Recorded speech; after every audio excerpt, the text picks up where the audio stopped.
The Dancing Silhouette by Natalie Sumner Lincoln. Chapter 1. Heaven Sent. For the 16th time in an hour, J. Arnold Winslow completed his tramp around DuPont Circle and sat heavily down on a bench which held a commanding view of the paths bisecting the small public park in the northwest section of Washington, the nation's capital. For a while, he watched the stream of persons crossing the park on their way from office to home, his restless fingers turning his cane this way and that. A final, vicious jab brought forth a subdued grunt from the man seated on the same bench, and Winslow awoke from his abstraction and apologized for his unconscious act in poking the cane too far in the stranger's direction. "Awfully sorry," he exclaimed, then, getting a full look at the man, "Haven't I seen you before, feeding the birds and the squirrels?" "Very likely," responded the other, returning an empty paper bag to his pocket. "I drop over here when I can spare the time." Winslow hesitated a moment, then turned and faced the man. "Do you notice people? That is," meeting the dark, placid eyes with a sense of confusion very foreign to his usually assertive nature, "do you recall seeing a woman in a blue silk dress and a smart black hat? Hang it!" observing a shadow of a smile on his companion's smooth-shaven lips. "That's not much of a description, but when I say she has the figure of a girl of 16 and the face of a woman of 60, a painted Jezebel." The man nodded. "I think I know who you mean," he said thoughtfully. "She usually comes around in the afternoon and leaves when the children do." "Did you see her today?" eagerly. "Yes." "Do you know her name? Who is she?" "No." The man's tranquility was in marked contrast to Winslow's mounting irritability. "She occasionally asks me the time and always clears out before 5 o'clock. "Before 5 o'clock." Winslow repeated the words mechanically and lapsed into silence. After regarding him for a brief instant, his companion turned his attention to a squirrel seeking one of the nuts he had dropped under a nearby tree, and it was not until some 5 minutes later that the rustle of paper again drew his attention to Winslow. The latter rose with abruptness and, tossing down his newspaper, strode across the park. The advertising section of the Star lay on the bench directly in his line of vision, and the man had no difficulty in deciphering the advertisement marked by a penciled cross. With quickened interest, he raised his head and watched Winslow cross the street into Connecticut Avenue and proceed due north. More leisurely, the stranger gained his feet and followed. The dwellings in that once fashionable section of Washington had mostly been converted into small office buildings, and the names on brass plates beside doorways were foreign to those which had in former days belonged to the occupants of the once handsome homes. Passing by an undertaker's establishment, the man turned into the entrance of a tall building and mounted the winding staircase to the second floor. Winslow was made aware of his presence by the shadow of his figure across the glass partition of a closed door bearing the legend, "Universal Detective Agency, Evidence Experts, G. Thorne, General Manager." Reaching around Winslow, he pushed open the door. "Walk in. The office is never closed," and as the latter stepped inside, he led the way to an inner room. "We are secluded here," closing the door as he spoke, "and I presume you wish a private interview?" "With Mr. Thorne, yes," responded Winslow, recovering somewhat from his surprise at the unexpected appearance of his casual park acquaintance. "I am he." Thorne turned and took some correspondence from his clerk who had, a second before, made his appearance from the rear of the general office, where he had witnessed their entrance. "Thanks, Jim. I'll attend to these later. Now, Mr. and the clerk vanished. Winslow drew out his bill folder and laid a visiting card on the desk before the detective. "My name's Arnold Winslow. "You were recommended to me by Senator Fairchild," he began. "I understand that you are all that your advertisement in the Star says," with an attempt at lightness which his haggard appearance belied. "Above all, that you never betray a client or a confidence." Then, as Thorne nodded gravely, he spoke with more vehemence. "I'm in trouble, sore trouble." "So I gather. And what can I do to help?"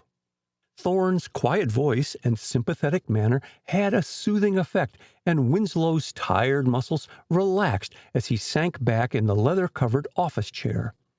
"It's a bit hard to begin," he admitted after a second. "It all seems so trivial at first." Again he hesitated. "Well, here goes." He cleared his throat and lowered his voice. "My wife and I are childless, and 20 years ago we adopted my brother's son, John. He could not be more dear to us if he were our own child. Therefore, when he became—" he hesitated. "Engaged?" prompted Thorne softly as the pause lengthened. "Infatuated." The word shot from Winslow. "There's nothing else that expresses it. Why, Thorne, the girl's a paralytic." "Indeed." In his interest, the detective leaned closer. "And what produced that condition? Has she always been so?" "No." Winslow checked a sigh. "Jack, when motoring across the continent, was driving in Chicago, struck her taxi, overturned it, and Miss Chase's spine was injured, resulting in paralysis of the lower limbs." "I see." "Oh, do you?" with marked irritability. "Well, I wish that we had. Mrs. Winslow and I wondered at Jack's prolonged stay in Chicago. When he came east, he was madly in love with Elsa Chase. He talked unceasingly of her perfections, her illness, the tragedy of her helpless condition, and so worked on my wife's and my sympathy that we sent for Elsa." "What then?" as Winslow paused and passed one hand nervously over the other. "She and her nurse came 3 months ago to our summer home on Cape Cod, and we brought them to Washington with us." Winslow lowered his naturally strident voice. "Elsa is undeniably beautiful, undeniably pathetic in her helplessness, but John shan't marry her. No, by God, he shan't." "You mean—" "I don't believe in invalids marrying," harshly. "But that's not the only reason. We can learn nothing about the girl, her origin, past life, past associations. Why, man, she's never had a letter, a telegram, or any communication from anyone since she's been with us." Thorne considered for a second. "Can you learn nothing from her financial connections?" "Hasn't any, apparently. She's never asked us to cash a check, but then as our guest, there is no occasion for her to spend money, and a girl in a wheelchair has no particular opportunity for wearing expensive clothes." Winslow turned uneasily around to make certain that the door to the outer office was tightly closed. "A few days after our arrival here, I was strolling about the grounds. I live out beyond the country club, and turning a corner, came upon Elsa talking to the woman I expected to meet in the park this afternoon. What then? The woman left at sight of me, and Elsa explained that she had stopped to inquire her way to a convent which is about a mile beyond my house. The absurdity of that type of woman asking for a convent didn't strike me at the moment." "You say, that type of woman. Had you time, then, to classify her?" asked Thorne mildly. "No, but I've seen her since. Once trying to speak to Elsa in my car on Pennsylvania Avenue, and last week we came face to face outside my gate. But again, she got away before I could leave my guests and interview her." He turned roughly on the detective. "You've got eyes. You don't have to be told where she belongs." "Well, see here," Thorne spoke with some roughness. "Has it ever occurred to you that this unknown woman might be an acquaintance of your son's?" "Stop right there," Winslow's fist struck the desk heavily. "She isn't." From his paper, he drew out a leather wallet and extracted 3 pieces of paper. "That woman gave the first one of these to my gardener for me. The others came by mail." The detective spread each paper on his desk and scanned the fashionable writing on them. "If you would learn what you should know, come to DuPont Circle on Monday at 5 p.m. The second read, "Why did you not keep your appointment?" And the third, "Your last chance at 5, DuPont Circle, Monday." Thorne sat back in his chair. "Why didn't you keep your appointment, Mr. Winslow?" he queried, pointing a long forefinger at the second note. "But I did," impatiently. "I was at the Circle at 5, and she wasn't. The same thing occurred this evening, for you say the woman really was there?" "If it was the same person." Thorne picked up each piece of paper and held it to the light. None were watermarked, and save for the black ink, were simply strips of paper carefully folded in exact squares. Instead of lowering the papers, he held them under his nose. "Perfumed," agreed Winslow, watching him eagerly. "It was stronger when they first came, a very pungent scent." Without answering, Thorne opened one of the drawers of his desk and from among its odds and ends took out a small but heavy glass bottle. "The woman in blue sat on the same bench with me one day last week," he explained. "She made off in a hurry to catch a bus, and this bottle dropped unnoticed out of her lap onto the turf. It's half full of perfume, as you see," drawing out the glass stopper and holding it toward his client. "It's the same!" exclaimed Winslow triumphantly. "The same perfume and the same woman." "Possibly," admitted Thorne with native caution. "This perfume," holding up the toilet bottle, "is called Heaven Scent." He slipped the bottle back into the drawer. "Now, Mr. Winslow, exactly what do you wish me to do?" "Find out the connection between this woman and Elsa Chase," promptly. "Also, why the former made appointments with me at 5 o'clock and left before the hour set. And—" "One thing at a time," broke in Thorne. He leaned closer, his gaze never leaving his companion. "Answer truthfully. What do you really want?" "Information that will make any marriage between Jack and Elsa impossible." As he spoke the girl's name, Winslow's voice betrayed his emotion.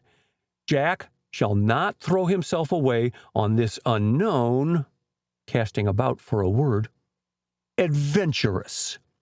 The detective considered him in silence, taking in every detail of his well-groomed appearance, his carefully parted hair, silvering at the temples, his ruddy complexion, and pale gray eyes. He looked what he was, a wealthy man of the world, leisurely in his habits and usually deliberate in conversation.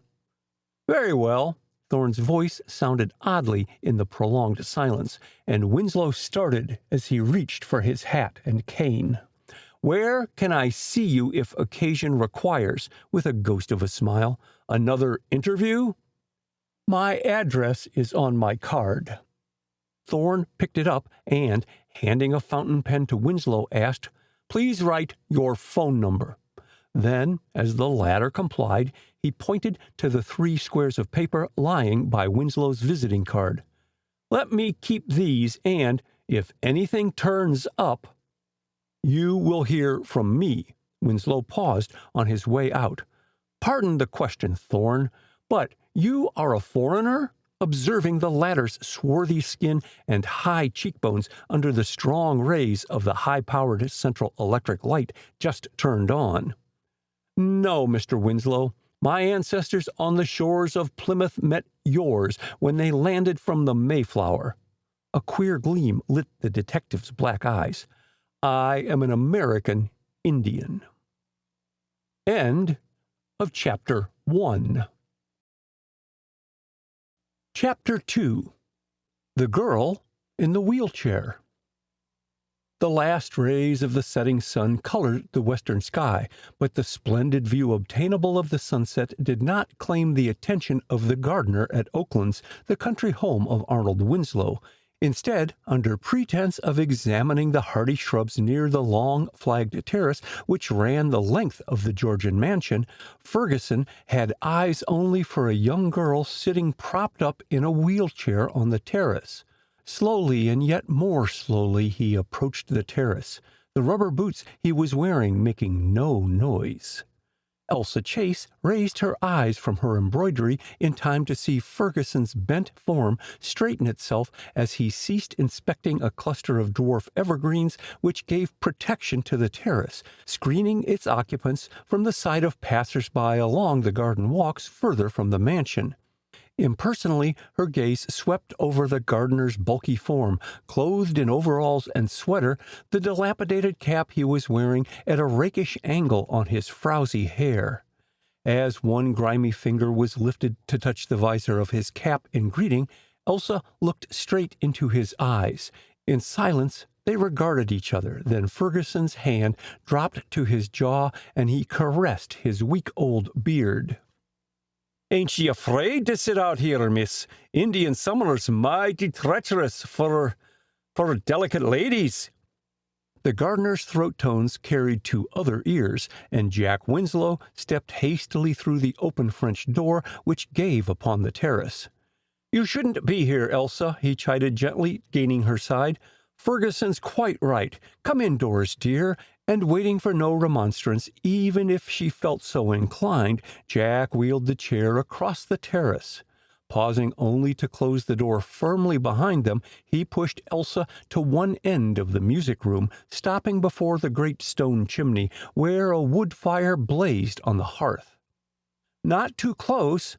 Elsa touched the wheels of her chair, by which she guided herself around, so that she drew up alongside a tufted sofa. "I feel hot and stuffy." "Stuffy, perhaps." Jack eyed her with concern. "Your hands are anything but hot," possessing himself of one as he spoke. "You are cold," noting her finger's icy touch, "as cold as your treatment of me lately." Passion crept into his voice. "Ah, Elsa, how have you the heart to play with me as you do?" And dropping on one knee, he threw his arm about her. For a minute she yielded to his embrace. "Don't," she whispered brokenly, as he attempted to kiss her lips again and yet again. "Don't make it harder, Jack. Your aunt hates me." "Well, what of it? You are not marrying her." The shadows under Elsa's lovely eyes deepened, and her sensitive lips trembled. "Your own mother might understand and have sympathy for," meeting his eyes, "us. Mrs. Winslow, never." Again she hesitated. "I feel I must leave here." "Not until you are my wife." But Elsa shook her head. "You shouldn't marry a cripple, dear. It's too great a handicap." "Don't." He reddened to his temples, then paled. "Oh, don't." And she saw reflected in his eyes his agony of mind at the thought of the almost fatal motor accident brought about by his reckless driving. "We are going to marry, you and I, sweetheart, and live happy ever after." "On what?" The words were barely breathed, but Jack caught them, and his eyes gleamed with high resolve. "I've ceased to be an idler," he confided softly, "and I'm going into business. I'll tell you what, tomorrow," reading correctly her questioning glance. "And then there won't be any barrier to our marriage." Elsa's free hand stroked the curly head touching her shoulder as Jack, sitting on the edge of the sofa, rested his weight on the arm of her wheelchair. It was a very bonny face so near his own, and one to which pain and suffering should have been a stranger, for mirth lurked in the deep blue eyes, and happiness in the dimples in each soft cheek, cheeks sadly whitened by her enforced inactivity. Glancing upward, Jack saw her eyes were brimming with tears. "Sweetheart, my sweetheart," he murmured with passionate fervor. "Always your sweetheart, Jack?" she questioned, a catch in her voice. "Always and forevermore." For a second, they clung together. Then, from his pocket, he drew a ring and slipped it on her finger. "My mother's," he said simply. "I found it today among her belongings. It's only a plain gold band." "I'd rather have it than untold rubies." Elsa turned the ring about on her finger. "What is the raised lettering?" "The Greek, A-E-I." He noted the thinness of her finger, around which the ring fitted loosely, and forbore to comment for fear she might take it as a criticism. Elsa had become a being apart in his life, his ideal of womanhood. Her dainty loveliness, her gracious, tender personality had been a revelation to him, for his only knowledge of women had been from those he had met casually at dinners and dances.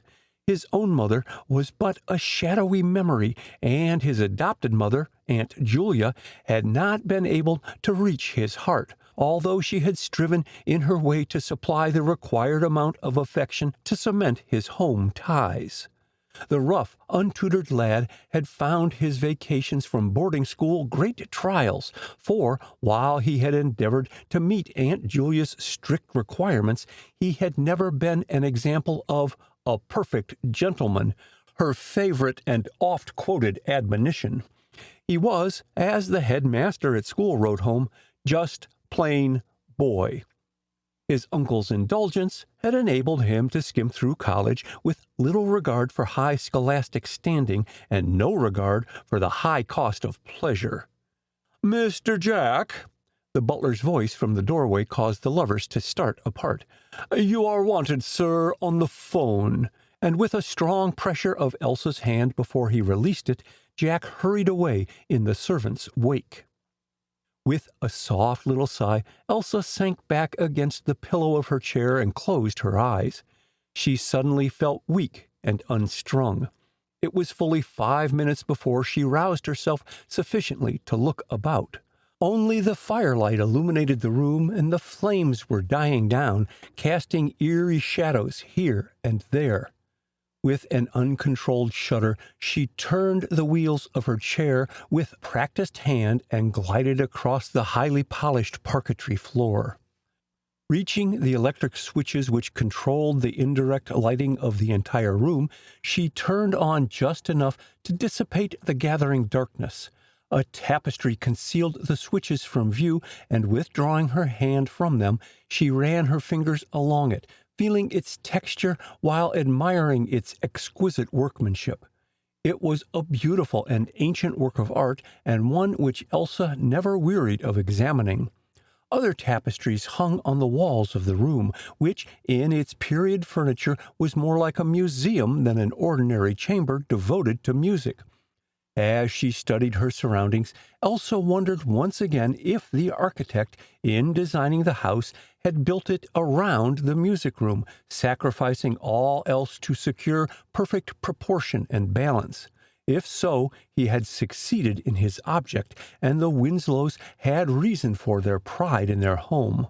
She was still looking at the tapestries when her keen ears caught the sound of voices approaching, and with a dexterous twist of the wheels, she ran her chair out into the passageway and down a side hall as Mrs. Winslow entered the music room through the north door. "Take my things upstairs, Lucy," she directed, slipping out of her coat as she spoke. "It is so near dinner." Dropping into a chair near a table on which stood a large silver-framed mirror, she let the maid withdraw the hat-pins from her morning hat and remove the veil from over her face. Mrs. Winslow's one peculiarity, which lifted her out of the ordinary, was her inordinate fondness for that style of hat and crape veil which fell to the hem of her gown and completely swathed her features. Whether she was bent on attending the theater, a tea, or a drive, her costume for the occasion was the same. Only for evening entertainments did she omit the hat and veil. No comments from her friends, her adopted son, or her usually placid husband altered her stubborn determination to cling to her custom, a custom inaugurated upon the death of her mother, to whom she was devoted. Mrs. Winslow's plump, bejeweled hands were still busy arranging her hair before the mirror when Jack returned. "Where is Elsa?" he asked, looking eagerly about. "In her room, probably. I haven't seen her since luncheon." Mrs. Winslow patted her marcelled hair complacently. She had also a very excellent view of Jack in the mirror without having to turn around. "Has it occurred to you, Jack, that Elsa is not quite so robust?" Jack winced, and the pipe he was cleaning almost slipped through his fingers. "Robust isn't exactly the term to describe anyone who is paralyzed," he said, his manner rough to conceal the terror which consumed him at the thought of Elsa becoming weaker. "Elsa says she feels better." "True, I've never heard her complain," acknowledged Mrs. Winslow, endeavoring to be conciliatory. "She is very plucky, too plucky, perhaps, for her own good." "What do you mean?" "She should go to some sanitarium." "But Aunt Julia, she follows the doctor's directions implicitly. She sees us only for a little while each day, and Alice, her nurse, is entirely capable." "True," cutting him short. "Well," with a faint shrug, "I am given to imagining things, and I have no doubt that I am entirely wrong. Why aren't you dressed?" with an entire change of tone. "Aren't you going to Miss Draper's dinner party?" "No," shortly. "It's called off. Dad telephoned not to wait for him. He said he'd be in later with Kane and some others." Mrs. Winslow's thin lips took an obstinate curve. "I wish you and your father would stop these poker parties." "Sure, after I've won back some of my losses," laughed Jack. "Ah, here's Lambert announcing dinner," springing up. "I'll call Elsa."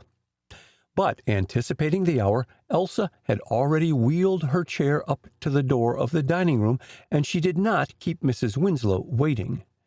The mansion, in the midst of a grove of oak trees, was a quarter of a mile from the high road leading into Washington, and neither space nor expense had been spared in its construction. Before it was entirely completed, Arnold Winslow had purchased the house and its 6 acres of ground. He and his wife had furnished it with excellent taste. Their lavish hospitality had made their home a social center, and invitations to the Oaklands were coveted by their fortunate recipients. At the end of dinner, as Elsa sat back in her chair while Jack wheeled her again through the large square reception hall, she hoped her hostess would decide to have coffee served in the cozy card room to the left of the hall rather than in the stately music room. Perhaps Jack caught her eyes straying in the direction of the smaller room, or perhaps he also shared her preference unknowingly, for he turned in there and Mrs. Winslow, who had paused a second to compare her wristwatch with the hands of the grandfather clock in the hall, followed them more leisurely. Jack and Elsa formed an interesting tableau as he stood gazing down at her, his soul in his eyes, and Mrs. Winslow drew in her breath sharply. For a second she hesitated on the threshold. Then, with a determined air, she came forward and settled herself in a chair close by them. "Come, Jack, a game of Russian bank," she said crisply, drawing one of the card tables toward them. "Or Elsa, would you prefer to try your luck?" "If I may."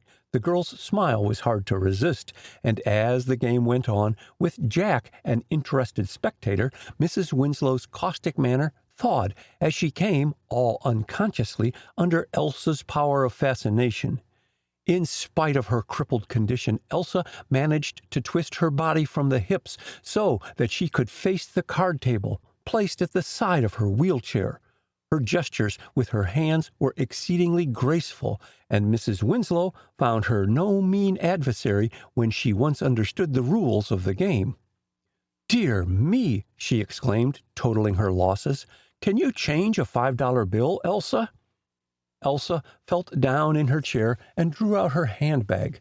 From its depths she produced a shabby leather bill folder, and in withdrawing some treasury notes she exposed the mica-covered section for holding identification cards, and Mrs. Winslow's eyes lighted on it. "Oh, You have a driver's permit, she cooed, craning forward in her endeavor to read what was written on the card.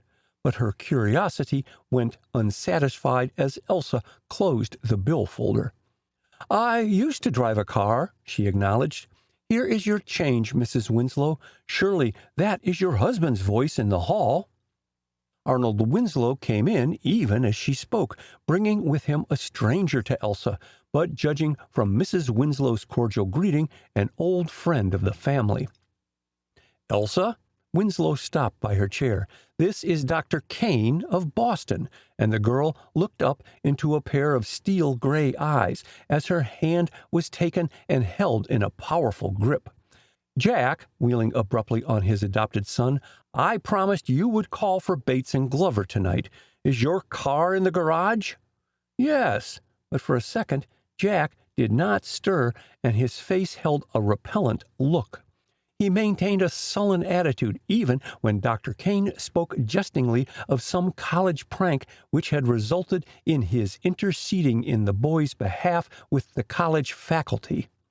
Elsa, conscious that something was wrong, glanced inquiringly at the three men, and as Jack caught her regard centered on him, he mustered a smile, and, with a muttered promise to see her later, he left the room. As the front door closed with a resounding bang upon his retreating figure, Arnold Winslow broke off his animated chatter with Dr. Kane. My dear, he said, leaning closer to Elsa, I have perhaps taken much on myself, but with Jack's interest at heart, you must forgive any blundering on my part. Yes, she prompted with some uncertainty. What is it, Mr. Winslow? Winslow cleared his throat. Jack's happiness is bound up in you, he said. He desires before all else an early marriage. But... Elsa's cheeks were dead white under their artificial coloring. But in my crippled state, her quavering lips barely enunciating the words. That's the point, broke in Winslow. Won't that crippled state yield to expert surgical treatment? I've brought Dr. Kane here to see you. Elsa, the pupils of her eyes widened to twice their normal size, looked at the three people facing her. I don't quite get your meaning, she faltered. It is this. Winslow could be clear and straight to the point when he wished. Dr. Kane has made some remarkable cures where the spine was injured, resulting in partial paralysis. Your injury was to the spine? Yes, as he paused, she spoke with some difficulty. They said it was due to that I lost the use of my legs. Well, Winslow drew a long breath. Kane here made the trip from Boston just to see you tonight. Elsa shrank back in her chair. Tonight? Tonight. The word was echoed by Dr. Kane, and his pleasant voice held a soothing note, inspiring confidence. I am sure you have had first-class medical treatment, but won't you give me a try? For Jack's sake? The girl pressed her fingers to her temples in a vain effort to still their throbbing, while Winslow and his wife leaned eagerly forward, awaiting her reply. Slowly her gaze traveled from face to face until it rested upon the physician. The latter was the first to speak. You will let me? Good, as she nodded dumbly. He came closer. You have an attendant? Alice. Elsa moistened her dry lips. She is probably in my room. Then let me wheel you there. Come, Kane. Winslow was on his feet, and as Mrs. Winslow pulled aside the card table, he steered the invalid chair into the hall and down to the suite of sleeping apartments on that floor which Elsa occupied with her nurse. The latter heard their approach and met them at the door. Undress your patient, directed Kane, whose expression had brightened at sight of the trained nurse's capable face and spotless white uniform. Do you need any assistance in getting her onto her bed? The butler helps me, briefly, with a politely surprised glance at Kane, whose professional manner was unmistakable. She wheeled the chair into Elsa's bedroom and paused in uncertainty.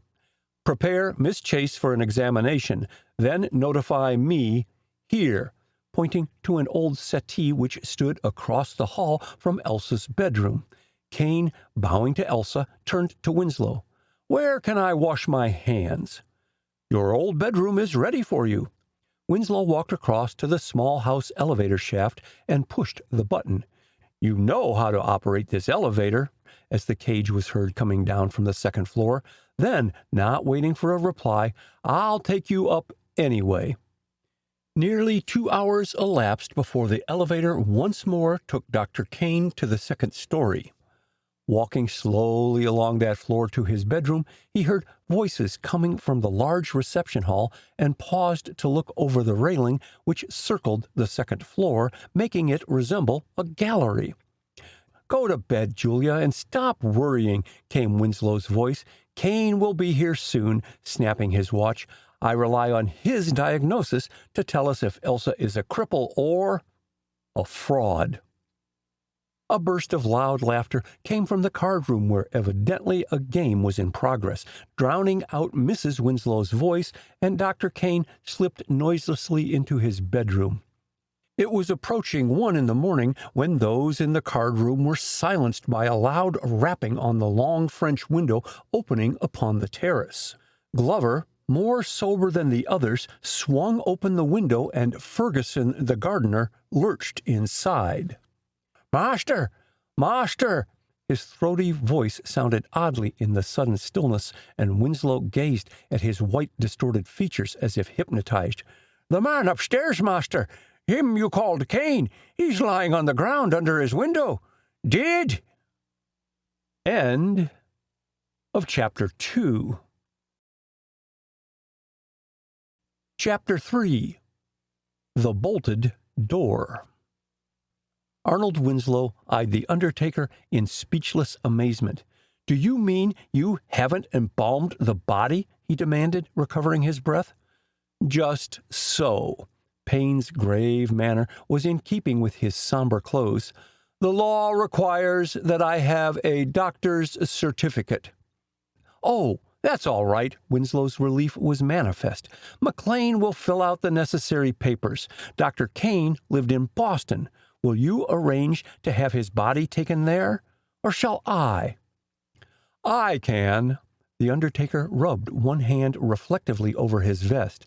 "But I don't think you have quite grasped what I have been saying, Mr. Winslow. Dr. McLean has held up the death certificate." Winslow took a step backward. "What?" he exclaimed. "What's the matter with McLean?" "Nothing," shortly. "But in case of accidental death—" "Of course. Poor Kane. Poor chap." Winslow turned and took a long swallow of the highball which he had mixed a few minutes earlier and had left untasted on the hall table in his anxiety to speak to the undertaker before the latter departed. "Will you have a drink?" waving his hand toward the dining room. "No, thanks." Payne edged over to the front door. "It's a pity you didn't call the coroner at once." "Dr. McLean is my family physician." Winslow spoke with some asperity. "I naturally thought of him first. Where are you going?" "To my assistants. They are waiting outside." As he spoke, Payne glanced up at the grandfather clock across the square hall from where he stood. "It won't be long now before Coroner Penfield gets here." "Wait!" Winslow's tone was peremptory, and the undertaker halted halfway across the threshold of the front door. "Did you call the coroner?" "No. Dr. McLean talked to him on the telephone." Payne drew the door to behind him while still speaking. "Why don't you see the doctor? He'll advise you about the technicalities of the case." Winslow continued to stare blankly at the front door for several seconds after the undertaker's departure. Then he turned heavily and walked over to the small telephone stand. Taking up the directory, it required only a brief search to locate the number he wished, but a longer interval elapsed before he was connected with the Universal Detective Agency. "Can you get Mr. Thorne?" he called as a sleepy voice answered the operator's ring. "Ask him to come out to Oakland's. Mr. Winslow wishes to see him at once." Got that? All right, remember, at once." And he banged the receiver back on the hook. It took a decided effort on his part to get to his feet again. The events of the night had shaken him out of himself, and it was with some hesitation that he approached the mirror over the fireplace at one side of the hall. At sight of his haggard face staring back at him, he averted his eyes and sought to readjust his disheveled attire, buttoning his vest and straightening his tie. In the cold light of early morning, the square reception hall, which was comfortably furnished as a lounge rather than as a passageway, looked cheerless and forlorn. Muttering to himself, Winslow finished his highball, then, selecting his overcoat from among several thrown carelessly on a chair, he went out of the front door and around the house. On turning the corner at the rear, he stopped abruptly at sight of Jack and a stranger standing gazing up at a second-story window. "Oh, Dad!" Jack hailed his appearance with a note of relief in his low-pitched voice. "Coroner Penfield wishes to see you." Winslow advanced with outstretched hand. "I am glad you are here," he said. "I wish that I had kept my wits about me and telephoned for you immediately." The coroner nodded. "It would have been best," he responded dryly, and his air clearly indicated disapproval. "Your son tells me that you found Dr. Kane here. The body should not have been removed. I cannot understand why McLean permitted it." "He wasn't here then," explained Winslow. "We were so overcome by the tragedy that none of us thought clearly. Our main idea was to get poor Kane indoors and resuscitate him." He paused and glanced in awe at the upper window. "Kane must have died instantly when he struck the ground." Penfield measured the distance from the window to the ground with his eye, then bowed his head. "A fall from there might break anybody's neck," he agreed. "But come, speculation is idle. Where is the body now?" "On the lounge in the card room." Winslow looked across at Jack and tried to meet his eye, but the younger man appeared engrossed in lighting a match and applying it to the cigarette between his lips, the searching November wind having rendered 3 attempts futile in spite of his cupped hands about the flame to protect it. "Coming with us, Jack?" "I'll join you later." And tossing down the burnt match, Jack trudged off down the circular path leading to the big brick and stone garage. But when partly screened by a large clump of lilac bushes near the path, he paused and looked back in time to see Coroner Penfield and Arnold Winslow walk slowly around the house, the latter talking volubly, judging from his gestures. Waiting until they were out of sight, the boy retraced his footsteps, but this time instead of pausing at the spot where he and the coroner had stopped 15 minutes earlier, he continued past the glassed-in loggia, used both as breakfast room and sun parlor, to a window next to it on the first floor. The ground sloped steeply away from the house just there, and it was not possible to see into the room, which was also protected by cream-colored silk curtains and overdrapes. The next window was likewise screened by similar curtains, while the third and smaller window, which opened outward, as did all the windows on the first floor of the house, had leaded, diamond-shaped panes of glass, covered on the inside by sash curtains. Jack was still staring in silent speculation, first at the closed windows on the sloping ground, and then up at the opened window over the enclosed loggia, when a voice at his elbow caused him to start involuntarily. "The young lady bean't awake yet, Mr. Jack." Ferguson, the gardener, dexterously spat tobacco juice through his stained and partly decayed teeth, and then wiped his mouth with a handkerchief that had once been white, but which bore evidence of muddy fingers. "Least so the nurse said a while back when me and she was a-looking at the place where Dr. Kane fell." He pointed to the open window over the loggia. "He kind o' busted up the dogwood tree. See, where the branches are broke? And that there was the loveliest tree on the place, Mr. Jack. They wasn't another like it for perfect shape. Your aunt will take on turrible when she sees it." The dogwood tree growing close to the wall of the house was in truth a sturdy specimen of its kind, fully 20 years old. It was bigger than most, and its beautiful blossoms in the spring made a white bower through which Mrs. Winslow loved to gaze when breakfasting in the loggia. Jack turned from his contemplation of the tree and looked at Ferguson. He had tolerated the gardener's familiarity in the past because he knew that Mrs. Winslow found him excellent in his work. Her greatest pleasure was her garden, and the joy she took in beautifying Oaklands with shrubs and trees brightened her life. Ferguson had become head gardener some months before, a promotion well earned, according to Mrs. Winslow, who had asked her husband to increase his wages. Paying no attention to Ferguson's comment, Jack bent down and studied the ground under the dogwood tree, but its hard surface held nothing apparently except the broken branches of the tree. "Go and see why those men are lingering over there," he said, looking up and nodding in the direction of the undertaker's assistants, grouped near a motor car which had just driven around the house and parked on the driveway at the rear. Ferguson grinned a bit at his tone of authority, hesitated, then made off on his errand. With a movement almost feverish in its haste, Jack stooped over and swept his hand along the brown turf for a distance of 3 or more feet. What he sought was not there. He straightened up with reddened face to find Ferguson returning with a stranger in tow. "This 'ere gentleman has appointment with your father," explained the gardener. "The other's over yonder," jerking his head in the direction from which he had come, "has to stay until the undertaker wants him." "My name is Thorne." The detective's pleasant voice was a relief after Ferguson's throaty tones. "Your father," with a quietly appraising look at Jack, which missed nothing, "telephoned for me to come at once. Can I see him?" I suppose so," doubtfully. "Will you come this way?"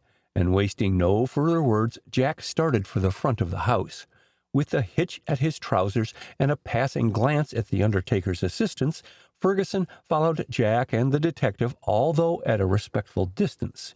He sidled through the front door in time to see Thorne greeted warmly by the elder Winslow. "Thank God you've come!" ejaculated Winslow, grasping Thorne's elbow and piloting him toward a settee near the staircase. "My guest, the noted surgeon Paul Kane, accidentally fell out of a second-story window last night and died instantly." The detective looked at the older man with quickened interest. "Horrible," he agreed. "Is there anything that I can do?"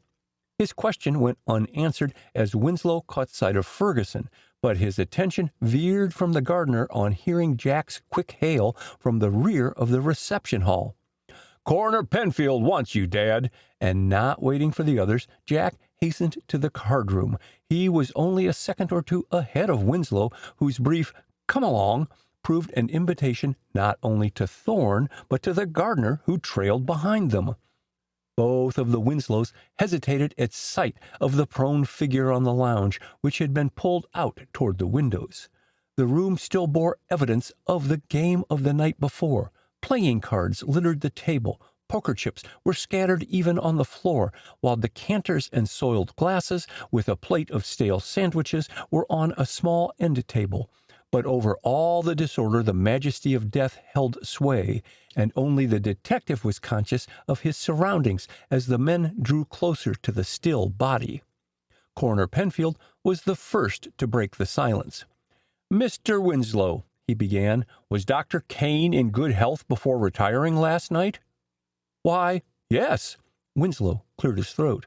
"Kane and I had dinner at the Cosmos Club. He ate very moderately. So much so that I commented on it, and he told me he was overweight." He paused and looked at Jack out of the corner of his eye, attracted by the latter's heavy breathing. "Kane said he had been troubled by attacks of vertigo." "Oh!" Penfield leaned forward and pulled down the sheet spread over the dead man, exposing his head and shoulders. Kane's gray hair at one side was matted with blood and dirt. A cut on the cheek extended to the chin gave his face a ghastly twist, but the staring eyes had been mercifully closed. "Was Kane wearing a coat when you picked him up?" asked the coroner after a brief pause. "No," replied Winslow. He was just as he is now, pointing to the once white shirt, now torn and blood-stained. He was lying huddled on his right side when Glover, Jack, and I brought him in here. Suddenly, Winslow's feelings mastered him, and he covered his eyes with a shaking hand. "Kane and I have been friends for many years," he mumbled. "I'd have given much that this hadn't happened." Coroner Penfield nodded sympathetically. "I understand, Mr. Winslow," and he looked across at Dr. Leonard McLean, who, with Thorne, had been a silent witness of the scene. "My colleague," bowing slightly to McLean, "will tell you that in a case of accidental death, such as this, an autopsy will have to be held." Winslow's hand dropped from his eyes, and a startled look crept into them. "An autopsy? Here?" he stammered. "No, at the morgue."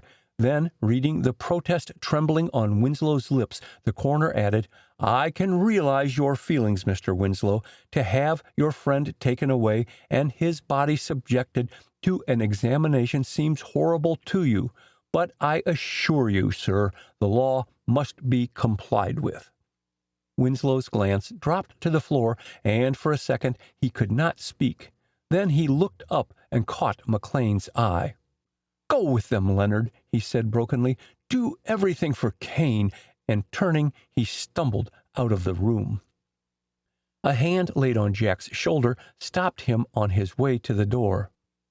"Please call the undertaker." And as Jack went on his errand, brushing by Ferguson as he was tiptoeing from the room, the coroner turned cordially to Thorne and held out his hand.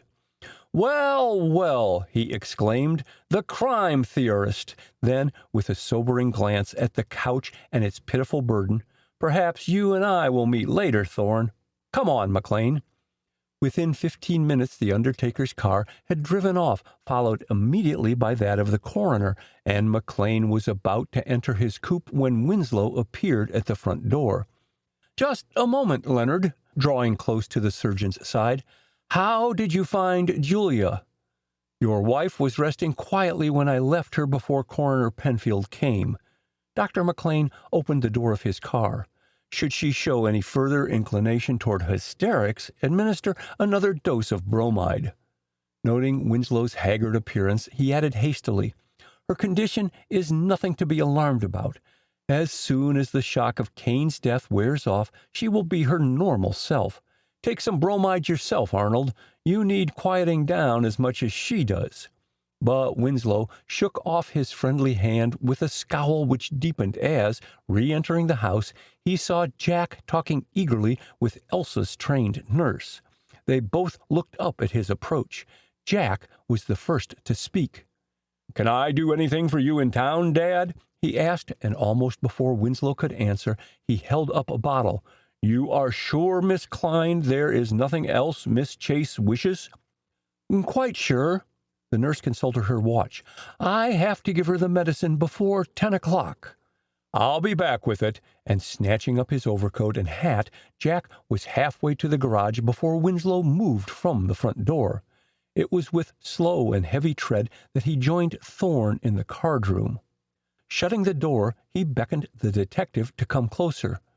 "That girl's sent for more medicine," he muttered, and, catching Thorne's stare, "Elsa Chase, always wanting medicine. Bah! But in her invalid condition—" "Ah, that's the point." Winslow's voice fell almost to a whisper, and he looked about to make certain they were alone. "Is she a cripple?" Thorne regarded him with startled eyes. "You mean—" "We've had doubts, my wife and I. Oh, no matter now what gave rise to them. And I sent for Kane." Winslow cleared his throat, a nervous habit with him. "Kane examined her last night." "Well, what did he find out?" as the older man stopped suddenly. "I don't know," with an expressive gesture. "Kane died before I saw him again." Thorne continued to stare at the agitated man before him for several seconds without speaking. "Where were you while Dr. Kane was interviewing Miss Chase?" he asked finally. "Here, playing poker," briefly. Kane went straight to his bedroom, evidently after making the examination, for he had left his suitcase upstairs. Thorne turned for a last survey of the card room. It was hardly necessary, however, for each and every article in it had been thoroughly scrutinized in the time that had elapsed from the removal of the body to Winslow's return. "Suppose," Thorne's soft tones quickened, "suppose we go to Dr. Kane's bedroom." Avoiding the elevator, Winslow took the detective up the broad staircase and along the hall of the first bedroom floor, their feet making no sound in the deep nap of the heavy strip of carpet which ran the length of all the halls. Thorne had glimpses of spacious, well-furnished rooms, the doors of several standing open. One, evidently an upstairs sitting room, was being dusted by a housemaid who, as they passed down the hall, stared at them with wide, frightened eyes set in a pale face. At the extreme rear of the hall, Winslow paused before a closed door and opened it, standing back to permit the detective to enter first. Thorne stepped in the middle of the room and looked rapidly about.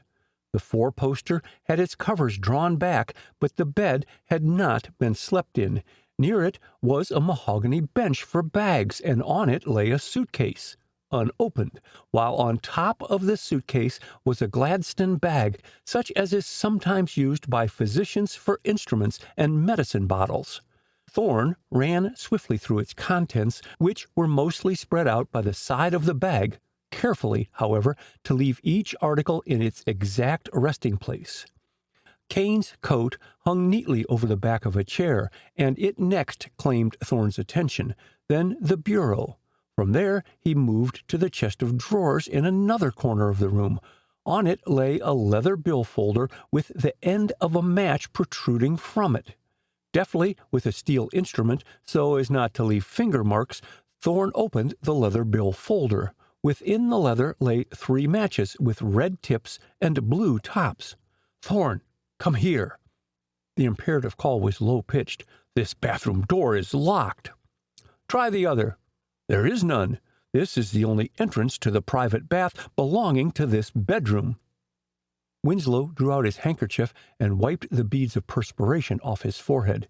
"Kane fell out of the window of this bathroom." Thorne reached the door and applied his eye to the keyhole. Then, kneeling in a less cramped position, he took from his pocket what appeared to be a small box with glass ends. Holding it to his eye, he again gazed through the keyhole, and the small box, a periscope in effect, enabled him to see all of the tile-lined bathroom. It was little larger than a closet in size. To the right of the locked door was a sunken bathtub. To the left, the porcelain washstand, and across from the door was the low window, which, with its diamond-paned sashes both opened inward, was admitting a draught of cold air. The detective took silent note of the rug, lying pushed into one corner, as if some foot had slipped and thrust it there, the towel hanging half out of the washstand. In other respects, the bathroom appeared to be neatness itself. Thorne returned the small box to his pocket and rose. "The electric light is still burning in there," he remarked. "Stop, Mr. Winslow.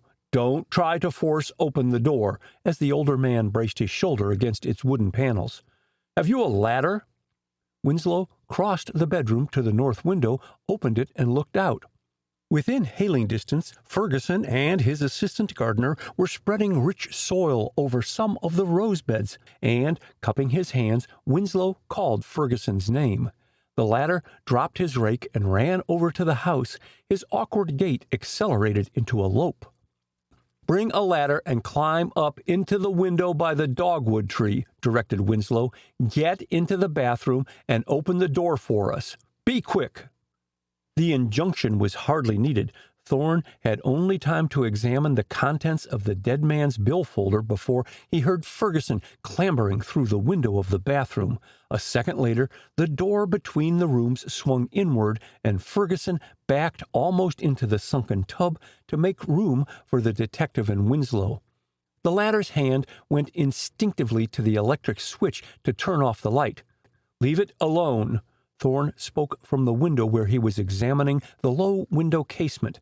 Apparently, Kane must have had a touch of dizziness, vertigo, and jerked open the window for air. See, he tore the sash curtain trying to pull loose the brass catch. The detective pointed to the madras curtain, dragged down from its rod. Then he looked outside. His fall was broken by the branches of this tree.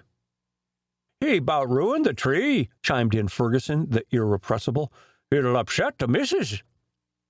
Thorne glanced back at the gardener and his nondescript clothing. Then his eyes left his face partly covered by the week-old beard and traveled down to the man's feet and his muddy tracks in a direct line from the window to the tub.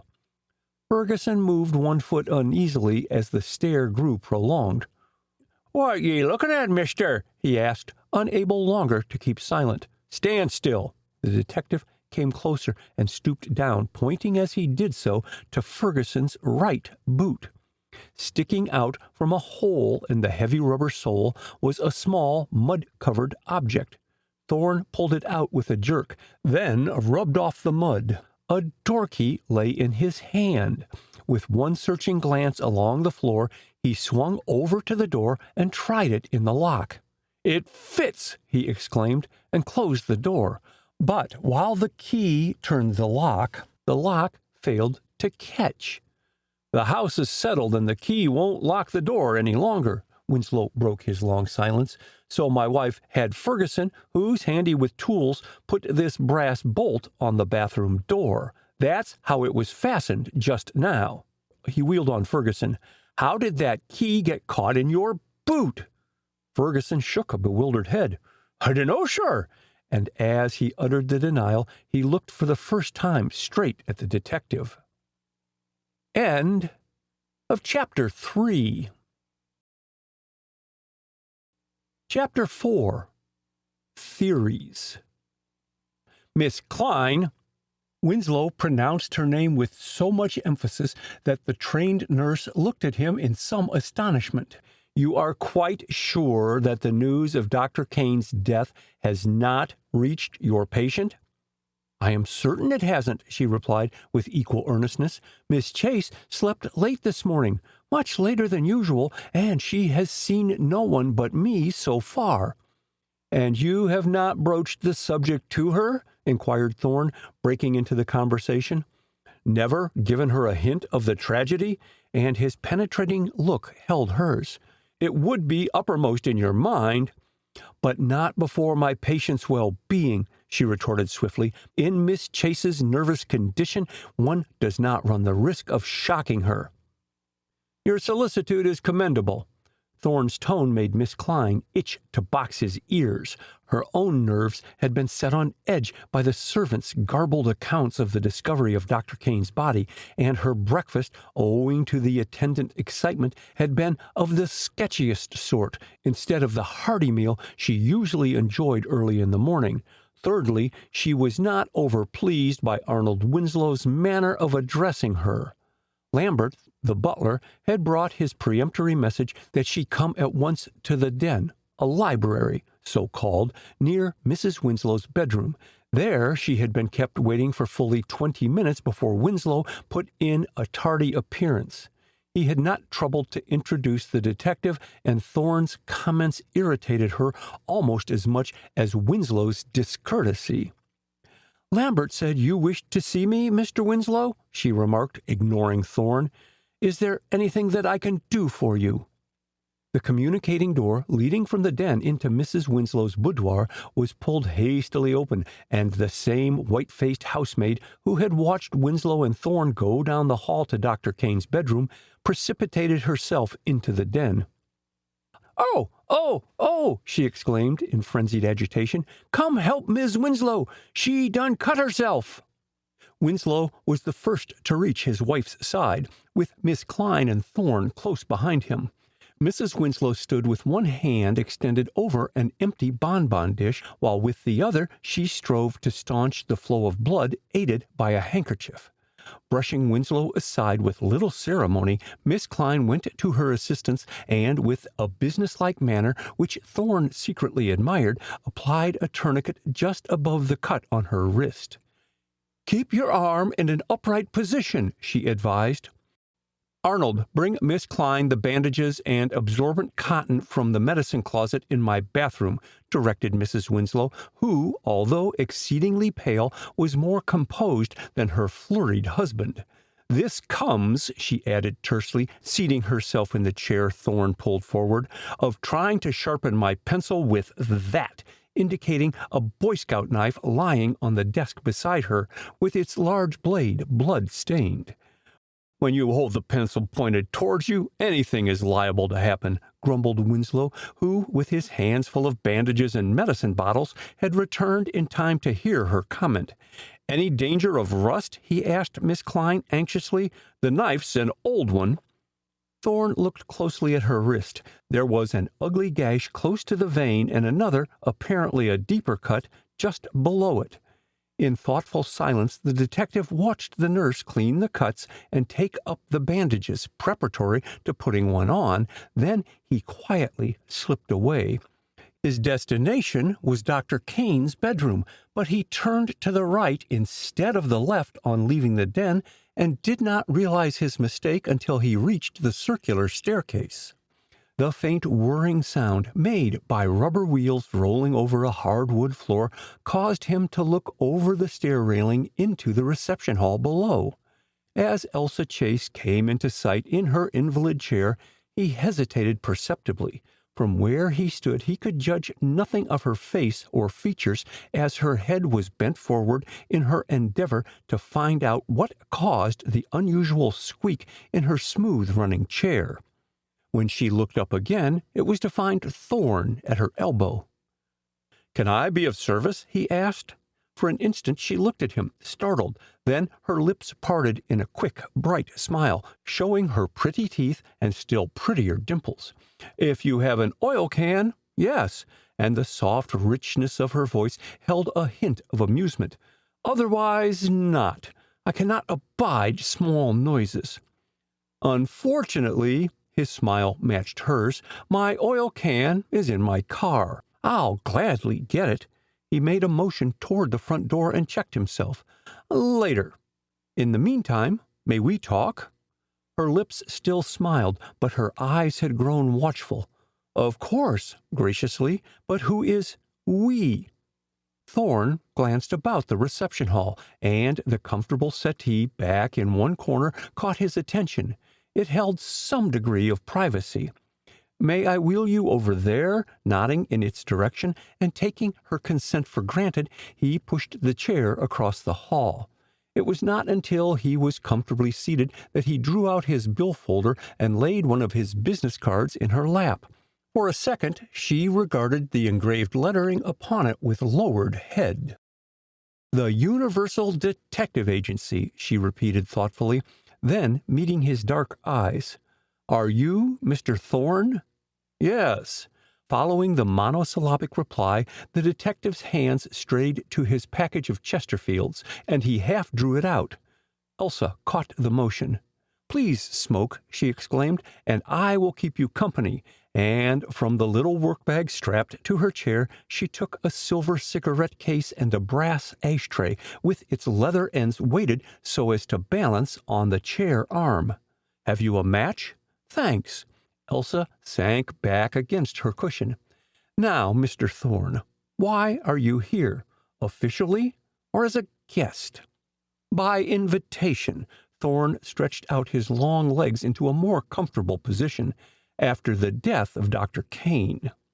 The cigarette dropped from Elsa's nerveless fingers and fell unheeded to the floor. "What?" she exclaimed. "What are you talking about?" "Dr. Kane's death." The detective's eyes never left her. "Had you not heard of it?" She shook her head dumbly. "No," she mumbled. "Dr. Kane dead? Why, it's unbelievable. Surely you are fooling me." "With what object?" A rapier-like glance passed between the blue eyes and the black. Thorne was the first to shift his gaze.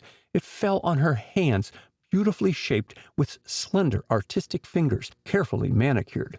Suddenly, her fingers closed spasmodically over her handkerchief. "You find the news of the doctor's death very shocking?" "Oh, yes," a trifle wildly. I saw him last night, barely 12 hours ago. He seemed so well then." Suddenly, she closed her eyes, and a few tears forced themselves through the hot lids. Thorne moved uneasily. He had never learned to look with equanimity on a woman crying. In fact, he had met very few women like the girl before him. He judged Elsa to be of average height and perfectly proportioned. As to her age, possibly in her early 20s, although she might be younger, but the circles under her heavy lashes spoke of ill health and long nights of suffering.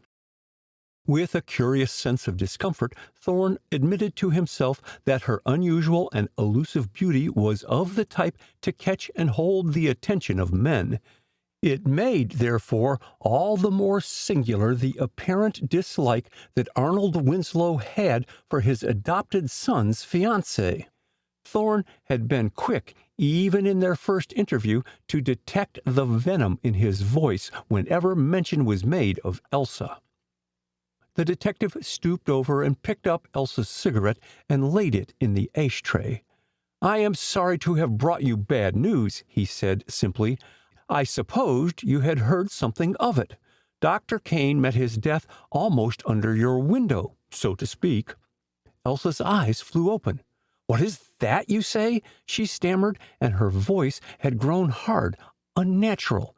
"He met his death?"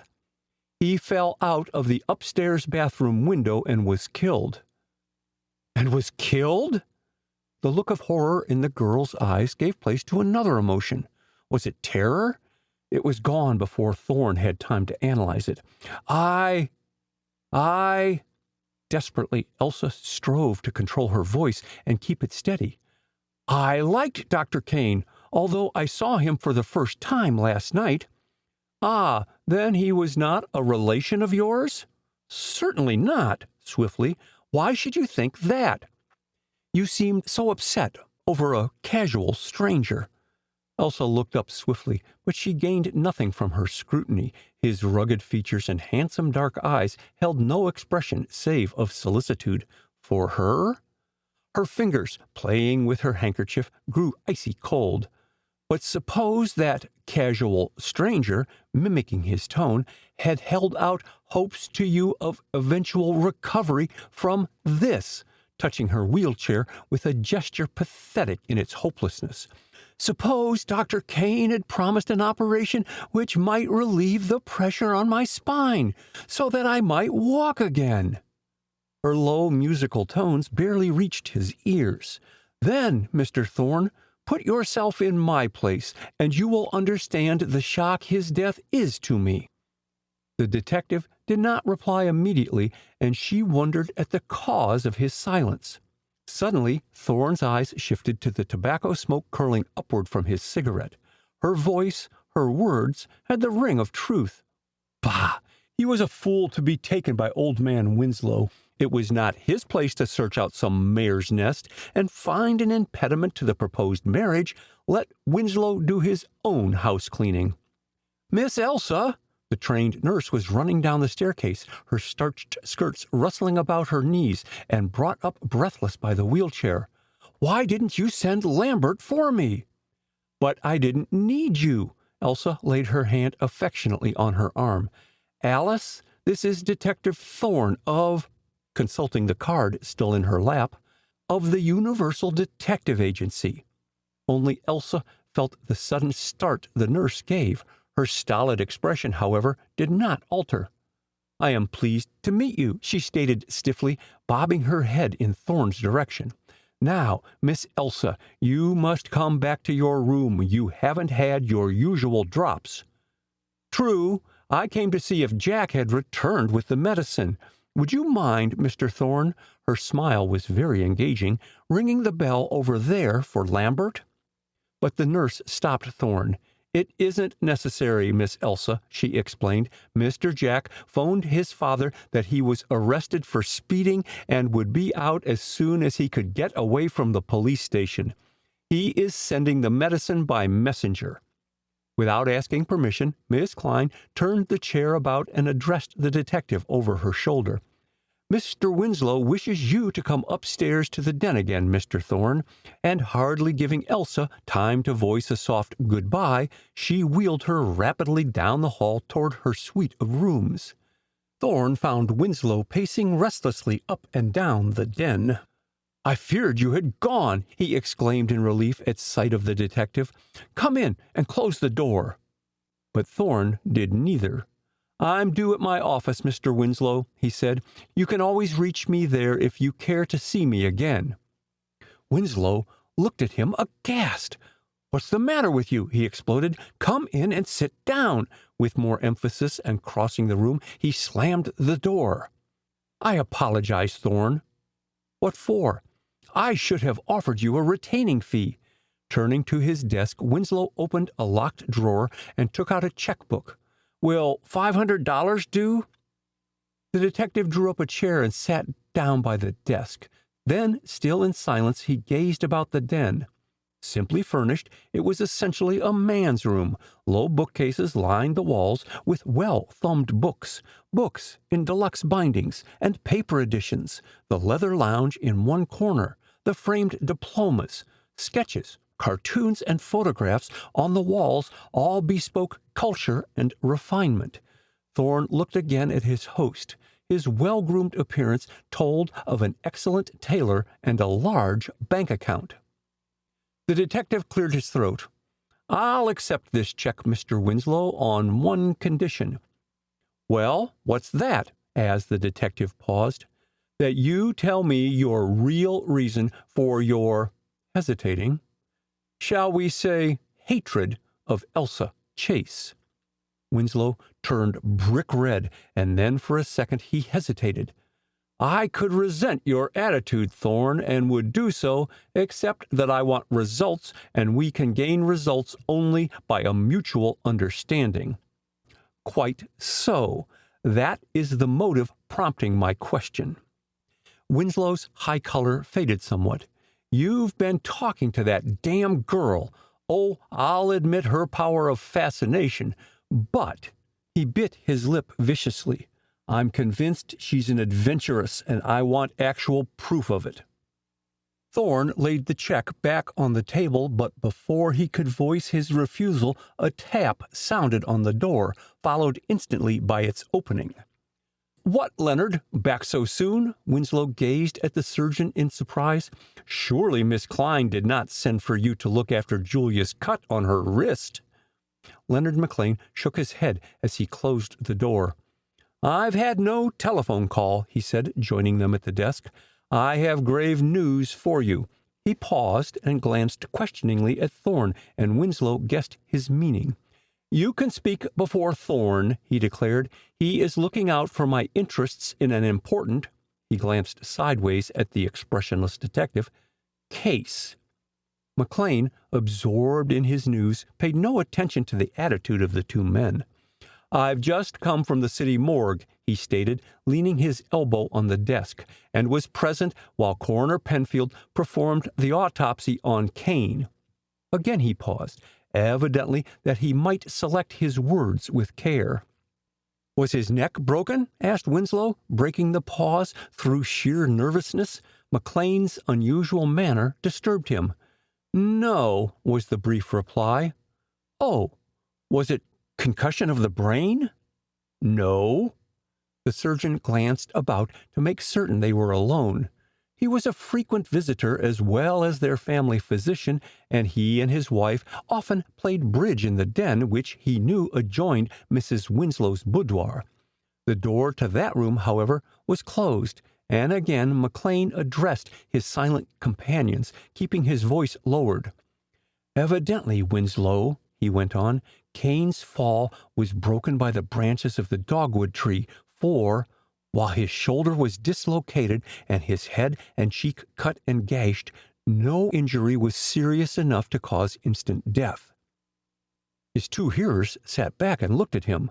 Winslow, his face like chalk, was incapable of speech. "Well, what then?" questioned Thorne.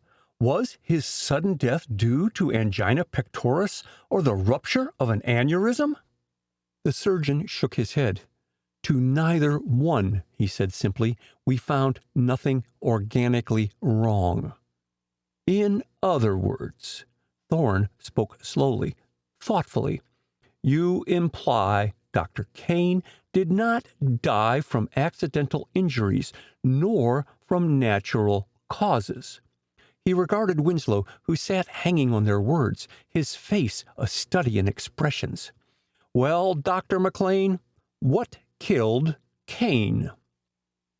The physician glanced cautiously at the boudoir door to make certain that it was still closed.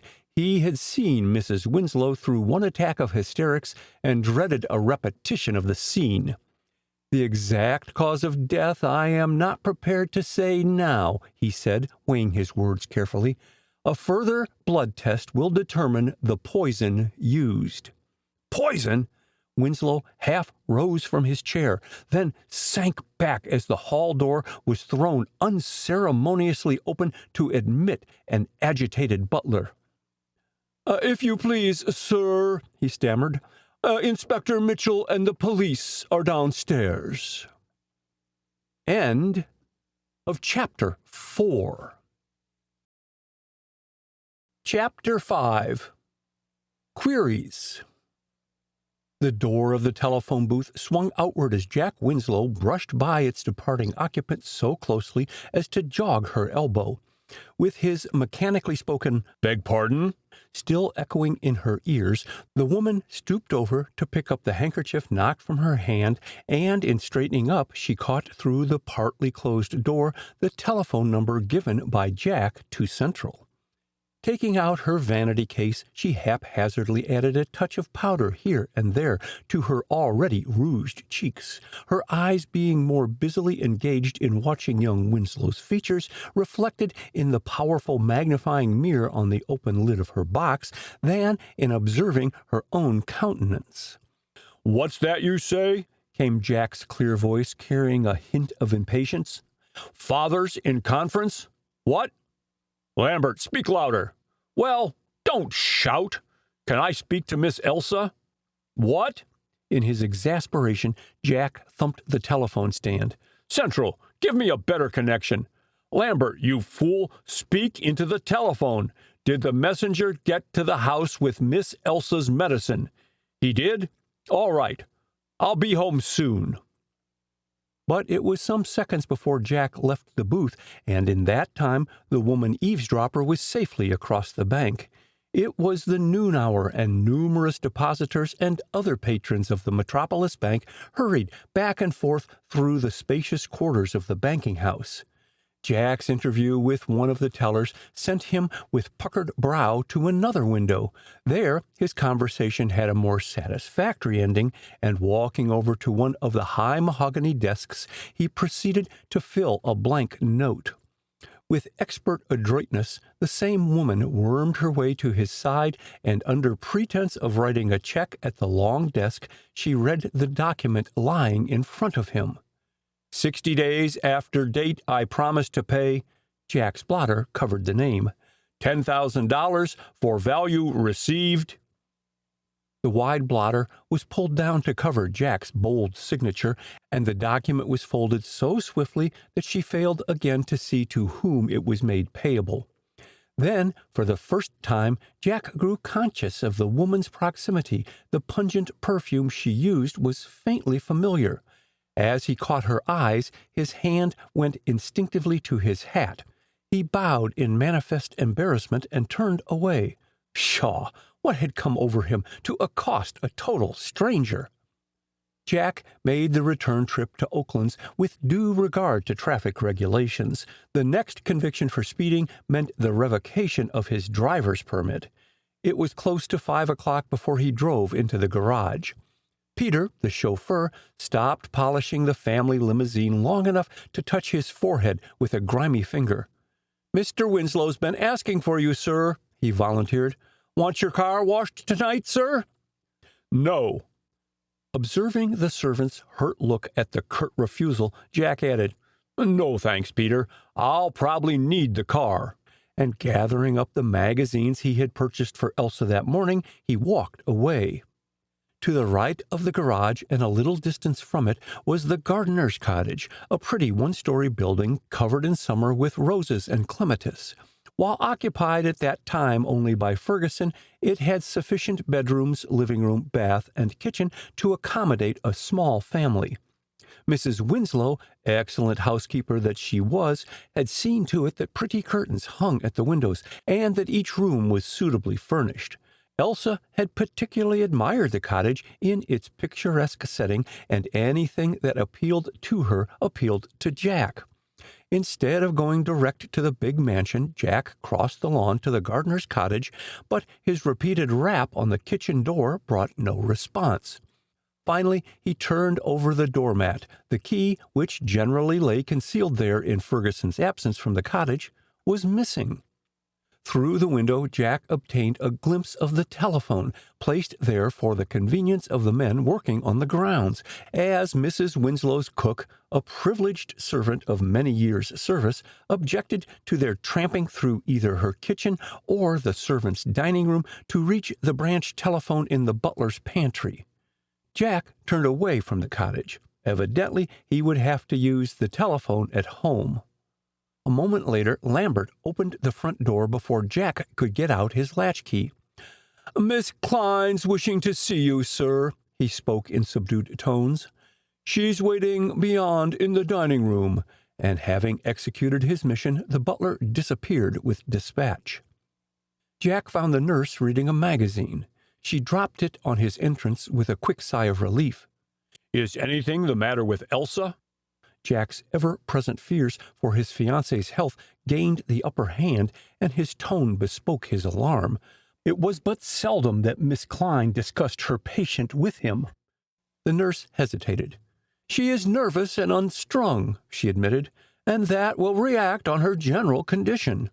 Again Miss Klein paused. "I have thought for some time that a warmer climate would be the best for her." "You mean she should go south? To Florida?" breaking in impetuously. "That was my idea, but don't suggest it as coming from me." Miss Klein smiled slightly.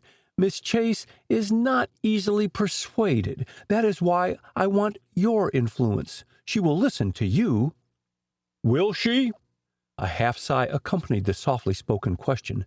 But Miss Klein, with but one thought uppermost in her mind, paid no attention to what he said.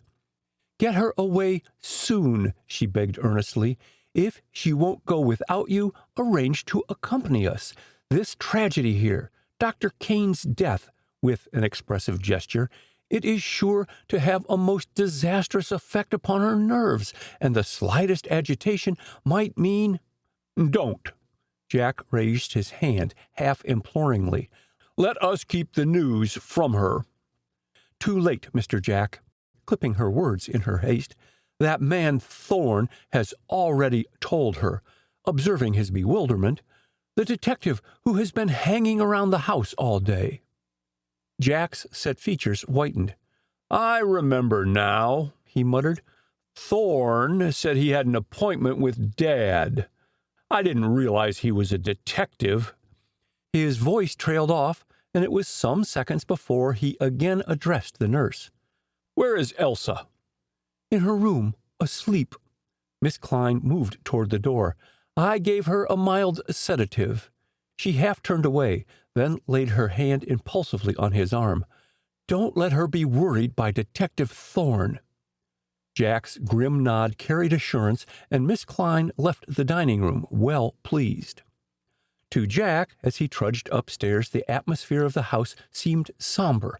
The electric lights had not been turned on, and the gathering storm clouds, with the promise of snow, had darkened the horizon, adding to the general gloom.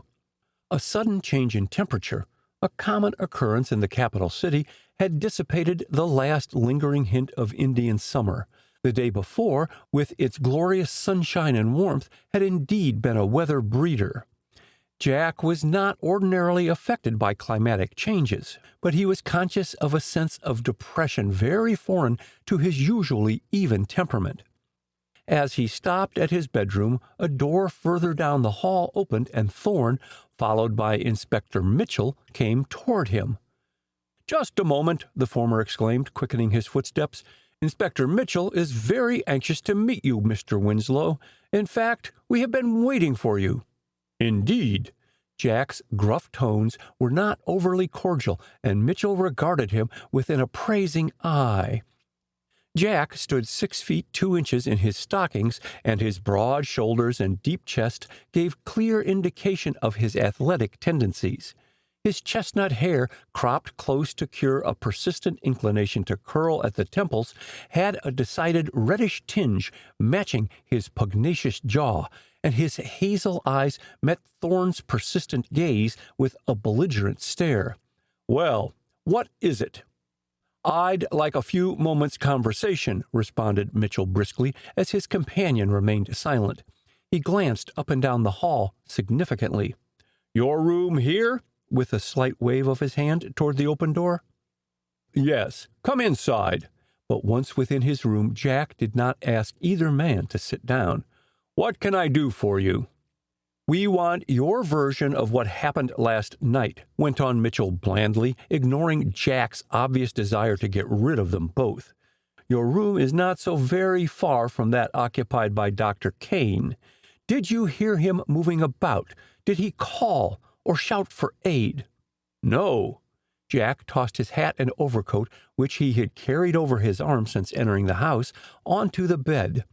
"I left just after Dr. Kane came to bring Mr. Glover out here for our poker party. We were playing poker when Ferguson brought word that he was lying dead under his bathroom window. I cannot tell you what ailed Kane. An attack of vertigo, I presume. Certainly no one would try suicide in that fashion." "Suicide?" echoed Mitchell. His eyes grew brighter. "You are the first to suggest that theory. What prompts you to think of suicide in connection with Kane's death?" "Nothing," shortly. "You seem at a loss for ideas." He shrugged his shoulders insolently and did not trouble to complete his sentence. Mitchell reddened, but otherwise gave no indication of his resentment at Jack's attitude. "The coroner has called an inquest for tomorrow morning at the morgue," he stated. "You are expected to attend. Do not fail to do so." A startled look crept into Jack's eyes. "An inquest?" he repeated. "Why hold an inquest?"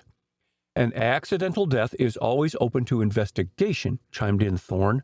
"The coroner was within his right in calling an inquest and notifying," he paused, "Inspector Mitchell of Dr. Kane's death."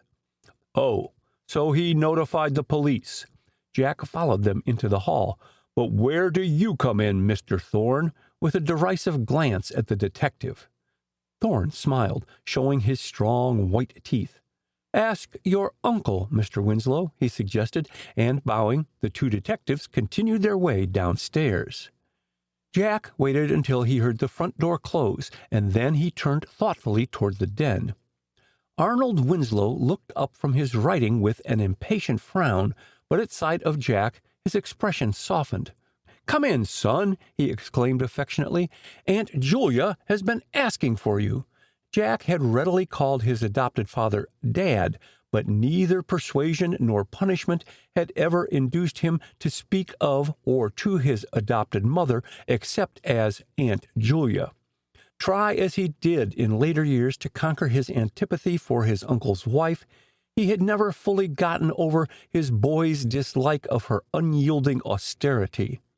Some friend had once described her as being justice without mercy, and the apt remark had lingered in Jack's memory. "We expected you home for luncheon," Winslow added as the silence lengthened. "I was detained." Jack dropped down in a lounge chair which he first pushed up to the desk. "Say, Dad, was Mother's estate ever settled?" Winslow carefully wiped his fountain pen and put on the cap before replying. "There was just enough to pay her debts and nothing more," he said, "except for some worthless oil stock." An expressive gesture of his hand completed the sentence. Jack shaded his eye. "Could I have that stock?" he asked, and at the question his uncle looked at him sharply. "Sure," he replied, and picking up the letter he had just signed, he read it over. "Can you give me the stock now?" with a quiet persistence that gained another glance from his uncle. The latter folded and sealed the envelope in the pause that followed. "It's after banking hours," he said. "All such papers are in your aunt's safe deposit box in the Metropolis Bank." He tossed down the envelope. "Kane's death is horrible, Jack. It's bowled me over, I'll admit," and he held up a hand not quite steady. Jack's gaze shifted across the room to a decanter and glasses on a side table, but he made no comment. "It would have suited us all better if Kane had died elsewhere," he admitted with brutal frankness. "You know, Dad, I never shared your admiration for Dr. Kane." Winslow smiled tolerantly. "You were always hard on Kane," he pointed out, "just because your aunt insisted that your college expenses and allowance be handled by him while you were at Harvard, as he resided in Boston and we didn't. You have looked on him as an ogre. Come, son, put yourself in Kane's place. I bet you gave him more trouble than all his patients put together." Without asking permission, Jack leaned over and helped himself to one of his uncle's cigars. When it was drawing well, he again leaned back in his chair and contemplated Winslow. Lack of sleep and anxiety were plainly indicated in his heavy eyes and pale skin. It seemed to Jack's critical gaze that he had aged, and his usually pompous air was entirely missing. "Dad," his voice was a trifle husky, "can you let me have $10,000? Winslow sat bolt upright. "What?" he exclaimed. "What do you want it for?" "That's my business." Winslow laid his hand on Jack's knee. "Don't take that tone, son," he warned gravely. "That is a large sum of money, and I'm entirely within my rights in asking you what you plan to do with it." Jack did not reply immediately. "I guess you will have to take my reasons on trust," he said, "as you did me when you took me into your home." The ticking of the Swiss traveling clock on Winslow's desk was the only sound to disturb the silence. Winslow seemed loath to speak, and to Jack, sitting with head bent down so that the light would not fall upon his face and betray the nervous twitching of his lips, the pause seemed endless. "Jack," Winslow's voice was not quite clear, and he stopped for a moment. "You are my brother's only child, my nearest living kin. I have striven to make your home life happy, to make things easy for you. Perhaps it would have been better had I been less indulgent," he sighed. "If we don't discipline children, life disciplines them." Again he sighed, then reached in the drawer in which he kept his checkbook. "Has this request for money anything to do with your infatuation for Elsa Chase?" No answer, only the steady, maddeningly regular ticking of the clock. Winslow's face hardened, and his hand dropped back on the arm of his chair just as Jack looked up. "Why do you hate Elsa?" he asked curiously. "She has never done anything to you." "Hasn't she?" Winslow's whole demeanor changed. Gone was the polished mask, the genial manner. Instead, he regarded his nephew with hard, relentless eyes. "Well, your aunt dislikes her. I do. I admit it." Jack rose. "I'm glad you've expressed yourself at last," he said. "Elsa shan't stay under this roof any longer." "Where are you going?" "To be married." "By God, you're not!" Winslow stood between Jack and the door. "You are entirely dependent upon me. Are you going to ask Elsa to pay for a husband?" "Take care." Jack's tone was low and dangerous, but Winslow was deaf to all but the rage consuming him. "Who is this woman?" he demanded. "What is she?" "My affianced wife." "Bah!" Winslow's voice rose almost to a scream. neither man noticed the faint noise made by the cautious opening of the boudoir door. "You don't know who she is. This girl you picked from nowhere?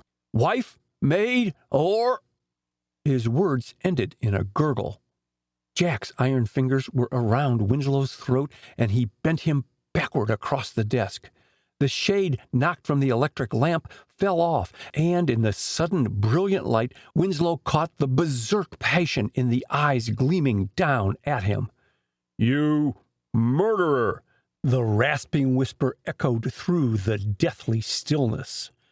A second later, the den was plunged in darkness as Winslow slid inert to the floor. End of Chapter 5. Chapter 6. Facts and Fancies. "You may leave the coffee, Lambert," as the butler lifted the small electric percolator to put it back on the invalid's tray in front of Mrs. Winslow. "I will heat it later before I retire. Don't leave the cream, but put the cup and saucer and sugar bowl on the table." She watched Lambert rearrange the tray, which had been brought up to her well stocked with her favorite dishes, but her appetite for dinner had been small, and most of the deliciously prepared food was untasted. She watched the servant move quietly about her bedroom, carrying out her directions with implicit obedience. Lambert was a great comfort to her. She had never known him to make an unnecessary noise in performing his work, nor to neglect any of his duties, and his salads were the delight of her husband. "Have the others dined?" she asked as Lambert made ready to depart. "Yes, madam." The man was chary of words on all occasions, and this evening the other servants had found him even more taciturn than usual.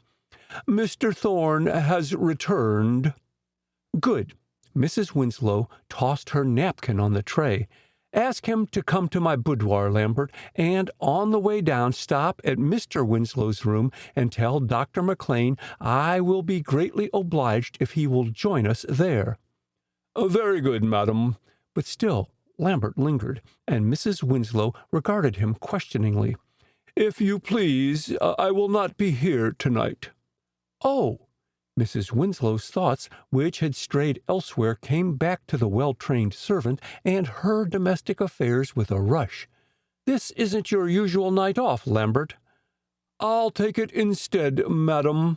The butler's manner was perfectly respectful.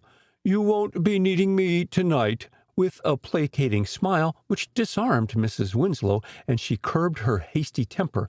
After all, servants were not always easy to get so far from the city, and Lambert was, as she told admiring friends, a perfect treasure. And this certainly was not the time to get into an altercation, for that would lead to dismissal. "Can I do anything for you, madam?" asked the servant, breaking the pause. "See that the house is locked up before you leave," directed Mrs. Winslow, "and tell Lucy to come the instant I ring. Good night, Lambert." The moment the door was safely closed behind the butler, Mrs. Winslow left her easy-chair and went over to the bedstand. On it, beside her luminous clock and drinking glass, stood a cradle telephone with its press-button connections and the mouthpiece and earphone on one bar. Arnold Winslow had had the house telephone installed before the mansion was completed, and his wife had found it a great convenience. With her left hand swathed in bandages, she was somewhat awkward in her movements. Pressing her finger on the only red button in the little row by the instrument, she hastily clutched the bar telephone, lifted it to her ear, and spoke into the mouthpiece. There was a brief silence. Then Ferguson's unmistakable throaty tones came over the wire. "Yes, ma'am." Ferguson, with rising inflection, then sure of his identity, modified her tone. "You are to carry out my orders implicitly." "Yes, ma'am." "Be watchful tonight, Ferguson, and on your guard when Lambert is around." "I will, ma'am. Don't you be afeard." And the heartiness of his response pleased her. Without another word, she replaced the cradle telephone on its support and, taking a backward glance into her pier glass, crossed the room to her boudoir. She entered it just as Lambert showed Thorne in through the hall door. The detective bowed gravely, then took the chair she indicated, first waiting for Mrs. Winslow to seat herself. Before she could address him, the hall door again opened, and Leonard McLean came in. "You gentlemen already know each other," she said, turning with a touch of eagerness to the physician. "How is Arnold?" "Resting quietly.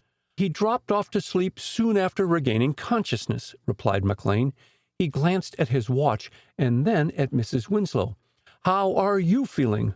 "Oh, quite myself." Mrs. Winslow's white, pinched features contradicted her statement, but McLean forbore to comment, although he let his glance rest significantly on her bandaged hand. "My husband," she continued, turning to the silent detective, "had a heart attack just before dinner." "I am sorry," exclaimed Thorne. "I found a telephone call to come here, but had I known, I would not have disturbed you." "I sent for you," she broke in. "I understood from my husband that he has retained your services professionally to—" she hesitated, "to investigate the mysterious happenings out here," correcting herself.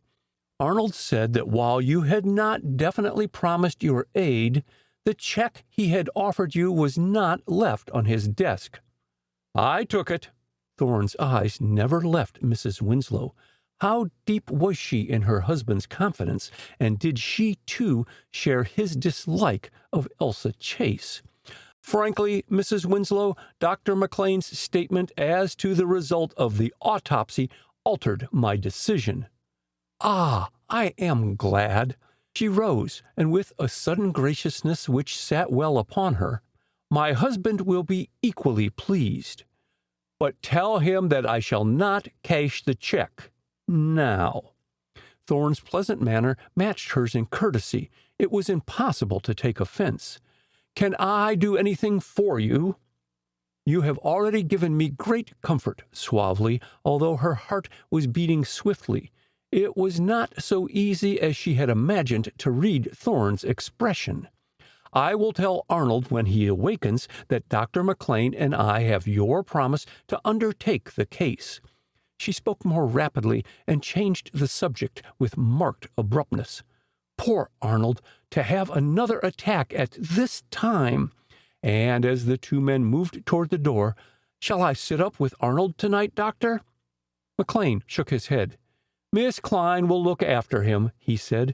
"She seems a very sensible woman and an excellent nurse." With a quick, sympathetic gesture, he took her hand in a firm clasp. "Go to bed, Mrs. Winslow. You need rest and quiet.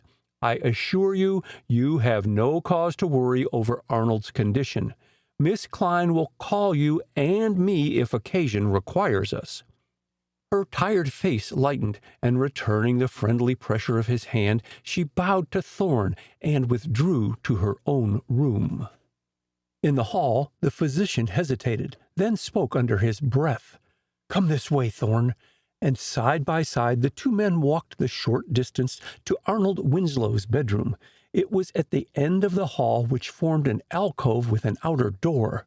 The small closed passageway led from his bedroom to that of his wife, with dressing room and private bath also opening from it.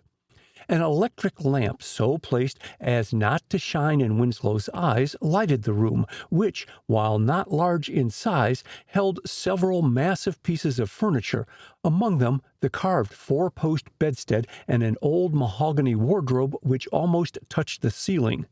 Both were heirlooms and the pride of Mrs. Winslow's heart. But only the man on the bed engaged the detective's attention as he tiptoed to the bedside with McLean.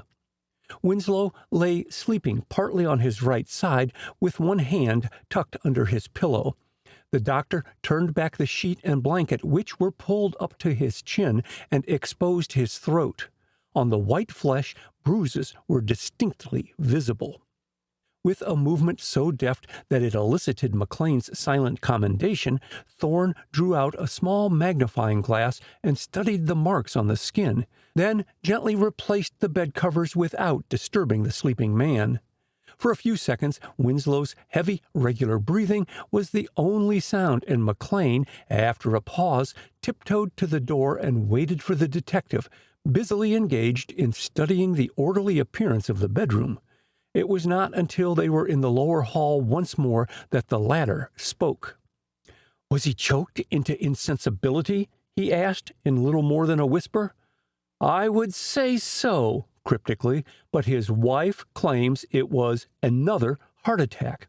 McLean picked up his hat and overcoat, and with a significant jerk of his head in the direction of the card room, led the way there instead of toward the front door. By direction of Inspector Mitchell, no attempt had been made to clean up the card room or restore the furniture to its usually attractive arrangement. Even the air was redolent of stale tobacco smoke. McLean viewed the scene under the electric lights he switched on before addressing Thorne. "Mrs. Winslow's statement that her husband has put the Kane case in your hands has decided me to speak of certain facts."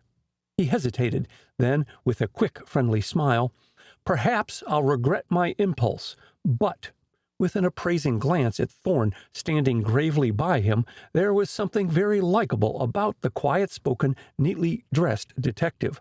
"I feel you will respect my confidence." "I will," and the finality of the tone pleased the physician. "It is not my custom to discuss conditions I find in the homes of my patients," he went on. "A doctor is frequently looked on as a father confessor, and we cannot help becoming aware of information not intended for publication." "I understand," supplemented Thorne quickly. "Suppose I question you," and, as McLean nodded his acquiescence, "where did you find Mr. Winslow unconscious?" "In bed," succinctly. "Mrs. Winslow said he fainted in her boudoir, and that with the help of Lambert she got him to his own room and on the bed when he fainted again. He regained consciousness soon after I got here and dropped off to sleep. It so happens," McLean leaned against a corner of the larger mahogany card table, "that Winslow came into my office 10 days ago complaining of failing eyesight, so he underwent a strict physical examination at the request of his oculist. The tests gave no indication of any heart trouble." "How about his blood pressure?" "Just above normal. Nothing to have produced this condition," with a wave of his hand toward the ceiling. "I told him to quit drinking bootleg liquor, and perhaps his sight would improve." "Is he a hard drinker?" quickly. "Not ordinarily, no." McLean hesitated. "I imagine Mrs. Winslow did not always approve of some of the stag parties he gave," with a reminiscent chuckle, then sobering instantly. "By the way, she's the gray mare in the stable and nobody's fool." "And yet she told you her husband was ill from a heart attack?" McLean shifted his weight to his right foot. "Perhaps she was kidding herself," he suggested. "You can never tell about a woman." Thorne's eyes gleamed under his heavy lashes. "Is Mr. Winslow attentive to other women?" he asked quickly. The doctor shook his head. "Not to my knowledge," he answered. "From what I've seen, it is a most harmonious household." "Even since the advent of Miss Chase?" and McLean caught the eager note in his voice and looked at him questioningly. "So far as I know, yes," he replied. "Miss Chase is a remarkably pretty girl. It is a great misfortune that she is so crippled." Thorne came closer. "Have you attended her professionally?" Then, as the physician shook his head, "Were you ever asked to by Mr. Winslow?" "Never." "Why?" Observing Thorne with interest, the latter did not reply immediately. "It strikes me as strange," he said slowly after a moment, "that Mr. Winslow should have sent for Dr. Kane to come from Boston to examine Miss Chase when you, their family physician, are here on the spot." McLean looked at him in some bewilderment. "I know nothing of that," he admitted. "Kane ranked very well as an orthopedic surgeon, and he is an old and intimate friend of the family. They have spoken of him very often. Such a case as Miss Chase would be right in his line for treatment, probably." He stood up. "Can I take you into town?" "If you will." Thorne consulted his watch. "My assistant brought me out and was coming back later. I can reach him at the office, however. The servants stay at night, I presume, in case Mrs. Winslow needs assistance?" "Oh, yes." While he spoke, McLean went down the hall toward the suite of rooms belonging to Elsa Chase and her nurse. The latter heard their approach and stepped outside her door, closing it firmly behind her. "Yes, doctor," she said. "I was waiting to see you before you left to ask for instructions as to Mr. Winslow." "You can be with him tonight?" "Yes, sir." Miss Klein's quiet, professional manner cloaked her woman's curiosity most effectively, and neither man guessed her intense desire to know the reason of Thorne's presence there at that hour of the night. "When Mr. Winslow awakens," went on the doctor, "give him some liquid nourishment. Above all, keep him quiet, and he should see no one. If his condition requires it, use stimulation. I'll be at home, so don't hesitate to call if you want me." And with a friendly nod, McLean turned with Thorne and walked toward the front door. His car was parked in the driveway close at hand, but it was not until the two men were seated and the car in motion that Thorne voiced his thoughts. "A beautiful mansion, Doctor," he said, pointing to the house gleaming white through the darkness. "A white sepulchre which in the past 24 hours has witnessed a dastardly murder and seen its owner almost choked to death. Now, has the last event any bearing on the first?" "Ask me something easy," groaned McLean as he started the engine. "Mrs. Winslow informed me that only she, Miss Chase, the nurse, and the servants were in the house when Mr. Winslow was taken ill, and Lambert corroborated her statement." He shifted the gears from second to high. "And in the years of our acquaintanceship, I have found that Mrs. Winslow speaks the truth." Miss Klein waited in the hall until she heard McLean drive away before returning to her room. From there, after attending to several minor matters, she went to Elsa Chase. The girl looked up from her book with an eager smile, but it faded as the nurse shook her head. "Young Mr. Winslow isn't in the house," she said, laying her hand on her patient's shoulder with a soothing gesture. "Lambert claims he left immediately after our talk this afternoon." Elsa's expression grew more troubled. "I cannot understand it," she declared, and her lips trembled. "Jack has never failed to see me whenever he was here, no matter how short the time. Are you sure, Alice, he didn't come when I was asleep?" As she nodded assent, Elsa leaned back wearily and with a sigh picked up her book. "Please don't start reading," begged Miss Klein persuasively. "You can do that after you are in bed." "But I want to sit up longer," objected Elsa, raising troubled eyes to her nurses. "If I hear Jack come, I can wheel myself into the music room." But Miss Klein shook her head. "Lambert is going in town for the night. He is waiting now to help me put you to bed." "Let him go," with a touch of angry impatience. "I intend to sit up and see Jack. You can elevate this chair so that I can lie full length on it." "You won't be comfortable." "What do I care?" with a quick shrug of her shoulders. "Go, Alice, and tell Lambert not to wait any longer. Will you be all night with Mr. Winslow?" "Oh, I'll be back and forth." The nurse paused and looked anxiously at Elsa. "I don't like to leave you." "Alice, you old stupid." Elsa straightened up as best she could and kissed the nurse warmly.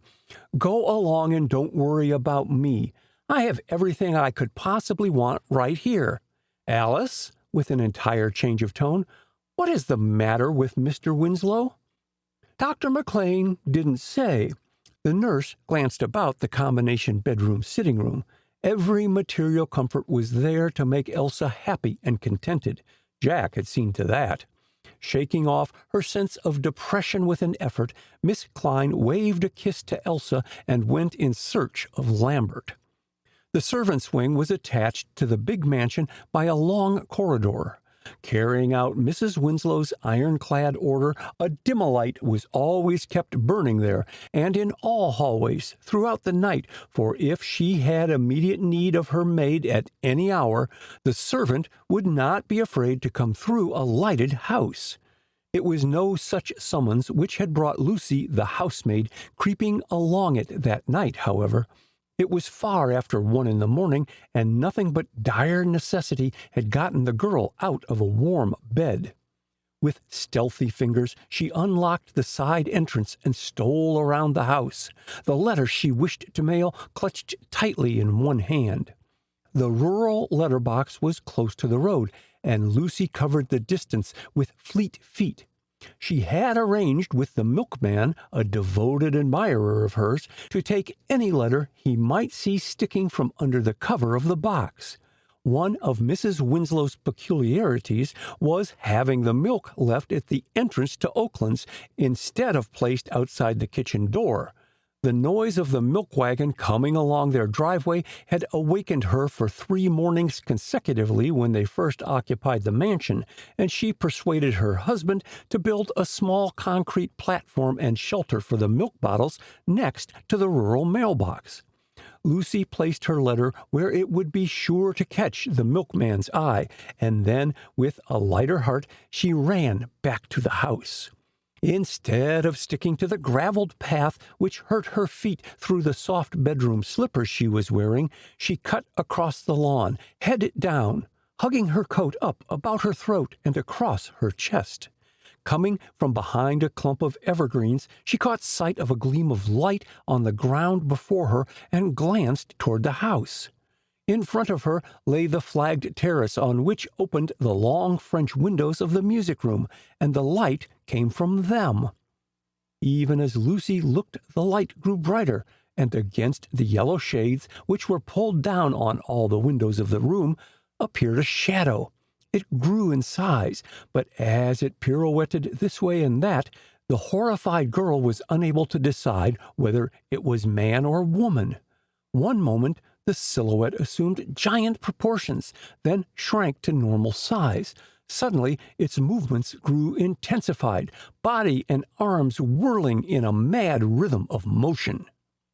Haltingly, step by step, Lucy approached the terrace. Then the whirling body swung around, the arms were outflung, and she saw beckoning, clutching fingers. With a terrified moan, she staggered backward and fled to her bedroom in blind, unreasoning panic and cowered under her bedclothes. End of Chapter 6. Chapter 7. The Inquest.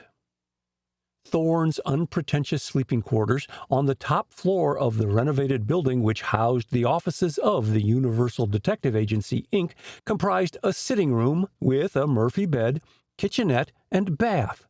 Thorne was no mean cook and infinitely preferred, when time permitted, to prepare his own frugal meals, but he left the housework, such as it was, to the janitor's wife.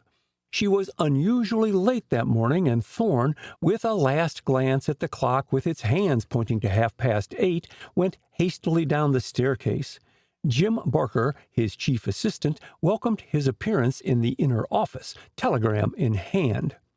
"We drew a blank, Chief," he said.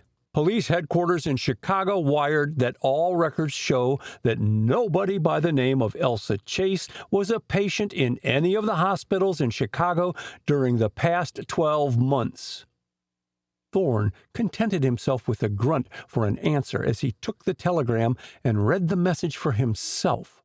Suddenly, he thrust it back in his assistant's hands. "File it," he directed briefly, "then wire headquarters if they or their traffic bureau have a record of an automobile accident last spring between a car belonging to John Winslow of this city and a taxicab. Winslow's District of Columbia license tag is E4037. Ask for an immediate reply." And the detective sought his desk. The few letters awaiting his attention required but a brief perusal. The Morning Post next claimed his interest, and sitting down, he read it through carefully. Among the obituary notices, he found the lines, Kane. Suddenly, on Monday, November 11th, 1926, Joseph E., orthopedic surgeon of Boston, Massachusetts, in his 50th year at Oakland's residence of J. Arnold Winslow. Notice of funeral later. On the page opposite, under a column heading, appeared a short article giving the following bare facts: that Joseph Kane, well-known orthopedic surgeon of Boston, Massachusetts, while visiting Arnold Winslow at his country home, had become ill in the night and, so ran the printed type, seeking fresh air, had opened the bathroom window, lost his balance, and plunged to his death on the concrete walk below. Coroner James Penfield, it continued, has called an inquest at the district morgue today at 10 o'clock to determine the exact cause of death. The detective tossed aside his paper and sought his assistant. I'm going to the morgue, he stated. If anything important comes up, you can reach me there. Even though located in one of the most unattractive sections of the city, parking space near the morgue was already preempted when Thorne got there. After leaving his car further down the street, he walked toward the weather-stained stucco building, scanning the cars by the curb as he did so. At sight of the Rolls-Royce drawn up before the entrance to the morgue, his footsteps quickened. Back of the handsome limousine stood a Dodge station wagon, and Ferguson, sitting behind the steering wheel, nudged Lambert as the detective drew near. That worthy bowed respectfully as Thorne addressed him. Yes, sir, he said in answer to the detective's question. Mrs. Winslow's just gone in. She told us, with a jerk of his head indicating the other domestics from Oakland's occupying the back seat of the car, to stay here till we're wanted. Dr. McLean's with her, sir. Thorne's look passed from the butler's eminently respectable countenance to Ferguson, sitting hunched over the wheel, his long arms encircling it while his ever-restless fingers drummed a tattoo on the polished wood. His was not an attractive face, but Thorne, after a cursory look at the white cheeks and staring eyes of the women on the back seat, glanced again at Ferguson. The gardener held an unlighted cigar between his lips, chewing and turning it continuously, a nervous trick in which he indulged even in the presence of Mrs. Winslow. Have a match, Ferguson? And as Thorne put the question, he drew out a box and tossed it into the car. Ferguson caught the box dexterously. Thank ye. He removed the cigar and showed his nicotine-stained teeth in an expansive grin. Can ye tell us how long we'll be a-waitin'? I've no idea. Thorne eyed the man narrowly. His unhealthy color and unwholesome appearance generally was not prepossessing, but his eyes, deep blue in color and keenly alive under their heavy lashes, gave indication of a mentality not in keeping with Ferguson's slothful habits. Thorne's thoughts were masked behind his expressionless features, but the detective's camera eye had registered Ferguson's countenance indelibly in his brain. Better take the women inside, he suggested, his glance again shifting to Lucy and the cook on the back seat. It may be a long time before the coroner calls you, and it's cold out here. But Lucy, sitting next to the door, hung back, clinging to the cook. Please, sir, I'll stay in the car, she stammered, and the tremble in her voice was unmistakable. Me and Jane is better off here. Thorne noticed the heavy coats the women had on and the warm lap-robe across their knees. The men were likewise protected from the cold. Without further remark, the detective entered the building. Several blue-coated policemen were standing around, and a number of idlers were grouped in one corner. They looked up at his entrance, then resumed their desultory conversation, paying no further attention to Thorne. As neither Mrs. Winslow nor Dr. McLean were there, Thorne concluded the inquest was about to begin, and crossing the room where usually witnesses waited, he entered the long, low chamber beyond. Evidently, the inquest had commenced, and Thorne, thankful that he had escaped the tedious swearing-in of the coroner's jury, moved up the aisle and sat down by Leonard McLean. Mrs. Winslow sat on the physician's left. She made no response to Thorne's low-voiced greeting, contenting herself with a stiff nod. Her lips under her black veil, which, this morning, she had elected to wear over her face instead of hanging down her back, were tightly compressed, while her eyes roved this way and that, studying her unfamiliar surroundings with interest. It was a drab setting for the human tragedies enacted within its four walls. The cheap wooden chairs which filled the room, the worn platform at the further end, with tables and chairs, one for the witnesses, the others for the jury and the coroner and his officials, presented a dreary aspect which the winter sunshine failed to dispel. Mrs. Winslow had elicited from McLean the fact that the door through which the jury had filed led to the mortuary where they had viewed Dr. Kane's body. Her name, pronounced by the coroner, echoed through the half-empty chamber and brought her to her feet with a jump. Leaning heavily on McLean's arm, she mounted the few steps to the platform, but before she could seat herself, the morgue master stepped in front of her, Bible in hand. His heavy bass voice almost drowned her murmured pledge to tell the truth, the whole truth, and nothing but the truth, so help me God. "Please remove your veil, madam," directed Coroner Penfield, and with marked reluctance she complied with his request. "I have here," went on the coroner as she settled back in her chair, her face unduly flushed, "a doctor's certificate stating that your husband is ill in bed." "He is," she responded quickly, "too ill to come here." "He will be called later." Penfield shuffled his papers about, seeking a memorandum. "You have both resided in Washington for some time?" "Yes, to be exact, 6 years and 7 months. Mrs. Winslow's precision of speech was more pronounced to cover the agitation she feared would betray itself. "My husband came here shortly after he ceased to take an active part in the law practice of the firm Winslow, Osborne and Company." "Ah, he was the senior partner?" "Yes, but while he withdrew about 7 years ago, he is still of counsel. It was then that we left New York and came to Washington to make it our permanent home." Penfield paused before putting his next question until several reporters had taken their places at the table provided for the press. Then he resumed his examination more briskly. "What branch of the law did your husband practice? Criminal law?" "Oh, no. He was a customs lawyer, to be candid," with a rather wintry smile. "It was to try cases before the United States Customs Court and the Supreme Court that first brought us to Washington and decided us to come here after his retirement from active partnership in the old firm which his father had established." "I see." Penfield ceased playing with his pencil and laid it down. "How many are there in your household, madam?" "My husband and myself and our adopted son, John," checking them off on her fingers as she enumerated each name. "Our guest, Miss Elsa Chase, her trained nurse, Miss Alice Klein, the 4 servants, Lambert the butler, Peter the chauffeur, Jane the cook, and Lucy the housemaid.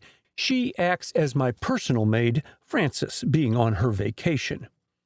"And your servants about your country place are?" "Ferguson, my gardener, and his 2 assistants. He lives in the gardener's cottage, but they do not." Her concise answers brought a glance of approval from the coroner. "All our servants have been with us for a period of a year or more, others much longer. Lambert, for instance, came to Washington with me, also Jane.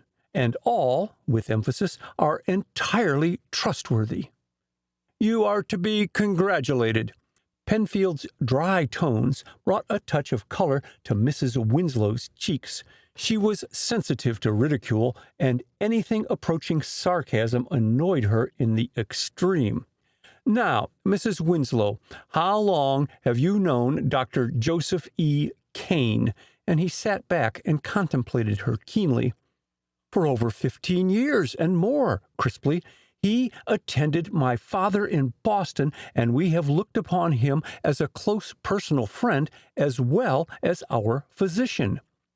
"Did Dr. Kane seem in his usual health when he arrived at your house on Monday night?"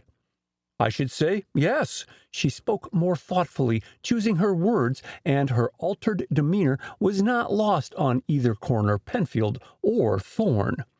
The detective, with Dr. McLean, had moved forward until they occupied seats on the front row and almost directly opposite the witness chair. He appeared older, true, but I should say in good health and spirits. However, modifying her remarks with some haste, "I only saw Dr. Kane for a brief time, possibly not longer than half an hour." "Why was that, Mrs. Winslow?" "Dr. Kane came just for the night, with the intention of seeing our guest, Miss Chase. She is an invalid, a cripple," hesitating in her speech for the first time. "Dr. Kane spent the evening with her, and we did not meet again as I retired early, leaving my husband and his guests playing poker in the card room." Penfield stood up. "That is all just now, Mrs. Winslow," he said, holding out his hand to help her down the steps. "Please wait in the next room, however. Mason," to the morgue master, "come here a moment." His next remarks to the latter were so low that only Inspector Mitchell of the Metropolitan Police Force, who had joined them, heard what Penfield said. The inspector nodded his approval at the end of the brief conversation and left just behind Mrs. Winslow. He assisted her in finding a comfortable seat near the stove in the chilly anteroom before leaving the morgue. "Dr. Wingate will take the stand," announced Coroner Penfield, and the assistant coroner dropped his fountain pen with satisfaction and rubbed his stiff fingers. Taking notes of the inquest was a decided nuisance to his way of thinking, especially as he had no knowledge of stenography. It was not until the formalities were gone through and he was seated in the witness chair that Coroner Penfield again addressed him. "You performed the autopsy on Dr. Joseph Kane, did you not?" "Yes, sir, in your presence and Dr. Leonard McLean's." The assistant coroner produced an anatomical chart and turned it so that the members of the jury could follow his pencil as he drew it along, illustrating his meaning. "These injuries to the shoulder and head, while painful, would not have caused death," he said, "nor could we find any organic ailment to which could be placed the responsibility for Dr. Kane's sudden death. For his age, he enjoyed remarkable health, apparently." Wingate paused, then spoke with more impressiveness. "But the cyanosed condition of the lips and the bright red patches of color found on the surface of the body convinced us that death had resulted from some poison." His words created a mild sensation. Reporters dropped their listless air. The jury, to a man, straightened up, and the spectators, who had drifted in from time to time, looked first at one another and then at the assistant coroner. Penfield, content to have Wingate testify in his own way, asked no further questions. "A more careful blood test was made," went on Wingate, laying down the chart. "The spectrum of the blood was characteristic of carbon monoxide poisoning." The foreman of the jury, sitting with mouth agape, nudged the man next to him, then leaned forward and, with a deprecating glance at the coroner, addressed Wingate. "Do you mean the carbon monoxide gas we are always warned about when starting cars in closed garages?" he asked incredulously. "Yes," sternly. "People will not understand the deadliness of this odorless gas and how it gets in its work without the victims receiving the slightest warning. Sometimes as small a quantity as 1/5 of 1% in the air is fatal. The gas combines with the hemoglobin of the blood and destroys the efficiency of that fluid as an oxygen-carrying medium. Death results from paralysis of the respiratory system. The foreman looked perplexedly at the coroner, who nodded encouragingly at him. "Go ahead and question Dr. Wingate," he prompted, and the man colored between pleasure and excitement at the unexpected attention he had drawn upon himself. "But see here, Dr. Wingate," he began, wagging his head knowingly, "you just said this carbon monoxide gas kills you in a garage, but this here Dr. Kane wasn't in a garage, at least so we understands." "Dr. Kane wasn't in a garage," acknowledged Wingate patiently, "but he was in a small bathroom with the door closed, possibly the window also, until he opened it in frantic haste, but too late for human aid, and fell dead on the ground outside." The foreman scratched his head. He had served on juries before and felt a privileged character, besides which his thirst for knowledge frequently led him to overstep his privileges. "But how did this monoxide gas get in the bathroom?" he asked, and Coroner Penfield rose and resumed his role of inquisitor, motioning the foreman to be silent. "In what other way is carbon monoxide a menace to life?" he began, facing the assistant coroner. "It can be generated by the gas range in the kitchen, the gas water heater in the bathroom or basement, while gas logs and heaters in living rooms and bedroom are equally dangerous," responded Wingate. "A person may be literally immersed in the gas and never suspect its presence until he begins to grow dizzy or becomes paralyzed. The next stage is unconsciousness, the next, death." There was a brief pause. Then Penfield dismissed Wingate with a wave of his hand and a word of thanks. "Recall Mrs. Winslow to the stand, Mason," he directed the waiting morgue master. The latter executed his errand with such celerity that he and the witness were once again in the room before Leonard McLean realized that Detective Thorne had taken the occasion to slip away. "How is your house heated, Mrs. Winslow?" asked Penfield as she sat down in the witness chair. "By oil," she replied, eyeing him in some surprise. The question struck her as irrelevant. "And," she added, "we cook with electricity." "Do you use radiant gas heaters in your bedrooms and bathrooms?" inquired Penfield, even more persistently. Mrs. Winslow did not reply at once. Apparently, she was having difficulty in adjusting her veil so that it did not catch in the chair back. "We never use gas stoves," she declared a second later. "Our ABC oil burner provides us with the same even heat both day and night." Penfield stepped to the side of her chair. "Thanks, Mrs. Winslow. You may go." And he stood aside that she might walk by him, but it was some seconds before she moved, her abrupt dismissal having taken her completely by surprise. She was passed in the aisle by a deputy marshal in plain clothes. He also was in the witness chair but a few minutes. "Did you serve the summons on the members of Mrs. Winslow's household to attend this inquest, Waters?" asked Penfield, after the man had been sworn. "Yes, sir, on everyone there except Mr. John Winslow," replied the officer. "The young man wasn't to be found anywhere." Penfield looked at his watch, then snapped it shut. "The inquest is adjourned until 2:00, he announced, and turning back to his table, gathered up his papers. End of Chapter 7. Chapter 8. Marked N.G. Prompt to the hour announced by the coroner, the inquest was resumed, and this time nearly every vacant seat in the room reserved for that purpose was filled, for, with the uncanny speed with which news of any sort travels, word had gone around that the Kane mystery would produce unexpected and perhaps sensational results as the investigation progressed. representatives of the office of the prosecuting attorney occupied chairs well to the front, while one of the district commissioners sat at the table by Penfield with Detective Mitchell at his elbow.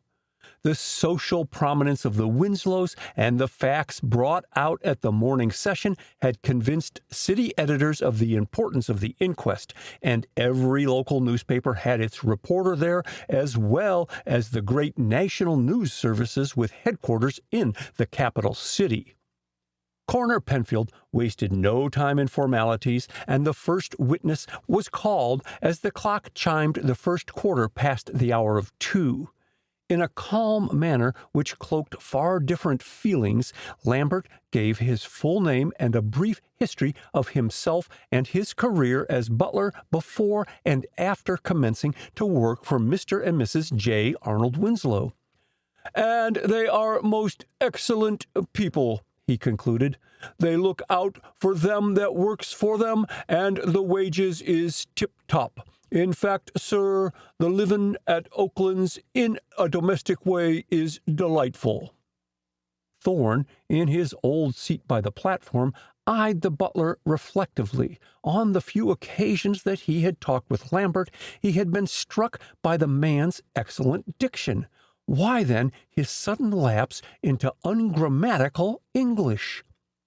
"You say that living conditions at Oakland's are delightful," went on Coroner Penfield slowly.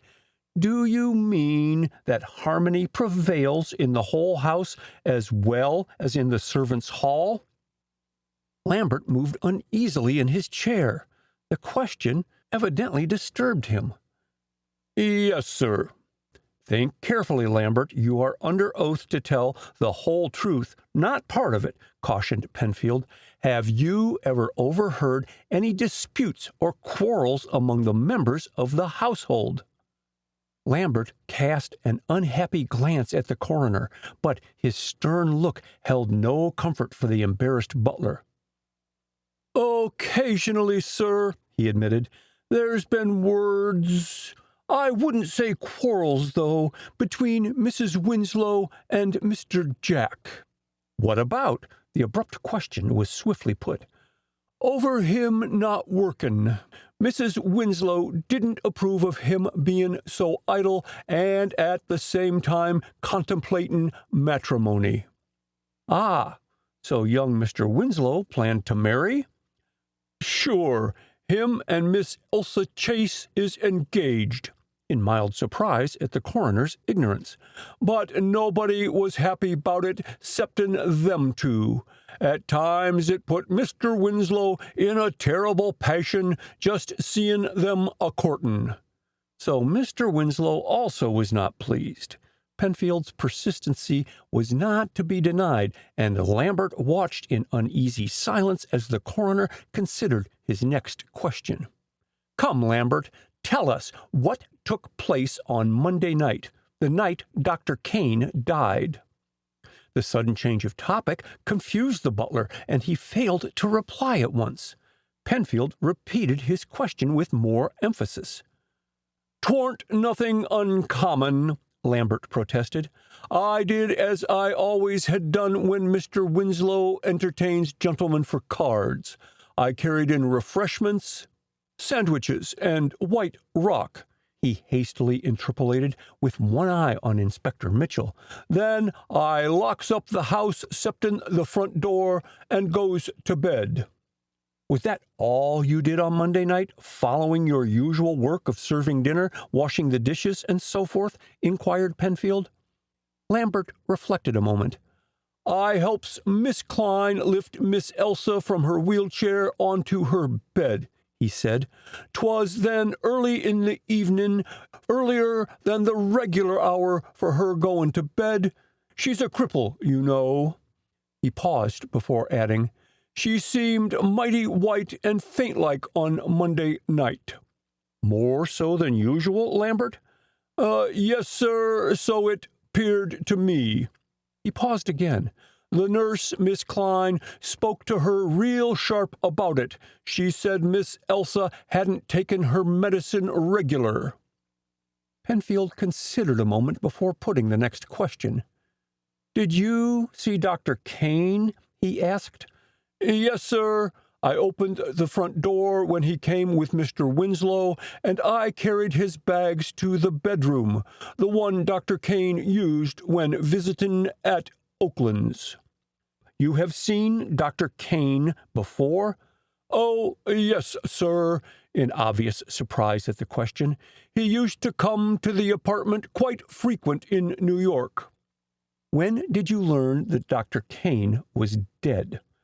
Mr. Jack came for me. I got dressed right away and went downstairs to help Mr. Winslow and Mr. Jack. Mr. Winslow sent me to get Miss Klein, as his wife had hysterics. Penfield made several notations on his memorandum pad before looking up at the witness. Where were Mr. Winslow's guests when you got downstairs? They had left, sir. The coroner consulted his notes, turning the leaves in some haste. At what hour did you get to bed? He asked, looking over at the witness. I was in my room by 10 o'clock and in bed 20 minutes later. Mrs. Winslow had had company to dinner the night before, and I was tired after a lot of extra work, Lambert explained, and I went right off to sleep. And nothing disturbed your slumber? The coroner was gazing at him with an insistence that would not be denied.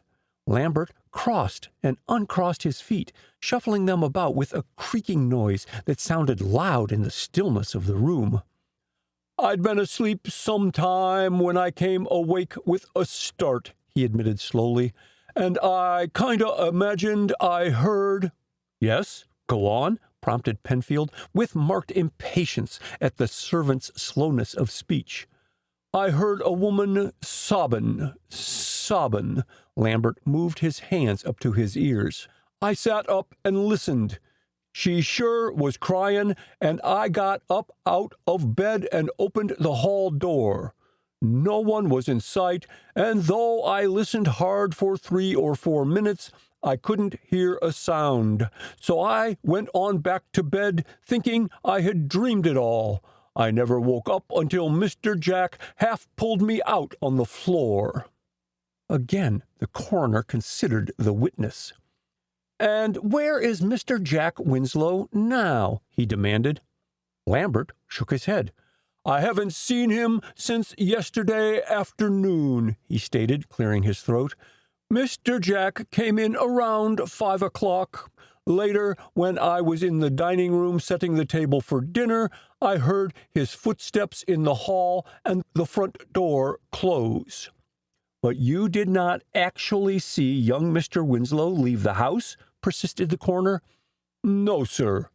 And you cannot swear that he is not there. Lambert scratched his forehead, a worried look in his eyes.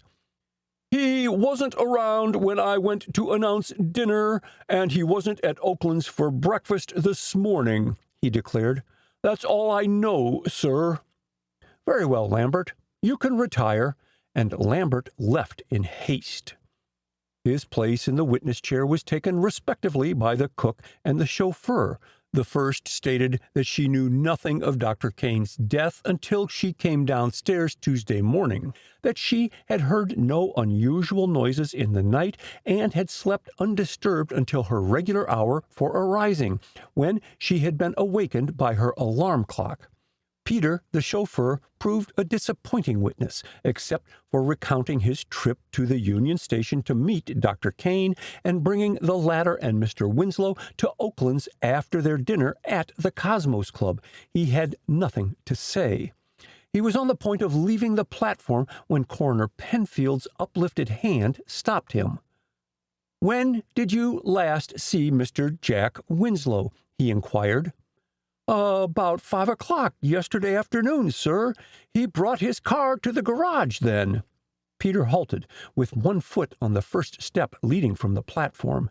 "He told me not to wash the car, as he wanted to use it last night."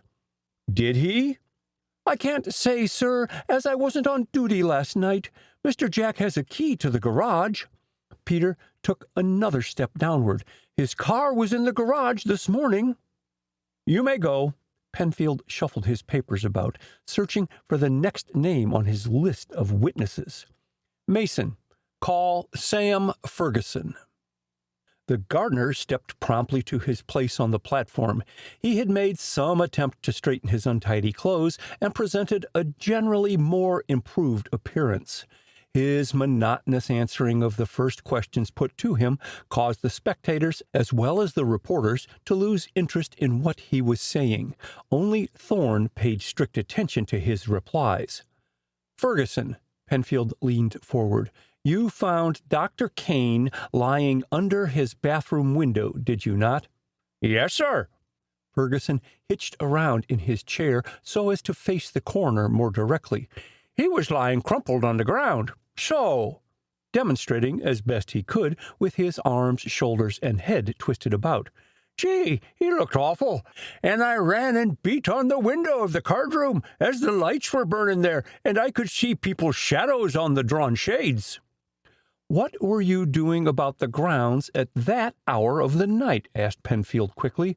"Don't you live in the cottage some little distance from the house?" "Yes." The man's fingers played with his beard. "There's a telephone connection between my cottage and the big house," he added, "and the understanding is that I come up thar whenever I'm called. Monday, 'bout midnight or thereafter, I disremembers the exact time, the phone bell rung once, twice, but nobody answered when I called hello." "What then?" questioned the coroner. "Did you phone Central?" "'Twert no use," he said. "That there phone to the big house is a buried line and don't connect nowhere else, not even with Central. That's why I got uneasy, 'cause I reasoned the call must have come from the big house, though I couldn't raise no one at the other end of the phone. So I slips into my duds, and taking my electric torch, I circled round the house. That's how I come on Dr. Kane's body. I ain't got over the sight of it yet, and the turn it gave me." And Ferguson's throaty tones grew even more husky. Penfield adjusted his eyeglasses and stared in silence at the witness. "About this telephone direct to your cottage," he began after a second's pause. "Where is it located in the big house?" "In Mrs. Winslow's bedroom." Coroner Penfield and Inspector Mitchell exchanged glances. "You are excused, Ferguson," the former announced curtly.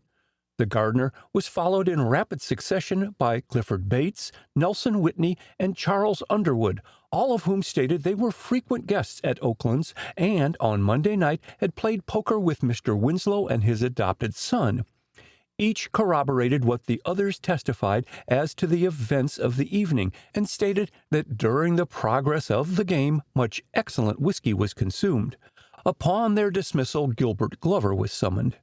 "You made the sixth of the poker party," began Penfield, after Glover had answered his preliminary questions. "Did any unusual occurrence mark the evening?" "I won." Glover's smile showed his handsome teeth, "and Jack Winslow lost, as usual." "Ah, was he a heavy loser?" Glover moved uncomfortably. "He was out several $100s," he answered gruffly. "I don't recall the exact sum." Catching Penfield's significant look, he reddened. "I'll admit we were all pretty well lit. It was deuced good whiskey Jack produced for us." Penfield did not press his question. Instead, he asked, leaning across the table in his earnestness, "Do you recall whether or not Jack Winslow left the card room before Ferguson told you of finding Dr. Kane's body?" "Sure. He went upstairs to get his checkbook." "At what hour was that?" Eagerly. "Did he stay long?" "Around midnight." Glover was exasperatingly slow of speech, which added to Penfield's sense of annoyance. The short afternoon was drawing to a close, and he had other witnesses waiting. "We played a round or two without him." "Did he appear agitated, upset about anything?" Glover laughed. "If he was, we weren't in a condition to notice it," he responded genially. "Besides, Jack has an excellent poker face." "Did Dr. Kane join your party?" "No." "Did you see him at all?" "No." Penfield laid down his notes. "That is all, Mr. Glover. Oh, just a moment." as a folded note bearing a few words written by Inspector Mitchell was thrust into his hand. Penfield scanned it hastily, then turned to Glover. "Did Jack Winslow give you a check for his losses?" "Yes." "And have you cashed that check?" Glover's color deepened to a yet redder tinge. "What has that to do with Dr. Kane's murder?" he demanded hotly. "I object to answering irrelevant questions." "We are the best judge of its relevancy," retorted Penfield, "and I repeat my question. And in answering it, remember that you are on oath to tell the truth. Have you cashed that check?" "Not yet." But Penfield had caught his suddenly averted look and persisted in his questioning. "Did you try to cash that check? Come, sir. Did you?" "Yes." "And it came back from the bank?" "Yes." Glover looked shamefacedly about. "It was marked N.G." End of Chapter 8. Chapter 9. The Lie Direct. The good looks of the pretty housemaid next on the witness stand were distinctly marred, or so the coroner thought, by the patches of red on each cheek, but while he attributed the over-brilliant color to rouge, Lucy's head felt light from the fever consuming her. All day long she had waited in fear and trembling to be called to the witness stand, and each hour of waiting had added to her sense of uneasiness and her terror of the unknown. She had lived most of her life in a rural village in the heart of Pennsylvania, and had been brought up with a wholesome dread of any court, and a police court in particular. She was painfully conscious also of the shortness of her skirt, the length of her legs, and the unaccustomed bob in which she had indulged only a few days before. "Well, Miss Smith," the coroner's voice echoed loudly in Lucy's ears, and she clutched the arms of her chair convulsively. "And what were you doing on Monday night, say between the hours of 10 p.m. and 2 a.m.? "Please, sir, sleeping. That is," correcting herself, "I got into bed about 10:30, sir." "Did you help Mrs. Winslow before retiring?" "No, sir. She told me she wouldn't need me on Monday night, and not to wait up for her." Lucy's voice was little above a whisper, and the coroner's hasty admonition to speak louder reduced her to silence. "Did you see Dr. Kane?" he inquired after a second's pause. "I was in the hall when he got out of the elevator with Mr. Winslow," she responded. "Mr. Winslow told me to be sure and put plenty of clean towels in his bathroom, so I carried more in there. Dr. Kane had gone downstairs again." "Was his room left lighted in his absence?" "It was then, sir, but not when I went there to tidy up the room early the next morning." "How early?" persisted the coroner, as her voice died away. "Around 6 o'clock, sir. I couldn't get into the bathroom then, sir." "I see." Penfield bent forward and gazed with disconcerting intenseness at Lucy. "Are you quite certain, Miss Smith, that you were not disturbed in the night, for instance," as a frightened look crept into her eyes, "didn't you hear some woman crying?" No, sir," she spoke through chattering teeth. "I always sleep with my head under the bedclothes, and when I sleeps, I sleeps. Jane can tell you how hard 'tis to wake me up. So help me, Mr. Coroner, I didn't hear nothing, not a thing on Monday night." Penfield listened to the girl's torrent of words with a skeptical air. "Remember, Miss Smith, you are here to tell the exact truth." "I'm telling it to you." Her agitation was increasing. "If you crucified me, I couldn't tell you nothing different." "Calm down, Miss Smith." Alarmed by her inclination toward hysterics, the coroner spoke soothingly. "We will call you later, perhaps. You may retire now. And Lucy," her cheeks wet with tears she could not restrain, was assisted from the platform by the morgue master, who, at a whispered word from the coroner, again went in search of Mrs. Winslow. For the third time, Mrs. Winslow made herself as comfortable as she could in the witness chair, but the look she cast at Penfield held a hint of the feelings she was holding in check with difficulty. To be obliged to face the battery of eyes focused upon her, to hear the audible comments of the spectators as she walked through the courtroom, was an ordeal which taxed her composure to the utmost. "Mrs. Winslow," began the coroner, "have you a telephone which runs direct to your gardener's cottage and nowhere else?" "Yes." "And where is that phone?" "By the side of my bed." "Did you use it to call Ferguson on Monday around midnight?" "I did not." Mrs. Winslow's surprise was manifest. "Did anyone else go to your bedroom to do so? For instance, your adopted son, Jack Winslow," with marked hesitancy between the and the completion of the sentence. It was Mrs. Winslow's turn to hesitate. "I left my husband downstairs with his guests," she said. "Jack I did not see. When I went upstairs, I stayed in my boudoir." "Was the communicating door open between your bedroom and the boudoir?" "It was." Mrs. Winslow moistened her dry lips with the tip of her tongue. "But I was listening to the radio, using the earphones."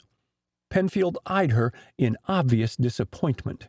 "So you heard nothing," he exploded. "Were you there all of Monday night, the night your guest, Dr. Kane, just down the hall, was murdered?" "Murdered?" Mrs. Winslow half rose, then sank back in her chair. With desperate effort, she regained her self-control. "I cannot even contemplate Dr. Kane's frightful death without emotion," she gasped. "You must pardon me, gentlemen," taking a deep breath before speaking again. "Yes, I stayed up in my boudoir, playing with my radio set, tuning in on distant stations while I waited for my husband. Arnold had promised to bring Dr. Kane there later that night. Instead, he brought news of his death." She covered her eyes with her gloved hand and bowed her head. For a brief instant there was silence. Then she looked up, and her eyes were like coals of fire against the whiteness of her cheeks. "Send for Elsa Chase," she cried. "She, and she alone, was the last person to see Dr. Kane alive." Penfield eyed her in silence for a moment, then rose. "Thanks, Mrs. Winslow," he said courteously. "We shall not need you again this afternoon." Then, to the morgue master, "The next witness, Mason, is Miss Klein." Mrs. Winslow walked by the trained nurse in the aisle with no sign of recognition, save a stiff bow, but Miss Klein, perturbed by her surroundings, gave her hardly a thought as she waited for the morgue master to swear her in as a material witness.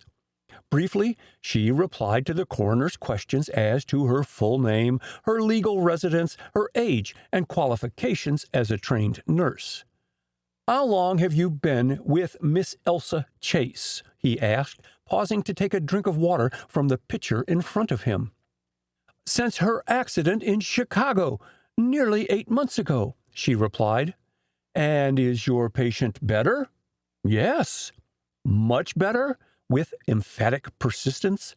"No," meeting his eyes calmly. Penfield shuffled his papers about, searching for a pencil, before he again addressed the witness. "Dr. Kane saw Miss Chase on Monday night," he began. "How did he diagnose her case?" "Dr. Kane did not inform me." Coroner Penfield eyed the trained nurse with feelings of exasperation. Her severely tailored suit, her trim hat, and her air of aloofness annoyed him. "Well, did Dr. Kane say nothing to you as to her condition, her treatment, when he left?" Miss Klein shook her head. "I was in the kitchen preparing some hot broth for Miss Chase, and when I came back, he had gone," she explained. I did not see Dr. Kane to talk to alone." "Oh." Penfield stroked his cheek. Things were not going as he had hoped they would. Miss Klein was decidedly not a communicative witness. "Well, what happened after Dr. Kane's departure? What did you and Miss Chase do then?" "She drank her broth, took her medicine, a bromide, and when she was entirely comfortable, I returned to my room and prepared for bed." Miss Klein spoke more rapidly, but her eyes remained steadfastly on the coroner. She found it less distracting than staring at the people in the crowded room. "Were you disturbed by anyone walking over your head?" asked Penfield. "Dr. Kane's bedroom and bath were over the suite of rooms occupied by you and your patient." "I heard no one moving about upstairs," she declared without hesitancy. "There are, as you doubtless know, heavy rugs in every room which would tend to deaden any sound. Also, Mr. Winslow's guests on the floor with us were quite noisy. I heard them laughing and talking until I fell asleep." "And when did you awaken?" "When Mr. Winslow and his guests came outside and removed Dr. Kane's body," she explained. "I dressed instantly, and after first seeing that Miss Chase was still asleep, I went out to help them. Then Mr. Winslow sent for me to take care of his wife." She sat back in her chair with an air of finality. "That is all I know of the tragedy." Penfield hesitated, eyeing her sharply. Suddenly he spoke with stern abruptness. "When did you last see Mr. Jack Winslow?" "Yesterday afternoon, just after his return from the city." For the first time, Miss Klein looked down the room and away from the coroner. His next remark caught and held her wandering attention. "You brought Miss Chase in with you?" he inquired, and as she bowed her head affirmatively, "That is all, Miss Klein." But the nurse lingered on the platform, and he glanced at her sharply. "Well?" "My patient is very delicate, very unstrung." Miss Klein was choosing her words with care. "May I have your permission to stay here with her?" He nodded. "Yes," gruffly, and Miss Klein hurriedly followed the morgue master into the anteroom. A second later, they returned, pushing Elsa along in a wheelchair. It was one borrowed from a nearby hospital by Inspector Mitchell that morning, after he had found Elsa's presence would be required at the inquest. Peter, with the assistance of a sturdy policeman, had carried the girl from the Winslow limousine into the morgue half an hour before and installed her in the chair. As the wheelchair rolled slowly down the aisle, the spectators in the rear of the room rose to have a better view of the scene, but the coroner's vigorous rap for order checked the low buzz of comment. Leaving the platform, he stationed himself at the foot of the wheelchair, which had been drawn up just below the witness stand. "We will take your testimony from here," he said kindly. "Mason, administer the oath," and the morgue master stepped forward, Bible in hand. Back in his place, Thorne was keenly watching the little group about the girl. He noted her spasmodic effort to straighten up still further as Mason raised the Bible. But the hand she held aloft as she repeated the solemn words after the morgue master was steady, and her voice, low-pitched though it was, carried to every corner of the room. Contrary to custom, Coroner Penfield did not commence his examination with the more or less stereotyped questions. "Miss Chase," he began, "are you engaged to Mr. Jack Winslow?" A burning blush crimsoned Elsa's cheeks, rivaling the delicately applied rouge with which she had sought to hide her pallor. "I am," she replied, with a catch in her throat. To have her private affairs broadcast before a curious and unsympathetic public was a distinct shock. "You have known Mr. Winslow and his family for some time?" inquired Penfield quickly. "During the past year, yes." "And are you on good terms with all of them?" "Certainly, or I would not remain as their guest." Her quiet dignity and her unusual type of beauty were making their impression, even on Coroner Penfield, but his businesslike manner did not alter, although his voice gained in gruffness. "What part of the country are you from, Miss Chase?" he demanded. "New England. Boston, in fact?" She shook her head. "The Chases come from Cornish, New Hampshire." "But you have lived in Boston," with an insistence that brooked no denial, "and there you knew Dr. Kane." "I did not!" she cried. "I never met him until Monday night." "So?" Coroner Penfield's smile was skeptical. "And how long did it take him to make his examination?" "Not so long," Elsa acknowledged. "Dr. Kane was very thorough." For the first time her voice trembled. "Very encouraging, for he held out strong hopes for my ultimate recovery by the removal of the pressure on my spine." Penfield considered her for a moment in silence. It was seldom he had so interesting a witness to interrogate.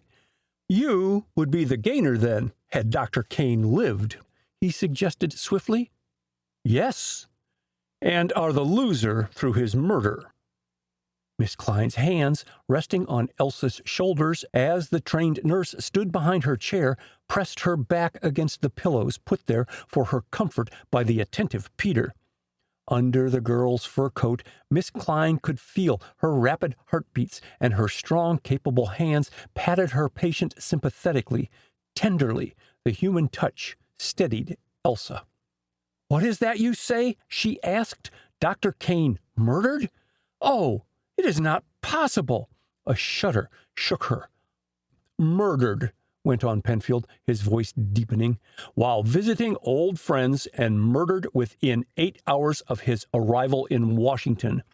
Of those 8 hours, Miss Chase, he spent the greater time with you." Elsa's blue eyes were raised and stared steadfastly into his. She listened as if hypnotized. "You have just stated that his medical examination took not so long," imitating her tone. "Then what occupied the rest of his time with you?" "We were talking." "About what?" "My engagement to Jack." Elsa became more conscious of the close atmosphere of the overheated room. It made her head swim, and Penfield's features grew vague, clouded before her. With a hasty gesture, she passed her handkerchief across her lips. The pungent perfume with which it was saturated helped clear her brain.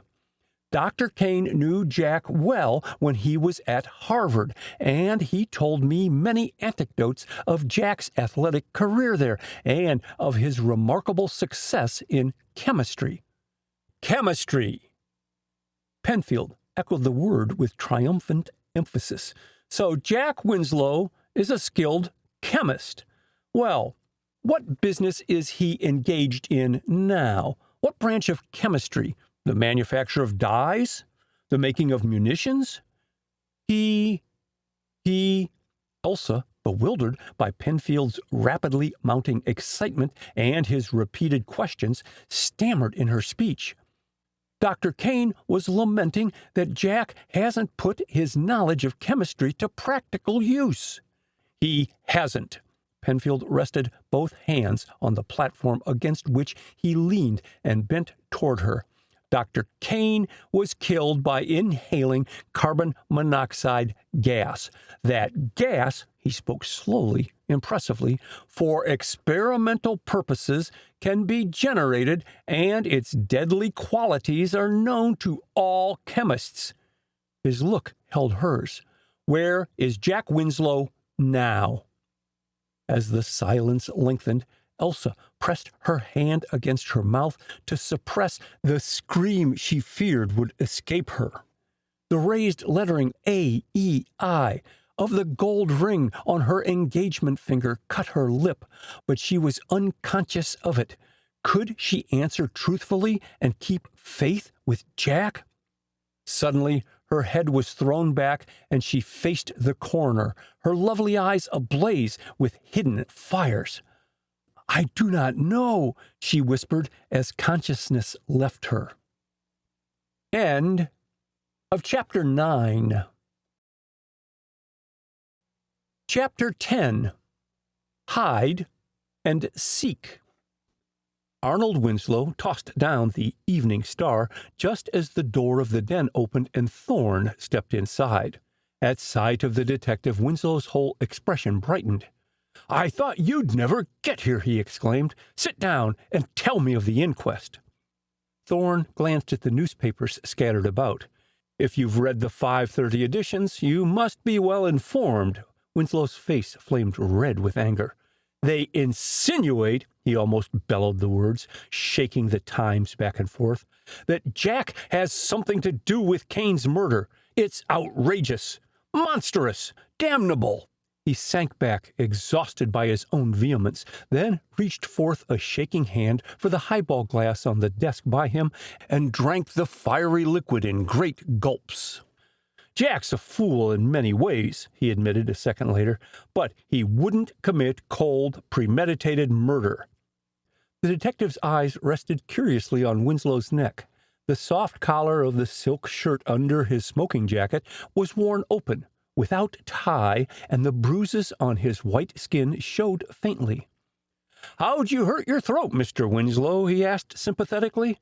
Winslow's hand shot upward, and he adjusted the collar more closely about his neck. "When I fainted yesterday, I tried to open my collar and instead clutched my throat," he explained glibly, and changed the subject with marked abruptness.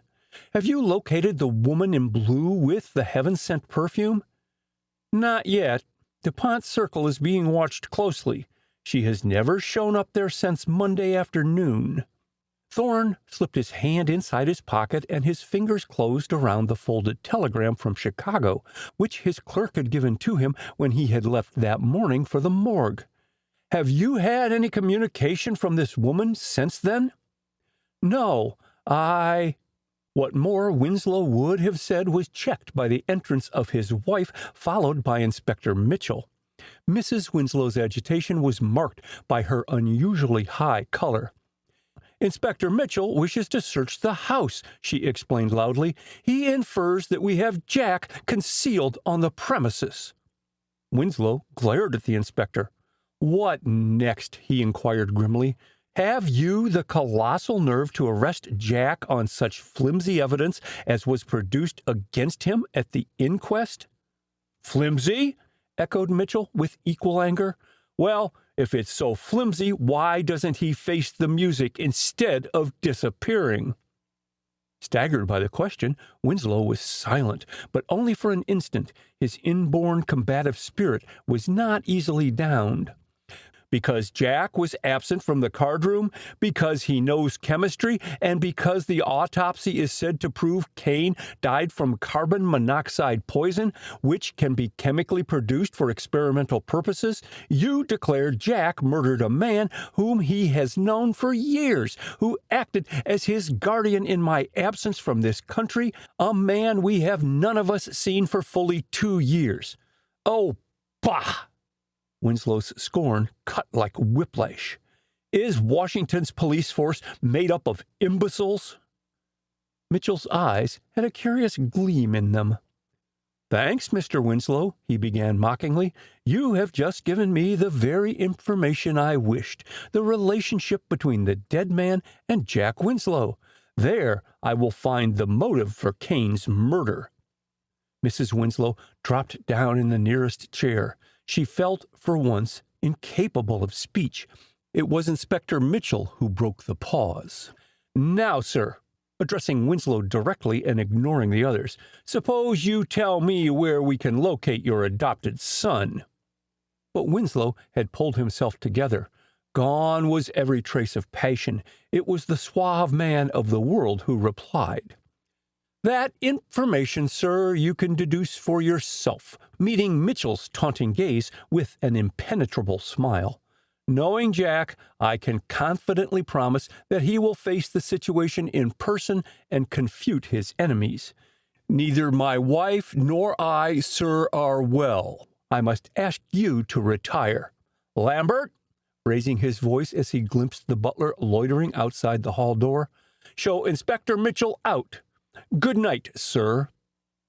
With a profound bow, which included all in the room, Mitchell left them, and Winslow turned feverishly to Thorne. "Have you learned nothing about Elsa Chase?" he asked. "I know what she testified," touching a newspaper on the floor with his foot.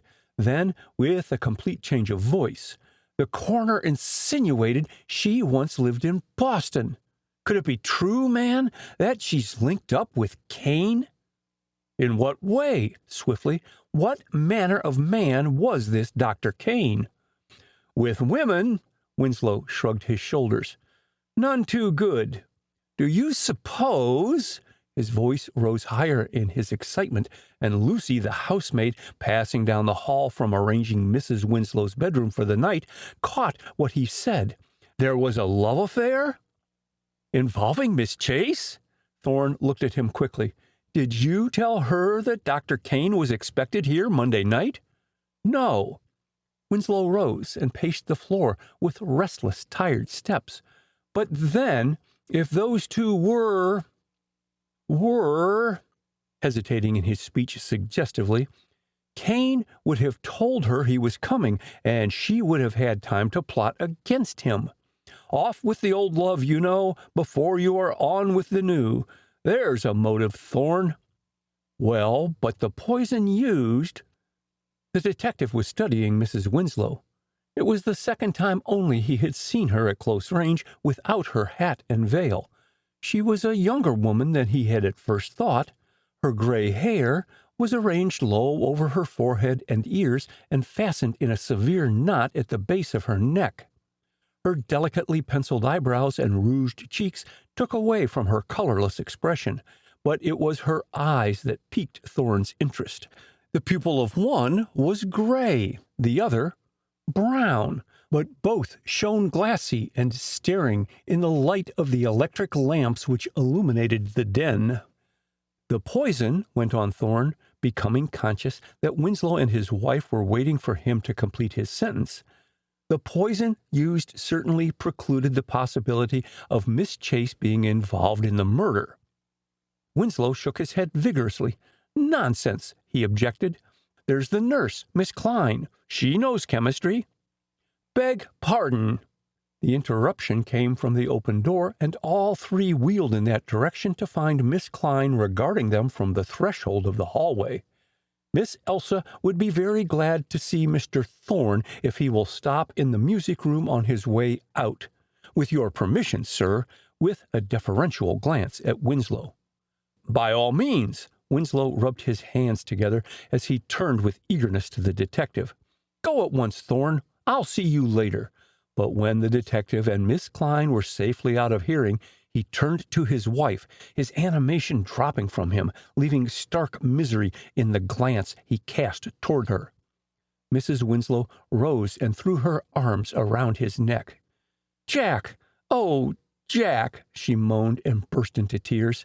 "What madness to run away!" The great logs in the fireplace in the music room were burning brilliantly, and Elsa wheeled her chair dexterously along the walls until she had switched off all the electric lamps. The firelight suited her mood, giving her a sense of warmth and comfort. She was back in her place by the chimney corner when Thorne entered the long room. At first he did not see her, partly hidden as she was by the high back of a wing chair, but when he did, he still did not hurry his footsteps, preferring to take a leisurely look at the beautiful furniture, the handsome tapestries and curios in cabinets. He was quite certain they were alone before he finally seated himself at the opposite side of the fireplace and directly facing her. "You sent for me?" he began softly, after waiting an appreciable moment for her to address him. "What can I do for you, Miss Chase?" Elsa looked up and scanned him closely. Thorne's features were too rugged to be called actually handsome, but his dark, penetrating eyes under their heavy brows, his broad forehead with his black hair brushed carelessly across it, indicated strength of character and an intelligence above the average. In the past 48 hours it had been Thorne she had looked for. Thorne she had noticed picking his unobtrusive way among them all, missing nothing, saying nothing. It was Thorne she had grown to dread as an enemy. Abruptly, almost fiercely, she broke the silence. "The inquest was absurd, Farcical, she exclaimed, and yet the newspapers took it seriously, and they have dared picture Jack as a suspect. Her eyes blazed up at him challengingly. Jack is not guilty, Mr. Thorne.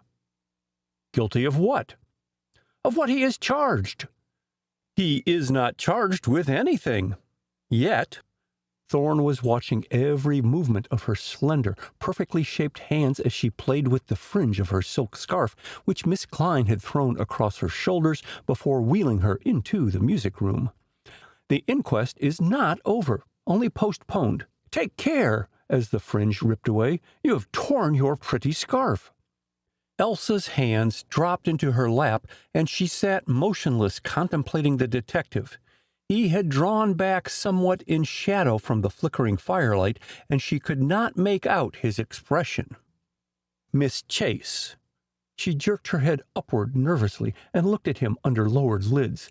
In your conversation with Dr. Kane on Monday night, did he evince animosity toward Jack Winslow or any other member of the family? The rose-colored scarf across her breast stirred as her breathing quickened. The question had caught her unawares. He admired Jack's brilliant mind, she hesitated, but deplored his lack of perseverance, his, laziness? You are unjust, she blazed. Jack was brought up with the idea he did not have to work. And he didn't use the talents God gave him, jeeringly, lacking ambition, until he met you. She gazed at him wide-eyed. It is not Jack you should criticize, she protested loyally. You are wasting your time doing so to me. Why not investigate Dr. Kane's past? To further incriminate Jack in his murder? No, to clear him of all suspicion. Her voice rang out sharply. Do you never, in your work, protect the innocent as well as find the guilty? And before he could answer, then, in God's name, search out Dr. Kane's murderer. No matter at what cost to yourself? She bowed her head. I would sacrifice all, life itself, for Jack. The low, impassioned words echoed through the silent room. Without comment, Thorne waited. She was very beautiful, this girl before him. Was she also a superb actress? Suddenly, she mastered her emotion and eyed him curiously. Do I catch your meaning? She asked. Did you infer that I, touching herself, would be hurt by your investigation? Still in silence, the detective took out the telegram from police headquarters in Chicago and laid it in her lap so that the typed words were exposed. Nobody by name of Elsa Chase patient in Chicago hospitals during past 12 months. It was some moments before she spoke. Well, what of it? Her delicately arched eyebrows were raised interrogatively. You can be ill in Chicago and not be in a hospital. From another pocket, the detective produced a second telegram, but he did not open it at once. How did you happen to become acquainted with Jack Winslow? He asked. Through an accident? Yes. His car collided with my taxi. She lifted her hands and dropped them listlessly. The gesture was expressive. And you have not walked since. Tough luck. Thorne's tone admirably blended sympathy and interrogation.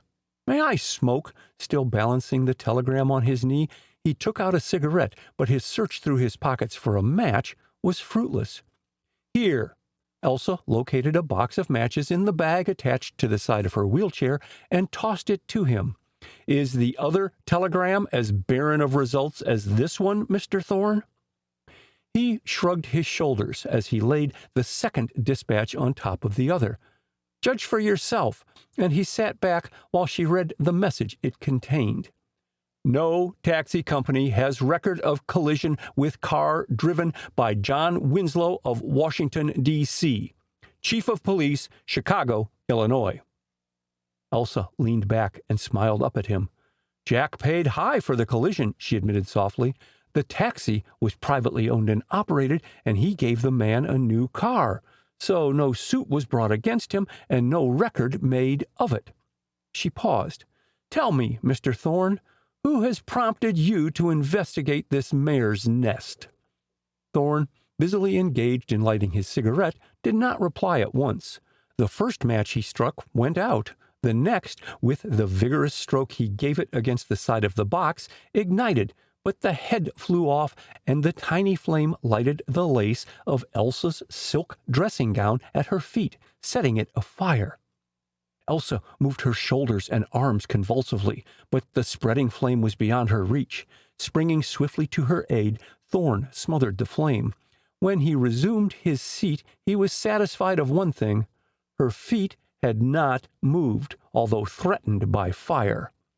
The sound of someone rapidly approaching caused both Thorn and Elsa to look around, the latter with unmistakable annoyance. "I am sorry, Miss Elsa," the trained nurse spoke with authority, "but you are overtaxing your strength. Surely you can see Mr. Thorn tomorrow?" with a raising inflection of voice. Elsa leaned back wearily. "I'll be good. Don't lecture," she promised with a conciliatory smile as she looked up into Miss Klein's severe countenance. "I am sure Mr. Thorn will excuse me." "Until tomorrow, yes." Thorn pushed a small table out of Miss Klein's way as the nurse swung the wheelchair in the direction of the south door. "I hope you will get a good night's rest." Elsa's grip on the wheels checked Miss Klein's progress out of the room. Turning slightly, the young girl held out her hand. "Good night," she said simply, and her hand tingled from the detective's firm clasp as she went down the hall. Thorn paused in the doorway in some uncertainty. Arnold Winslow had suggested that he return to the den after seeing Elsa. A glance at his watch showed him it was approaching 11 o'clock. What he had to say would keep until morning. On entering the music room, the detective had brought his hat and overcoat with him and laid them on a chair by the north door. With a last look down the hall through which Elsa had been wheeled, he hastened through the long music room and stopped by the north door. His coat and hat were lying on a small upright chair to the right of the doorway, where he had left them on a large tufted chair on the left. The latter chair stood with its high back toward the fireplace halfway down the room by which he and Elsa had been sitting. A cushion in the chair showed clearly where someone had been resting upon it. Thorn ran his hand swiftly over the cushion and chair. They were still warm from the pressure of a human body. Thorn straightened up like a flash. Who had been eavesdropping? The detective parted the portieres before the door and looked into the hall. No one was about. With cat-like tread, he circled the downstairs floor. Dining room, pantry, kitchen, servants' dining room, card room, reception hall, dressing room, all apparently were devoid of occupants. Evidently, Lambert had concluded Thorn had departed, not seeing his coat and hat in the dressing room off the reception hall, and no electric lights going in the music room, for he had locked up the house for the night, putting the heavy brass chain across the front door as an extra precaution against intruders. Thorn had found the side door and kitchen entrance equally well secured. Only a dim light burned in the reception hall, and by its aid Thorn caught sight of a handkerchief lying on the floor, half concealed by the heavy portieres before the north door of the music room. Some object, stiffer than paper, was caught in the handkerchief, but Thorn thrust both in his pocket without looking at either as a sound on the floor above caught his attention. Dropping back under the protecting folds of the portieres, he waited. 5 minutes, 10 minutes passed before his vigil was rewarded. Down the circular staircase, step by step, came Lucy, her slippered feet making no sound as she crept along, electric torch in one hand, the other clutching her blue corduroy bathrobe across her chest. Even in the dim light, Thorn saw the girl's terrified expression. Lucy's destination seemed to be the front door, but before she could reach it, a beam of light fell on the white woodwork, outlining vividly a dancing, zigzagging silhouette. Lucy's knees crumpled under her, and she sank senseless to the floor. Springing across her body, Thorn bolted into the dressing room, from whence came the beam of light through its silken portieres, which were blown apart by the strong current of air coming through the open window. The detective cleared the window-sill in one bound and circled the house. Nothing was stirring save the leafless branches of the tall trees and the clumps of evergreens. Back once more through the open window, Thorne hastened to the reception hall, then stopped, bewildered. Lucy's unconscious body on the floor had vanished. End of Chapter 10. Chapter 11. Hare and Hounds. For one brief minute, Thorne continued to stand, staring at the spot where he had left the housemaid's unconscious form. Then he returned to the dressing room. Swiftly he studied the place with its dainty dressing table, writing desk, mirror, and chairs. A globe-shaped electric lamp on a chiffonier had been tipped so that the direct rays from its powerful Mazda bulb were thrown across the room and far out into the hall, through the portieres blown apart by the wind from the still open window. Thorne closed the latter, and its well-oiled hinges and lock prevented even the tiniest squeak as it latched securely. His microscopic examination of the windowsill and ledge for fingerprints was barren of results, and swiftly he turned his attention to the room. One door opening from it led to the small lavatory, while only a silk portiere shut off the opening, part closet, part alcove, where coats and wraps were kept. Thorne stopped again in the middle of the dressing room and gazed about him. Apparently the only entrance to be gained to it was through the hall door and the window. The latter, because of its closeness to the ground, was easily accessible, provided the window was open from the inside. Once again, Thorne made his round of the first floor, his electric torch the only light in the darkened house. Light as a cat on his feet, his progress was soundless. He paused the longest outside the door of Elsa Chase's bedroom. His keen ears could detect no sound, and no faintest ray of light came under the doorsill or through the keyhole. At Miss Klein's door he paused in the act of rapping on the panel as he heard the unmistakable whir of machinery. Someone was using the house elevator. Thorne was waiting at the door of the elevator shaft when the cage reached the first floor.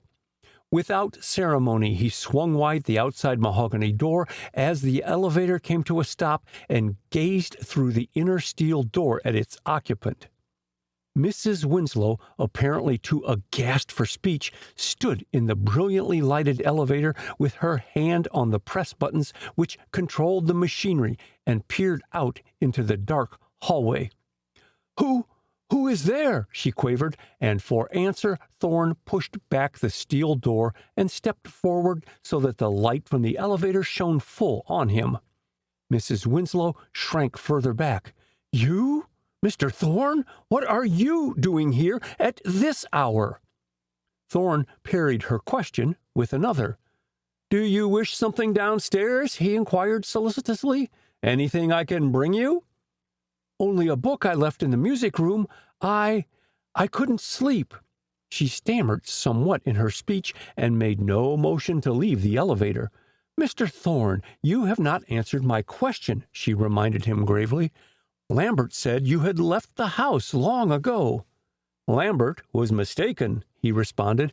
"I am waiting to interview your housemaid Lucy. Suppose you take me to her bedroom," and before the startled woman could object, he entered the elevator and closed both doors. "Will you push the button for the next floor, Mrs. Winslow, please?" If he had been the famed Medusa, she could not have stared more intently at him. As if hypnotized, she did as he requested, and it was not until the elevator stopped again that she awoke from her trance. "What do you wish with Lucy at this hour of the night?" she questioned. "Unless it is something really serious, I do not feel that she should be disturbed." Thorne opened the two doors and stood aside that she might leave the elevator ahead of him. "Come with me," he suggested persuasively. "I would like to have you present at our interview. Which is her room?" Mrs. Winslow studied him in silence. There was an air of determination about Thorne that impressed her. Arguments, she realized, would not alter his purpose, whatever it was. She might divine the motive for his conduct if she followed his suggestion. Her curiosity thoroughly piqued, she gave up her first-formed intention of calling her husband to aid her in ejecting the detective. After all, he was employed by them to watch their interests, and he might reasonably argue that he had a perfect right, therefore, to be in their house at any hour. "Come this way," she directed, keeping her voice lowered, and with Thorne a dark shadow behind her, she moved with noiseless tread along the hall and down the passageway to the servants' sleeping quarters. Her soft rap on Lucy's bedroom door brought no response, and she looked dubiously up at the detective. He gave the doorknob a dexterous twist. It turned ever so gently, and the door swung inward. It was Mrs. Winslow, however, who located the electric switch in the room. As the light flared up, the figure on the bed stirred. Slowly, very slowly, the bedclothes were dragged down from Lucy's head, and her eyes peeped out at them.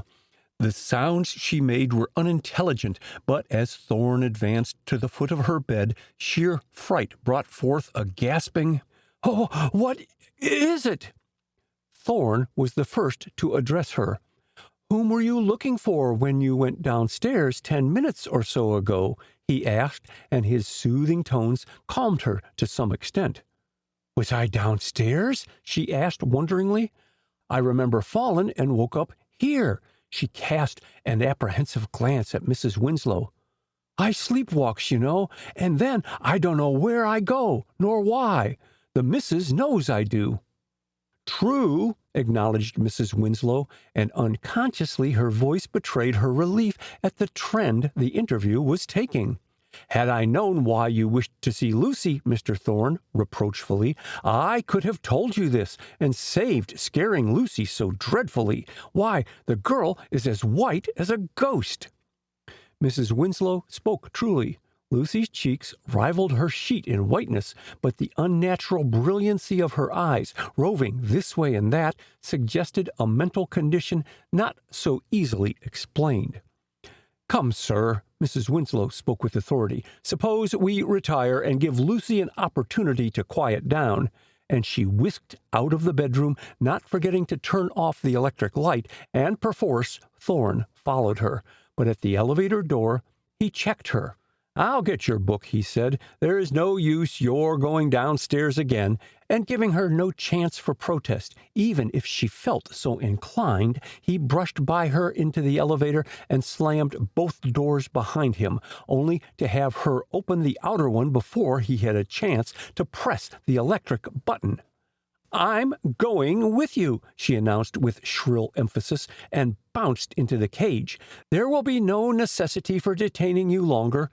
You look so tired," sweetly commiserating. "I wish Mr. Winslow were awake. He would gladly give you a highball. Unfortunately, he has the key to the cellarette in the dining room." Thorne made no reply, being content to observe her closely. It was not like Mrs. Winslow to become so loquacious. The elevator came to a pause before either of its passengers spoke again, and in silence they walked to the north entrance of the music room, and Thorne turned into it. "Oh, you needn't bother," protested Mrs. Winslow, but Thorne had already switched on some of the lights and was looking eagerly about for her book.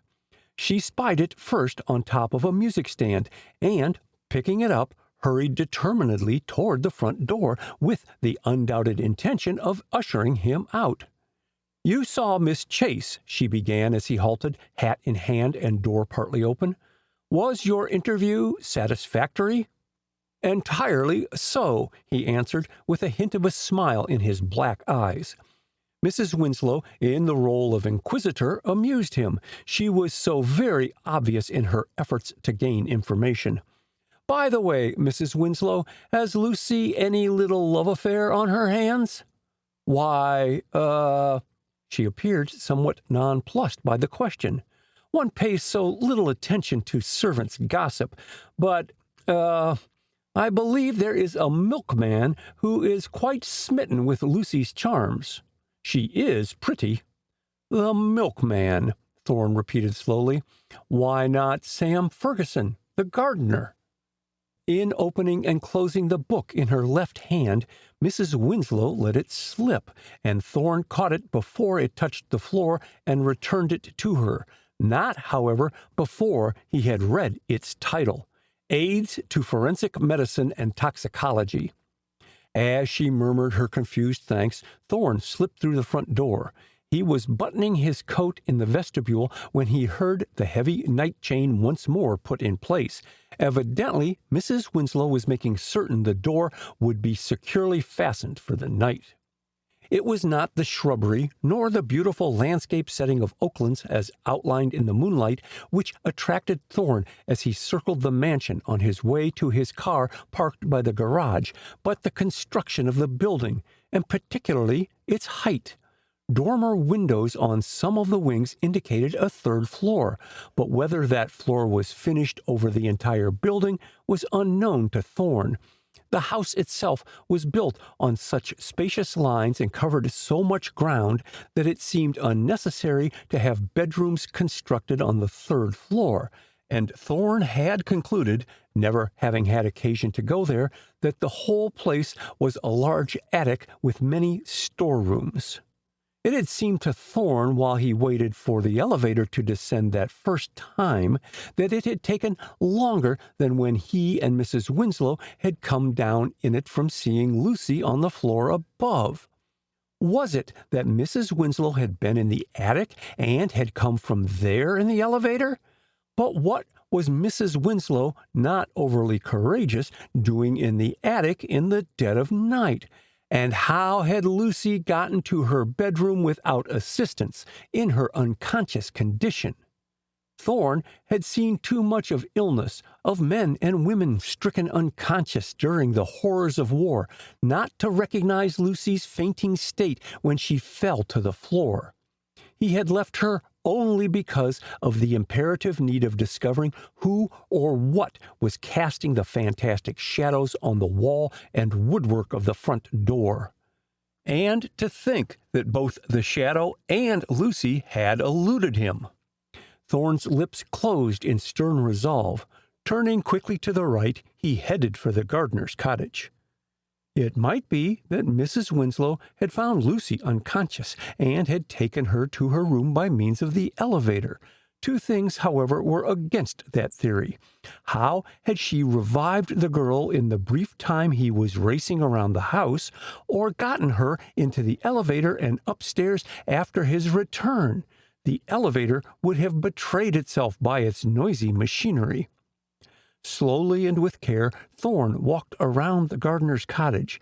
Every window was dark. One, which he concluded belonged to Ferguson's bedroom, was down from the top, but the Holland shade was lowered there, as was the case with all the others, so that no glimpse, with the use of his torch, could be obtained of the interior of the cottage. So far as appearances went, all was peaceful and quiet about the place, both inside and out. 5 minutes later, Thorn drove through the gates of Oaklands and along the highway to the city. He was chilled to the bone and utterly weary when he drew up in a downtown street and, parking his car, entered the Riggs Turkish Bath. He left there around 6 o'clock, refreshed and invigorated, and, locating a restaurant open at that early hour, ate a hearty breakfast. The city was astir when he finally drove up to his office building in Connecticut Avenue and entered it to find Inspector Mitchell pacing impatiently up and down the corridor before the closed doors of the Universal Detective Agency. "You are some night owl," grumbled the latter as Thorn led the way into his office. "I've tried your apartment a dozen times, as the janitor assured me you were there." He was mistaken. Thorn picked out a seat for Mitchell in the inner office and closed the door to make sure of privacy. His clerk and Jim would be along shortly. "Well, Inspector, what is it?" Mitchell tossed off his overcoat and hat and sat down heavily.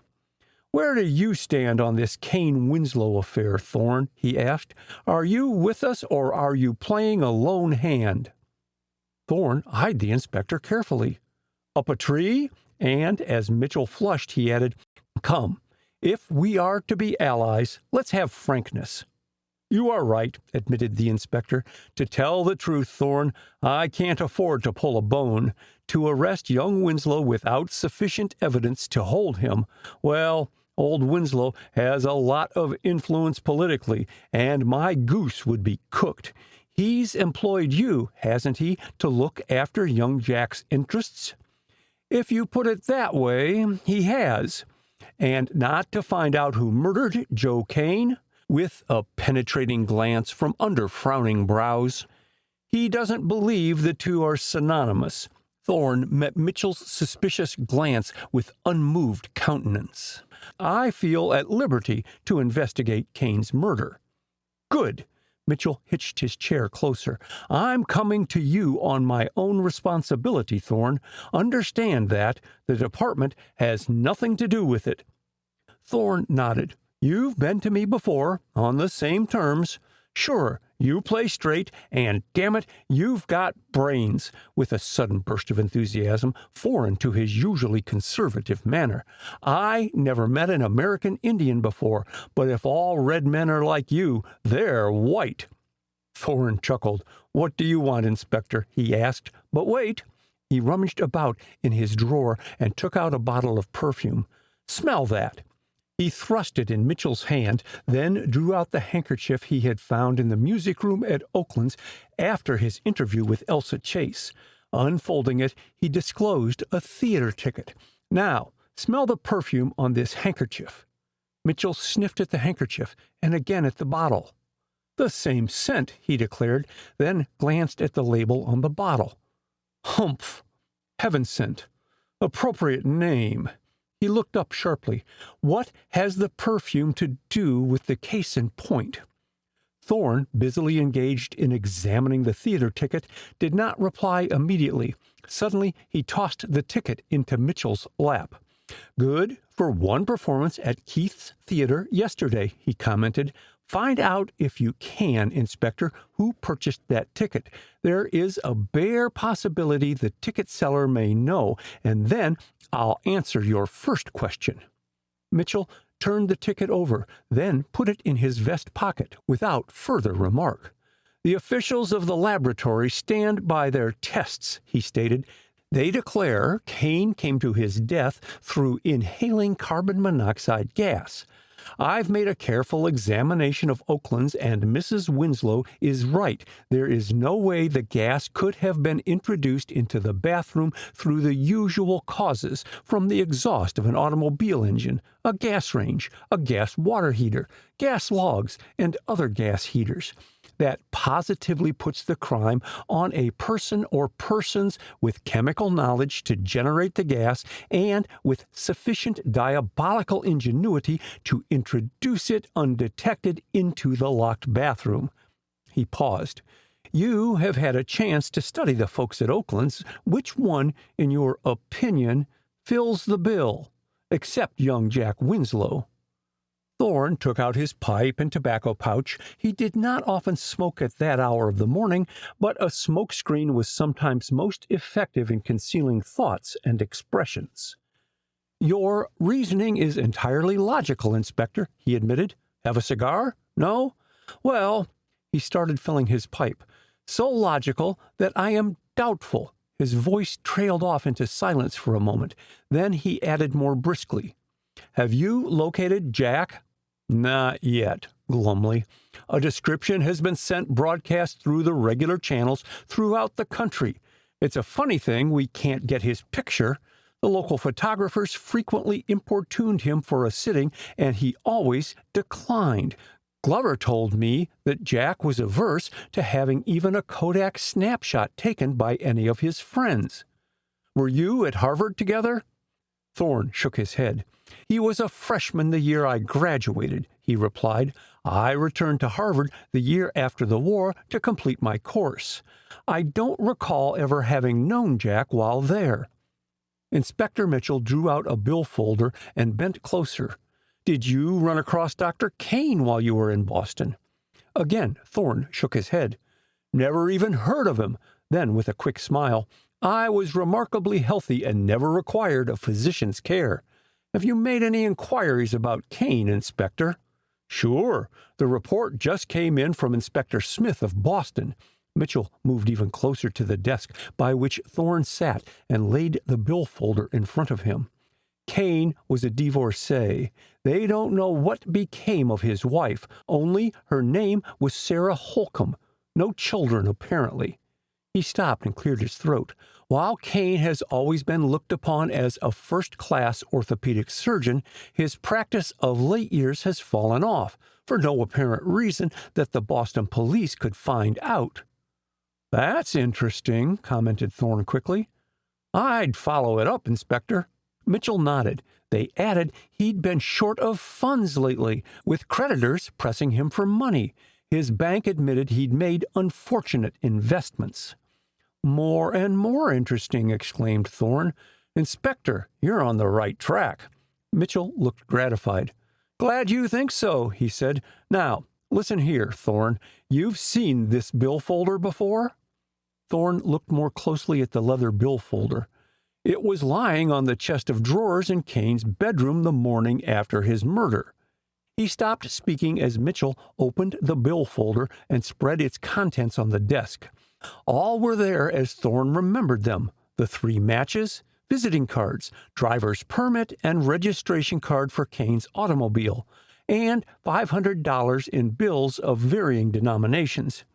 He wasn't killed with robbery as the motive, remarked Mitchell, separating the money.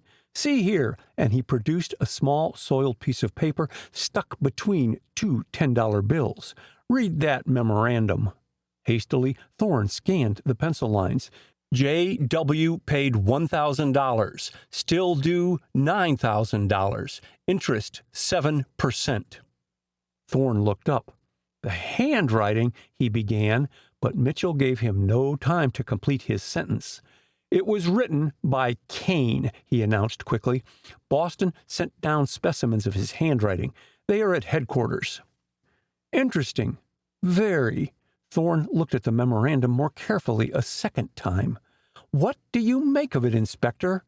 A clinching piece of evidence, Thorne, and against young Jack. Inspector Mitchell spoke with increasing rapidity as his excitement mounted. Figure it out for yourself, man. Here's Jack, who probably borrowed heavily at one time or another from Kane while he was in college. Kane doesn't need the money until his investments go flooey. Then he tried to collect, got $1,000 out of him, and came down to get the rest. But any debt contracted while Jack was at Harvard would be outlawed by this time, objected Thorne. Mitchell thrust out his jaw obstinately. Possibly he knew something discreditable to Jack, some college scrape, he pointed out. Oh, there's sometimes a way to collect bad debts not always recognized by law, with a wink at his companion, and Jack was no saint at college. Well, admitting that, what then? Mitchell leaned one elbow on the table and glanced up at Thorne. We know Jack had no money, for he was overdrawn at his bank. He may have been even deeper in debt, he pointed out. Perhaps he was desperate and resorted to desperate remedies, plotted to kill Kane with the use of this deadly gas, which, as you know, is practically odorless and leaves no trace. If it hadn't been for Dr. McLean's cleverness in noting the condition of the body, the crime would never have been detected, for if the body had once been embalmed, no trace of the poison would have been found. Thorne considered the inspector and the bill folder for an instant in silence. Your theory presupposes one thing, he argued slowly, that Jack had previous knowledge of Kane's visit. But he did know it, triumphantly. Lambert told me he took the telegram announcing Kane's arrival over the telephone 2 days before. In silence, Thorne sat back in his chair and contemplated Mitchell. He wanted time to think. Taking up his neglected pipe, he drew out a box of matches and struck one. It went out promptly, and as he again held the matchbox up to strike another, he noticed the red tips with blue tops on the matches. Swiftly, his eye traveled to the 3 matches lying in Kane's billfolder. They were identical in size, with the same red tip and blue top as these in the matchbox which Elsa Chase had taken out of her bag and given him the night before. End of Chapter 11. Chapter 12. The Woman in Blue. The weather had moderated, and after watching the mellow sunshine from the windows of her bedroom throughout the morning hours, Elsa Chase could stand it indoors no longer, and, regardless of Miss Klein's remonstrances, insisted upon being wheeled into the garden, having first ascertained that Mrs. Winslow had motored to Washington and that Mr. Winslow was keeping to his room. "If you do this, Miss Elsa," protested the trained nurse as she rolled the invalid chair along the garden walk, "you can't say that you are not well enough to have dinner with Mrs. Winslow tonight." Elsa turned her head restlessly on the pillow. "Mrs. Winslow is trying," she admitted, "but, Alice, anything is better than a dead calm, and my nerves won't stand much more. Oh," striking the arm of her chair a resounding blow, "why doesn't Jack send me some word? It isn't fair, it isn't just, to keep me in suspense." "Hush!" Miss Klein laid a soothing hand on her shoulder. "You cannot afford to lose your self-control." She looked carefully about to see that no one was within earshot. "Mr. Jack may have tried to communicate with you, but Lambert—" "Well, what about Lambert?" striving to twist around so as to see her companion. "Lambert wants more money." "Oh!" The dismayed ejaculation barely reached Miss Klein. Quickly, Elsa recovered herself. "So Lambert doesn't stay bought?" The trained nurse compressed her lips. "It's safer to have him in your pay, Miss Elsa, for Mr. Jack's sake." Elsa's hand on the wheel slowed down her chair. "Stop here," she directed, "and help me, Alice." As the nurse bent over to adjust the rug across her lap, Elsa opened her fur coat and, drawing out a long gold chain hanging about her neck, exposed to view a mesh purse. From its slender store she counted out 4 $20 gold pieces. "Use these judiciously, Alice. I'll wait here." Lying back on her pillows, Elsa watched the nurse cross the lawn and head for the back of the house. She was a big woman, but in spite of her height, she was exceedingly quick in all her movements. This time, however, Miss Klein walked with slow and plodding step, and there was a noticeable stoop to her shoulders. Through a blur of tears, Elsa saw her turn the corner of the house. She winked them away and swung the chair to the right and continued wheeling it along, careless of the route she took, her only desire to get away from her thoughts. She stopped almost as abruptly as she had started as the chair brought up against the gate leading from the footpath to the broad highway. A privet hedge, higher than her chair, separated the estate from the public road, and feeling entirely secure from observation, she sank back in her chair and relaxed, closing her eyes. The grateful warmth of the sunshine felt good to her, and she was unconscious of the passing time. A voice almost in her ear caused her to start violently, and the color drained from her cheeks at sight of a blonde woman in blue standing just inside the gate. The newcomer watched her with a cynical smile which sent a chill down Elsa's spine.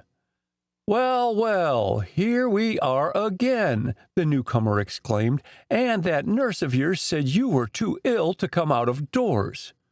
Elsa summoned a strained smile. It was the best she could muster. Oh, why had she not stayed nearer the house, and why hadn't Miss Klein returned? "It is nice of you to be so solicitous about my health," she said softly. "You, a total stranger." The woman eyed her curiously, then from her bag took out a not over-clean visiting card. "Since you insist on formalities," The sneer was apparent. "Here you are. Can you reciprocate?" Without answering, Elsa glanced at the card thrust almost under her nose. Mrs. Ben Lawrence, so ran the engraved script, but the card was withdrawn and replaced in the woman's handbag before she could decipher the scrawled address in the left corner. "I am sorry, Mrs. Lawrence," began Elsa, "but your name conveys nothing to me." "Then why have you avoided meeting me?" broke in the other. "What are you afraid of, if you don't know me?" And her eyes bored into Elsa, striving to pierce her mask of polite interest. Elsa shrugged her shoulders. "You are pleased to be mysterious," she retorted. "I was never good at conundrums. Why not," raising clear eyes to the ones scowling down at her, "speak in plain United States?" Mrs. Lawrence indulged in a sneering "Ha!" Then, with a leer, "Where's your visiting card, Miss Elsa Chase?" The rising wind whipped a strand of Elsa's curly hair across her eyes, and she brushed it aside impatiently. "I have none with me," she replied patiently. "If you have anything to say to me, please say it. It is growing colder, and I cannot remain here much longer." "And you don't want to invite me into the house," swiftly. "Well, suppose I make a date with Mr. Winslow. He," with peculiar emphasis, "wants to see me."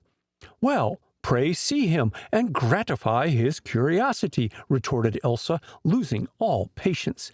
"Frankly, Mrs. Lawrence, I am tired of innuendos. You have uttered veiled threats on the 2 occasions I have seen you. Now, what is it?" "You want a showdown?" The woman's blue-green eyes gleamed oddly. She moved forward so that Elsa could look directly at her without having to turn her head, and took off her felt hat. Then, with a movement both swift and stealthy, she lifted her blonde wig, disclosing her cropped gray locks and a hideous scar which crossed the top of her forehead where the hair would naturally have grown. Elsa shrank back against her pillows as a vision rose before her of a prone figure on a bed in a small whitewashed room, a room spotlessly clean, yet with menacing bars in the one window, a face on the pillow swathed in bandages, and the hideous scar a disfiguring blot in contrast to the white linen. Mrs. Lawrence's voice in her ear sounded far off. Only gradually did she sense what the woman was saying.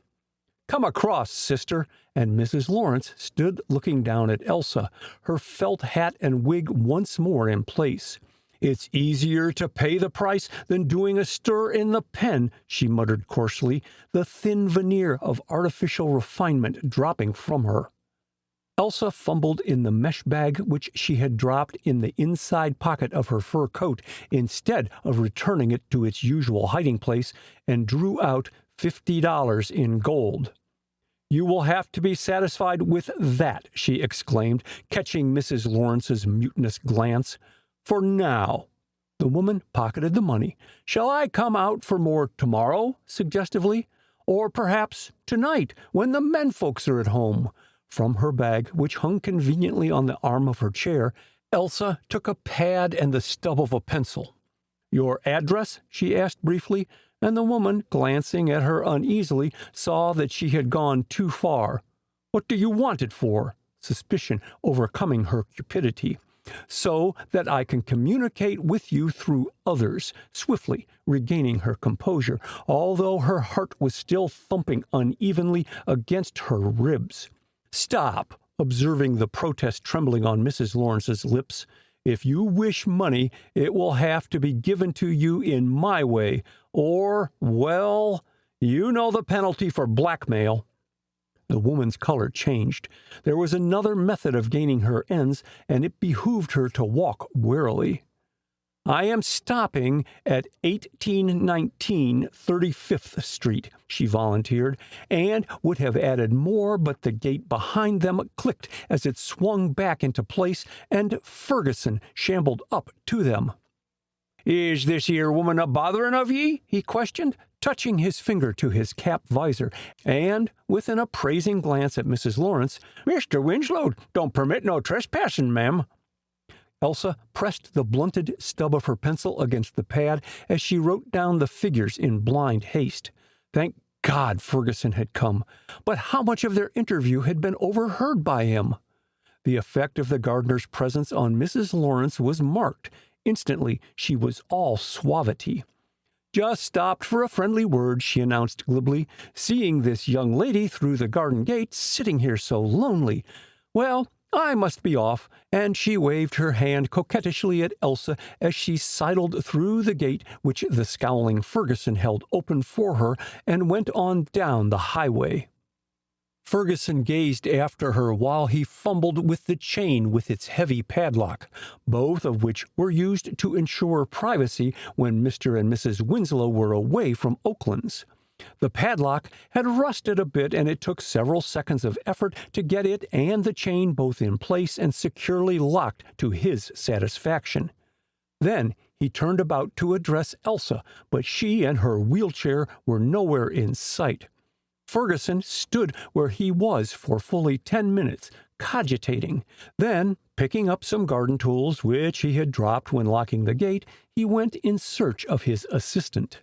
Had Ferguson remained at the gate 2 minutes longer, he would have spotted Thorne driving slowly along the highway in his high-powered car, looking for a place to park. The road widened at the intersection of the footpath, and swinging his car around, he drove just beyond the gate and stopped partly on the turf. After locking his car, he made for the gate and stopped, somewhat puzzled at finding it padlocked. Heretofore, it had stood invitingly open, and he had decided to approach the house from the footpath. A remark Mr. Winslow had let drop had clearly indicated that his wife objected to cars being parked within the grounds of Oaklands because of the gasoline fumes which were sometimes wafted toward the house, and the windows of her bedroom and boudoir opened upon the driveway. It required no effort for Thorne to hurdle the gate. He kept physically fit at all times, and while at college he had been the best all-round athlete in his class. With a light, easy tread which carried him swiftly along the pebbled walk, he swung toward the house, but instead of approaching it when in sight of the building, he left the walk and crossed the lawn, bearing to the left. As he circled a clump of bushes, he caught sight of a wheelchair being slowly propelled parallel with the house. The ever-attentive Miss Klein was not there, and Thorne, close enough to see Elsa's hands on the wheels, noted the dexterity with which she maneuvered the chair to her liking. The lawn was covered with a top dressing, making the going for wheels as well as feet very rough, and Thorne concluded it must take considerable muscular effort to move the chair about as Elsa was doing. Her actions perplexed Thorne, and he stood and watched her. Instead of going either straight around the house or turning back toward Thorne and continuing in that direction, she faced her chair toward the row of windows and, tilting back her head, stared up at them. By the movement of her right hand, Thorne could tell she was checking them off, counting slowly, and every now and then pausing to refer to a piece of paper in her lap. His interest thoroughly aroused, the detective approached her noiselessly. Some uncanny intuition of another's presence caused her to glance up, and she tucked the chart inside her coat. The movement dislodged the small writing pad. It skidded off her knee and fell unnoticed on the turf as Thorne accosted her. "What attracts you especially in the architecture of Oaklands?" he inquired, lifting his hat. "Its spaciousness?" "Vastness is a better word," she responded quickly. "Frankly, Mr. Thorne, I shouldn't care to live in so large a house. It isn't my idea of a home." "Ah, you prefer love in a cottage?" "True," composedly, although her cheeks turned a rosier hue. "There is something more appealing to me in Ferguson's cottage than Oakland's, beautiful as it is." Thorne ran his eyes swiftly over the mansion before them. "Those dormer windows," he began softly, "in the third floor. What do they open into?" "I don't know," shrugging her shoulders. "I cannot roam upward, Mr. Thorne," touching her chair. "Why not?" with a covert glance at him. "See for yourself." I will. Thorne took out his cigarette case and offered it to her. You won't smoke? As she waved it away. Then may I? He selected a cigarette and, after lighting it, proffered his matchbox. Take it back. It's yours. She eyed him in surprise, with a touch of disdain. Surely you don't think I count matchboxes? But this particular one, turning it over, with its red tip and blue top matches, is unusual. In fact, I've only seen matches like it in Dr. Kane's billfolder. Let me see the box. Elsa straightened up and regarded it with interest. Dr. Kane asked permission to smoke during our talk. He must have left the box in my room, for I remember now he used his own matches. And took away 3 in his billfolder with quiet persistence. Why, Miss Chase? Again she shrugged her shoulders. I cannot account for a man's vagaries, shortly. Why waste time over trifles, Mr. Thorne? Life is made up of trifles, he retorted. Tell me, have you any news of Jack Winslow's whereabouts? Elsa eyed him steadily. None. She sighed deeply, and the sudden animation which his unexpected presence had aroused deserted her, and she dropped limply back on her pillows. Oh, Mr. Thorne, you have disappointed me, she murmured. I have asked about you, learned such wonderful things of your career, and yet you do nothing in clearing up this terrible tangle. He smiled at her, and his smile was very engaging. Have just a little patience. Thorne thrust his hands in his pockets and gazed down at the ground, and the white writing pad caught his eye. Obviously, she had dropped it. Miss Chase, he pronounced her name with sudden, sharp abruptness. Why are you acting as a stumbling block?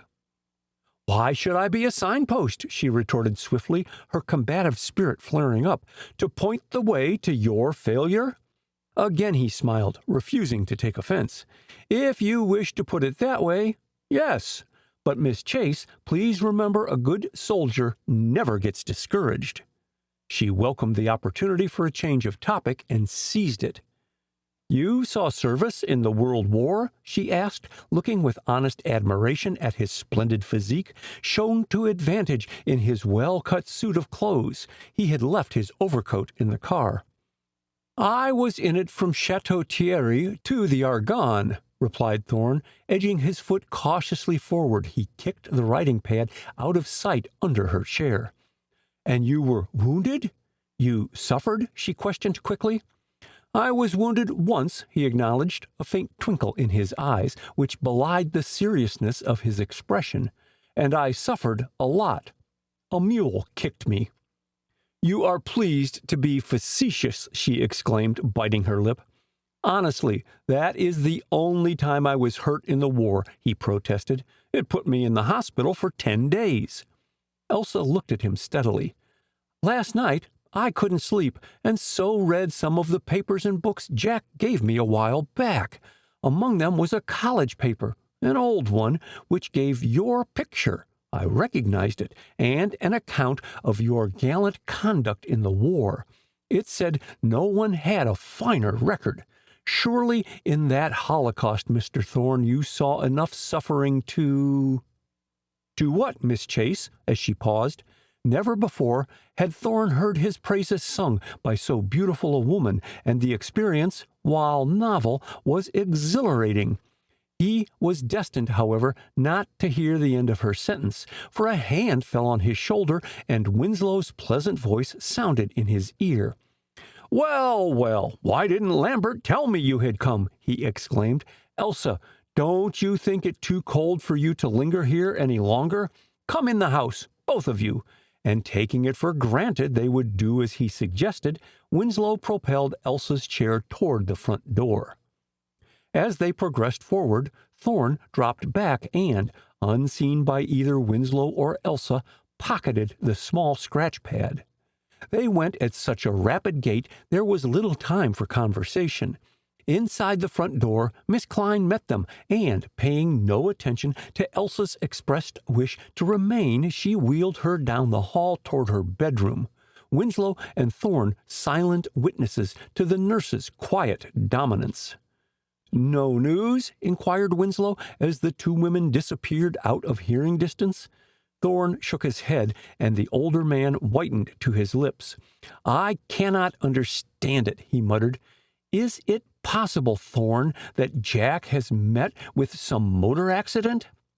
A second time, Thorne shook his head. The police would hear of it if he had, he replied. A description of Jack Winslow has been sent broadcast to every precinct and hospital. Thorne bent closer and lowered his voice. Does Jack take dope? Winslow recoiled, his face ashen. Good God, no, he gasped. The boy's clean. So far as you know. Thorne took a short turn about the hall, then halted again by Winslow's side. There, sir, I didn't mean to upset you, as Winslow raised tragic eyes to his. Dismiss what I said from your mind, and he added more briskly, Can I go up to your third floor? Certainly.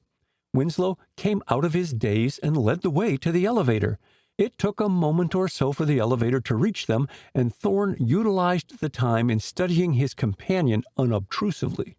Winslow had regained something of his jaunty, pleasant manner, but his face still bore indication of his recent illness and stress of mind, and there were dark shadows underneath his eyes, which gleamed feverishly under his heavy brows. He appeared not inclined for conversation, and Thorne remained equally quiet as the elevator bore them upward to the third floor. He was the first out of the elevator and gazed about him with mounting interest. Part of the great attic was unfinished, although boarded over. Winslow went ahead, opening the doors of different storerooms, some filled with empty trunks. One, which he unlocked with due caution, had cases of pre-war whiskey and champagne, while still others contained discarded or damaged furniture. A door at the north end of the attic refused to open as Winslow turned the knob, and he looked in some perplexity at the detective. This is Jack's private sanctum, he explained. He has all his junk up here. He did a lot of experimenting with chemicals at one time, and so discolored and stained the porcelain tubs and washstand in his bathroom that Julia insisted that he fit out a place up here where he could be as untidy as he wished. But it's never kept locked. I don't understand, and he shook the door vigorously in his effort to open it. Thorne laid a restraining hand on his shoulder. No good doing that, he advised. See, there is a Yale lock, recently put in. The detective whipped out his pocket magnifying glass and applied it to his eye. Up and down, over each panel, painstakingly he examined the door, Winslow fuming by his side. No regular carpenter put on that lock, he commented. It's an amateur job. What shall we do? Questioned Winslow eagerly. The door is solid mahogany, like all in the house. I don't believe you can force it in without more assistance. Thorne straightened up. Let's go to Jack's room, he suggested, and not waiting for a reply, he hurried to the elevator. With a swiftness and precision which elicited Winslow's unspoken praise, Thorne went through all Jack's belongings. The drawers of his bureau, chiffonier, and desk were carefully scrutinized and their contents replaced. The closet next engaged the detective's attention, then his bathroom. An hour later, Thorne admitted himself baffled as he stood once more in the middle of Jack's room and gazed slowly around. In no possible or impossible place had he found any key that would fit the Yale lock on the door of the room in the attic, nor had he located one clue as to Jack's whereabouts. May I use your telephone? He asked, but instead of returning to the den with Winslow, where the upstairs branch was located, he ran lightly down the staircase to the phone in the reception hall.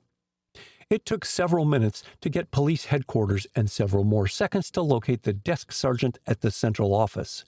Speaking rapidly and directly into the mouthpiece, Thorne instructed the sergeant to tell Inspector Mitchell, then out of the building, to come as quickly as possible to Oakland's and to bring a locksmith with him. At last, convinced that the sergeant understood the message and would deliver it, Thorne rose and sauntered over to a more comfortable chair by the hall window. Deep in thought, He paid no attention to Lambert as that worthy went about turning on the electric lights on the first floor, and also totally unconscious that he was the object of Lambert's covert glances every time the butler found occasion to visit the reception room. At first, lovely Elsa Chase was in Thorne's thoughts, to the exclusion of all else. The charm of her personality grew upon him with each interview he had with her. He needed no prompting from Arnold Winslow to study the girl and her unknown history. What if his search brought forth facts discreditable to her? Thorne stirred uneasily in his chair. Why did not Jack Winslow come forth and proclaim his innocence of any participation in the murder of Dr. Kane, his uncle's house-guest? 48 hours had passed, and still the police had been unable to locate him or his hiding place, if he was in hiding, as Inspector Mitchell firmly believed. Jack's personal friends and acquaintances had been closely questioned by the police. None had given information of the slightest value in tracing the missing man. There was one, however, who might know, although she had sworn to the contrary on the witness stand: Elsa Chase. What more probable than that Jack had, since then, communicated with his fiancée? Thorne thrust his hands deep in his pockets, his old and familiar trick when debating with himself. As he did so, his right hand came in contact with the scratch pad which he had picked up under Elsa's wheelchair. Taking it out, he switched on the small reading lamp by him and examined the pad, which bore her initials on the back. The first sheet was devoid of pen or pencil mark, but on closer examination the detective made out the impression left when the sheet above it must have been heavily written upon by a blunt pencil. Taking out his magnifying glass, Thorne studied the marks. The impression was fairly distinct, and he made it out without difficulty. 1819 35th Street. Thorne replaced the pad and the magnifying glass in his pocket. Suppose Elsa Chase had gotten word from Jack and she had jotted down his address. It was not an unreasonable hypothesis. The ringing of the doorbell aroused Thorne, and he stood near the entrance while Lambert talked to the plainclothes detective seeking Mr. Winslow. "Come inside." Thorne broke into Lambert's efforts to dismiss the man. "Go upstairs, Lambert, and tell Mr. Winslow that Mr. Jackson is calling." When Thorne spoke in that voice, there were few who had the temerity to disobey him, and Lambert was not one of them. As the butler hurried away, Thorne stepped close to the detective. "Hang around," he whispered. "After you've seen Winslow, get him to take you to the attic and wait there until Inspector Mitchell comes. I'll be back later." And snatching up his cap, Thorne slipped out of the front door. End of Chapter 12. Chapter 13. The Unknown Emissary. Ferguson slunk along the side streets of Georgetown, thankful for the many shadows which darkened the doorways. He was not seeking the limelight. 15 minutes' walk brought him to the house corresponding in number to that given by Mrs. Lawrence to Elsa Chase. It stood in a row of lodging houses, judging from the signs, rooms and board, which decorated most of the parlor windows. Ferguson turned into the front yard, protected, like its neighbors, by an old-fashioned iron fence, and sat down on the wrought iron bench to one side of the walk leading to the front door. He was tired in the first place, having left his motorcycle in a garage over a mile away, and, not being familiar with Georgetown, had covered street after street until he finally located the one he sought. Secondly, it occurred to him that Mrs. Lawrence might be either coming home or perhaps leaving the house for some theater or movie palace, and he could thus see her without his visit becoming known to her landlady or others residing there. The gardener had sat on the bench for at least 5 minutes when he heard Elsa's name pronounced. The voice came from the second-story front window, which was opened a trifle. By the speaker's shrill tones, he judged her to be Mrs. Lawrence, and Mrs. Lawrence in an excited frame of mind. The room was entirely dark, and save the one exclamation, "Elsa!" no other sound came from it. Suddenly, the front door was opened, and a man slipped outside. He was muffled to the eyes, with hat pulled low on his forehead. Regardless of the figure on the bench, he hurried down the walk and along the street, his gait an almost sliding hop caused by one foot trailing after the other. Ferguson's thoughts, however, were not on the hurrying figure. Instead, he was contemplating the front door with eagerness. In the man's hasty exit, he had failed to latch it, and the door stood open a crack. Quick as a flash, the gardener slipped inside the house. From the back, evidently the kitchen dining room, came the sound of voices, but, judging from the feeble light from the hall gas jet, no one was in the front of the house. Noiselessly, Ferguson climbed to the second floor and turned the handle of the door confronting him. In the rear of the room stood Mrs. Lawrence, the light from the connecting room coming through the open door at her back. With his most ingratiating air, Ferguson approached her swiftly, and her startled exclamation was partly checked by his friendly greeting. "Nothing to get alarmed about, Mrs. Lawrence," he announced. "I'm here for your good. Ferguson, from Oakland's." The last was said almost under his breath, for her ear alone. "Where can we talk by ourselves?" The woman stared at him in silence. She was still breathing rapidly from the fright he had given her. The room they were in was her bedroom. Back of it, a tiny place she had turned into a sitting room for gentlemen callers, as she had coquettishly told her landlady. Except that she was unduly excited, she would never have classed Ferguson, unkempt and unclean, among the latter. "Come right in," she exclaimed, waving her hand toward the inner room, and Ferguson, twirling his hat in his fingers, gave a bob of his head as he passed her. The room, with its one small window, was cluttered up by a daybed, several wicker chairs, and a center table.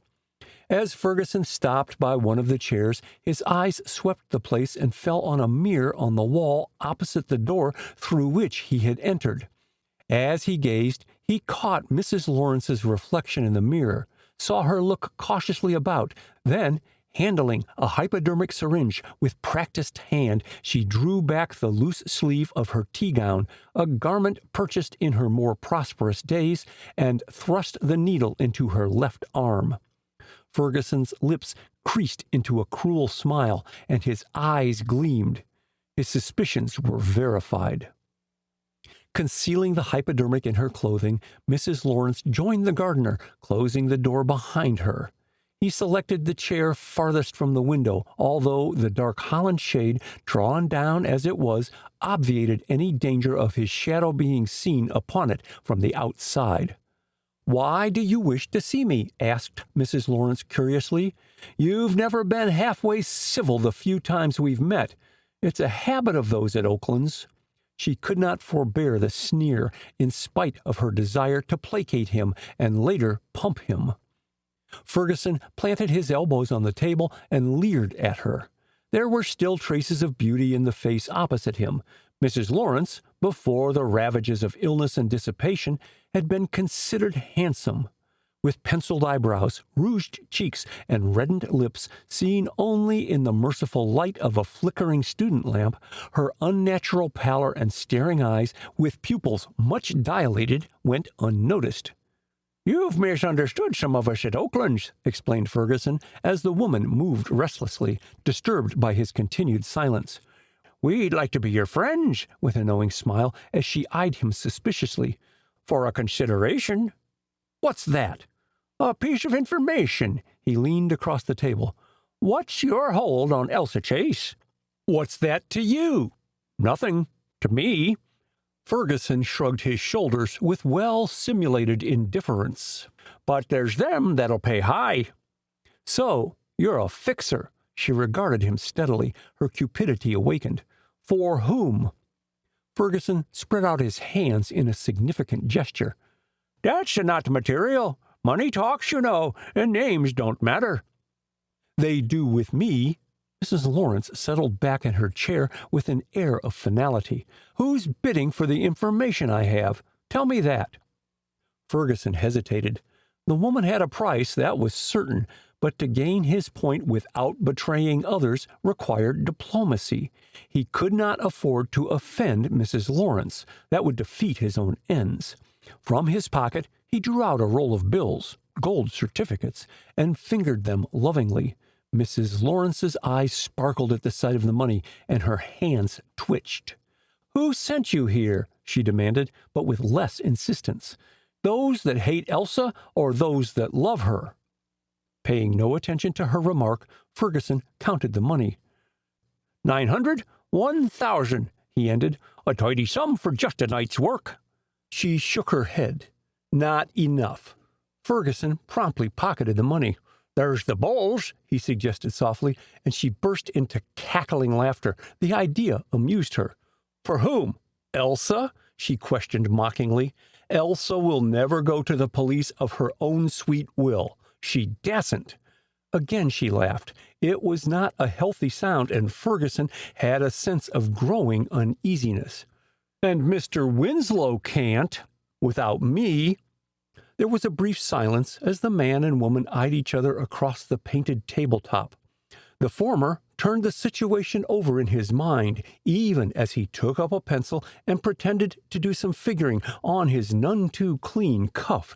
He was careful not to put pencil to paper.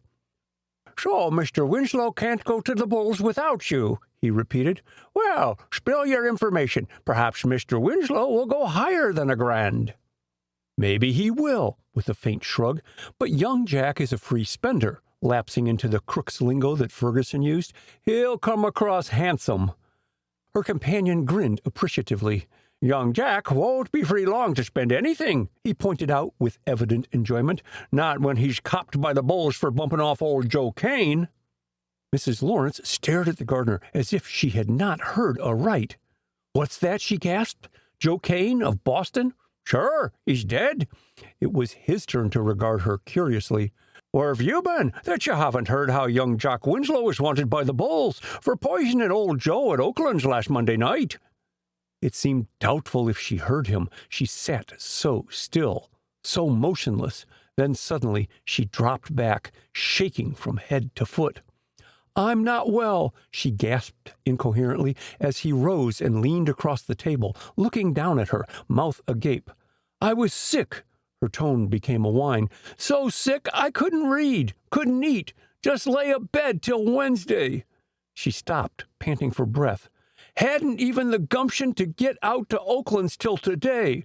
So Joe's kicked off." She broke into wild, immoderate laughter. Suddenly she checked her unseemly mirth and wiped the tears from her cheeks. "What brought him to Oakland's?" she questioned after a second's silence. "Joe Kane, I mean." Then, as Ferguson averted his eyes, she asked with sudden, ungoverned fury, "Answer, do you hear?" "I hear tell," Ferguson again lapsed in his English, "that he came down to see Elsa." "What about?" Her eyes were boring into him like gimlets, and Ferguson stirred restlessly in his chair. "He being a physician," the gardener spoke with marked hesitation, "and she being a cripple." "Ha, ha! Ha, ha!" Her laugh was more like an explosion. Again she gave vent to peal after peal, rocking back and forth in her chair. "Hey, shut up!" Ferguson gazed at her in alarm. "Do you want to bring the whole house about us? This ain't no comedy drama." Instead of quieting her, his last words brought on another paroxysm of laughter. Ferguson, thoroughly disturbed, gazed at her in desperation and used the only remedy he thought effective: bribery. Again he drew out his roll of money, caressing it openly with his fingers and displaying each clean new gold certificate tantalizingly. "Here's $1,000," he coaxed, "and maybe I can throw in some snow, all you'll want of it." Her ears, deaf to his first plea, caught his last promise. A sweat broke out on her face, and she shook as with palsy.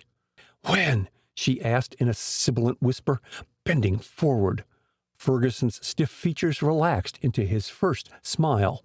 He had hit the right note at last. "You claim you got the goods on Elsa," he began. "Well, show me proof of it." Mrs. Lawrence wiped her face with her handkerchief. Her heart was thumping against her ribs most unaccountably, and her breath was getting shorter. What was it the doctor had warned her about 3 or 4 days before? Ferguson's features grew blurred, distorted, then cleared as her vision became normal. "Who are you, anyway?" she demanded suspiciously. "A fly cop?" "No," with reassuring vigor, "and I ain't no beefer neither. I'm here to help you get what you want. Revenge." She never batted an eye as he paused dramatically, and, biting his lip, he continued more slowly. "Money and plenty of snow, that's the life for ye." He waited for his words to sink in. "Come on, here's the mon. Hand out some proof." "And the other?" Her words were little more than a whisper, but the greed and hunger in her eyes were unmistakable. "The snow?" "Later," he promised. "Just a little later." It was his last shot. Would she come across? In sheer nervousness, he drew out a cigar, stuck it in his mouth, and fumbled in his pocket for a box of matches just as she jerked open the drawer of the table standing in front of her. Ferguson ceased searching for his matches, and the fingers of his right hand closed over the butt of his revolver concealed in his pocket. He knew she was chippy with coke, and when coked up, snowbirds will murder, rob, and steal. If she had a weapon in the drawer, he had one in his pocket, cocked and waiting. And so they sat facing each other for what seemed interminable minutes to Ferguson. He could hear her hands turning and twisting in the drawer, making a curious ripping sound. Her eyes were downcast, and he could read nothing from her expression. Her lips were twitching oddly. Suddenly, a peculiar drumming sound cut the stillness. It came from under the table, and Ferguson started violently. "Keep your feet still, can't ye?" he commanded roughly. "Ain't you got no sense at all?" A second later he sprang to his feet, unable to remain motionless any longer, as the drumming under the table grew feeble and more feeble. Rushing to the woman's side, he tilted her head back and gazed at her ghastly face. The eyes uplifted to his grew glassy even as he looked, a rattle in her throat. And all was over. Ferguson drew in a long, hissing breath. Death had stalked its prey more successfully than he. Slowly, his wits came back to him as the shock passed off. His first impulse was to bolt. He could not afford to be caught with a stiff. Then reason reasserted itself as his brain cleared. He must not be caught there, nor must he be seen leaving Mrs. Lawrence's rooms. No one had come upstairs to inquire what the racket was. Possibly the other occupants of the house were away, at the movies or something. It wasn't so late. 9 o'clock.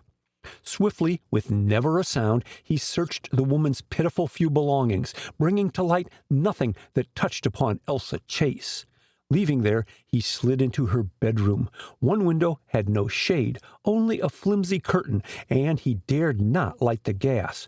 Some light came through the open door of the room where Mrs. Lawrence sat among her scattered treasures, and by its rays Ferguson made out the washstand with its running water.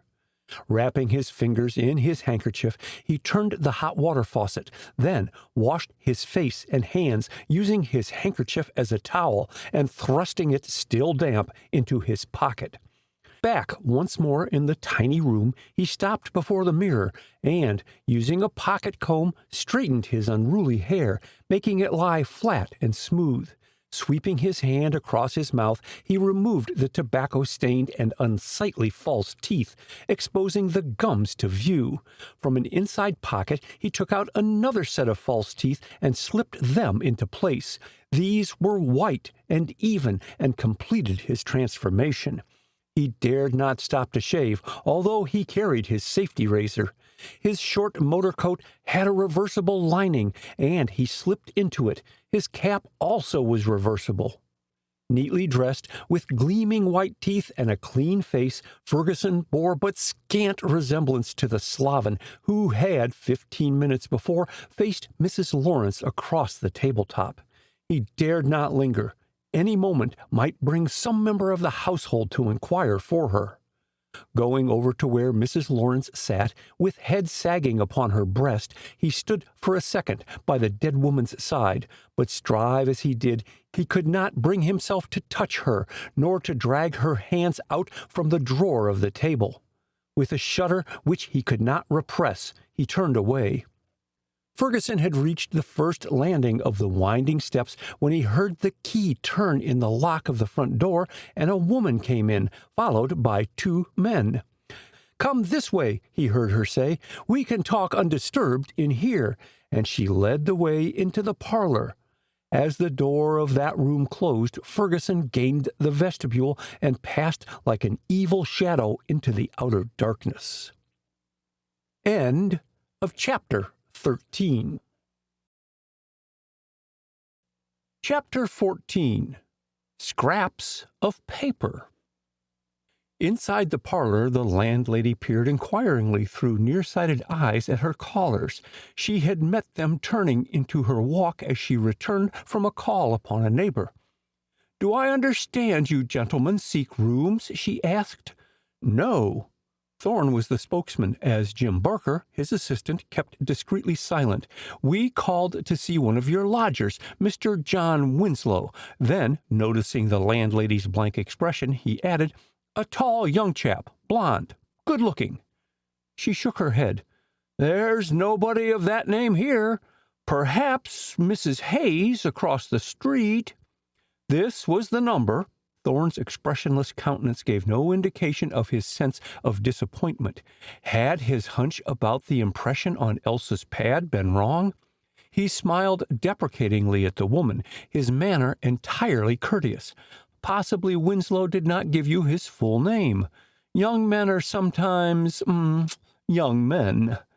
Mrs. Sims smiled. "But I have only one gentleman with me," she explained. "Dr. Sands has been my guest," bridling a little, "for over 5 years, and he's quite elderly."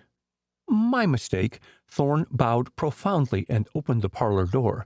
He had wasted enough time that night, first in having a blowout, and on top of that, he had run out of gas on a lonely section of the highway from Oakland's. Walking to the nearest house, a quarter of a mile distant, he had telephoned to Jim to bring gasoline. The latter had been long in coming, or so it seemed in his burning impatience, and Thorne, locking his car, left it standing at the side of the road, and accepted a lift from a passing motorist. Almost at the city limits, he had recognized Jim returning, hailed him, and, thanking the friendly motorist, had hastened into Georgetown with his assistant. With his hands still on the door, Thorne again addressed the little landlady. "Are you acquainted with Miss Elsa Chase?" he asked. "I'm sorry, but I'm not." Mrs. Sims enjoyed talking to men, and especially to one of Thorne's type. Well-groomed, undeniably good-looking, pleasant of manner. Why, she was getting quite a thrill out of it. "Never heard her name before?" And the landlady eyed him in mild surprise at his persistent questioning.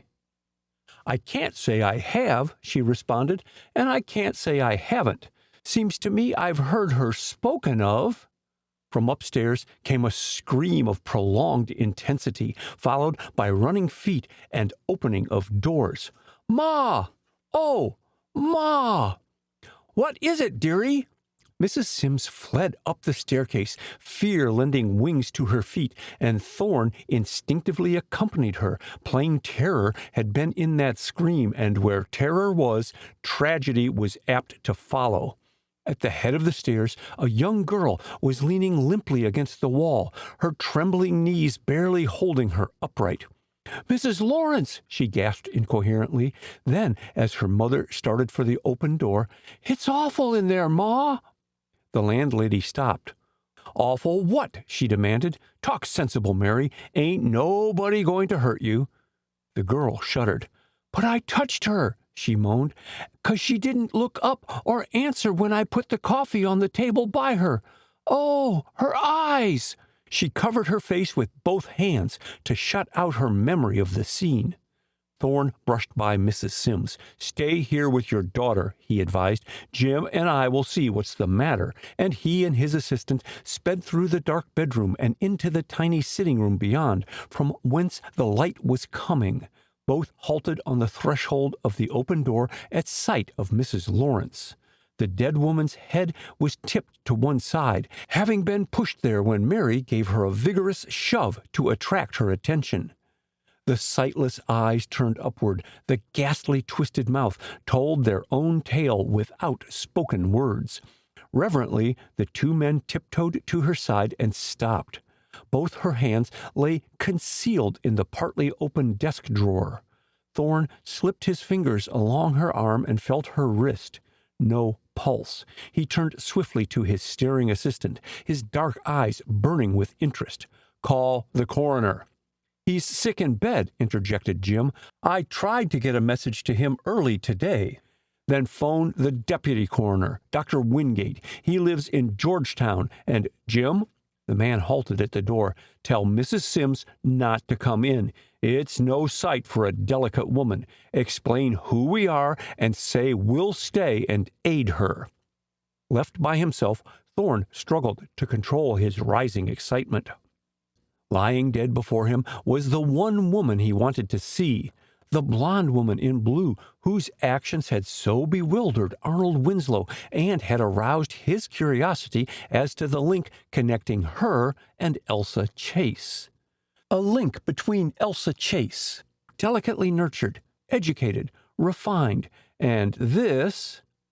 Thorne felt a wave of pity for the human wreck before him. What had she been like in earlier and more fortuitous times? Mrs. Lawrence had been the name given to her by the landlady's daughter. Thorne made no attempt to touch the body, once convinced there was no sign of life. Only in the presence of the proper officials could Mrs. Lawrence be moved. Paying her no further attention, he examined the room, little more than a large closet with its one window. Only one door opened from it, and that led to the bedroom through which he had entered. The furniture, while shabby, was neat and clean, as were the walls, bare except for the mirror opposite the door. 2 or 3 pillows lay on the daybed. The 2 unoccupied wicker chairs were near the table, on which was the tray and its large cup of black coffee, still smoking hot. In only one corner of the room was there any sign of disorder. There, a half-dozen or more magazines lay scattered about, and Thorne, dropping on one knee, glanced through them swiftly to find nothing of any interest. Evidently, Mrs. Lawrence's taste had run to lurid literature, as all the magazines were of a type to appeal to that class of reader. Once more on his feet, Thorne stepped over to the body. The unnatural position of her arms caught and held his attention. Were her hands jammed in the drawer that she had not withdrawn them? There must have been some contraction of her muscles when death occurred. It would be but natural had she jerked them back spasmodically. Thorne stooped down and looked under the chair and the table. The woman's feet and legs were twisted, not lying straight before her, confirming his theory that some convulsion, no matter how slight, must have occurred. Then why were her hands still in the table drawer? On his knees, the detective tried to peer into the drawer without removing her hands. The law forbade his changing the position of the body in the case of sudden death. The drawer appeared quite deep, and Mrs. Lawrence's hands were thrust far in it, although it was open only a little way. Thorne slipped his hand in the opening along by her arm. Papers rustled under his fingers. Something soft, possibly a handkerchief, lay to the right as he groped about. A touch of her chill skin made him jerk back involuntarily as their hands came in contact. He was still on his knees using his electric torch when he caught sight under the table of a piece of paper protruding from under the wooden bottom of the drawer where its sides had evidently warped and separated. Very gingerly, Thorne worked the paper loose and held it up to the light. It was apparently the upper half of a billhead, for the printed type ran, Dryden Sanitarium and Convalescent Home, Chicago, Illinois. A. B. Dryden, R.N., Resident Manager. Beneath it appeared the items: 3, 5, 26. To room, $55. To meals for special nurse, $15. To laboratory fees, $10. A zigzag tear ended the statement. Thorne sprang up at the sound of people approaching, first thrusting the torn bill into his vest pocket.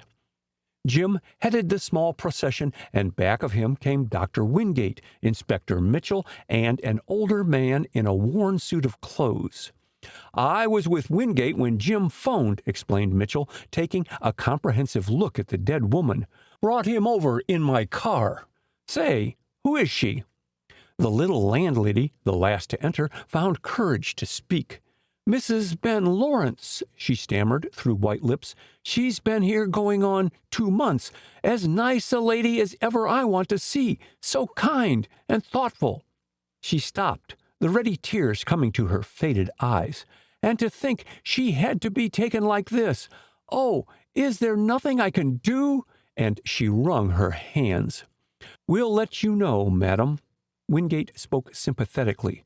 The gentle little lady was so far removed from the hard-boiled type of lodging-house keeper that the warm-hearted doctor took upon himself all responsibility for the unpleasant duties which he knew would evolve out of the situation.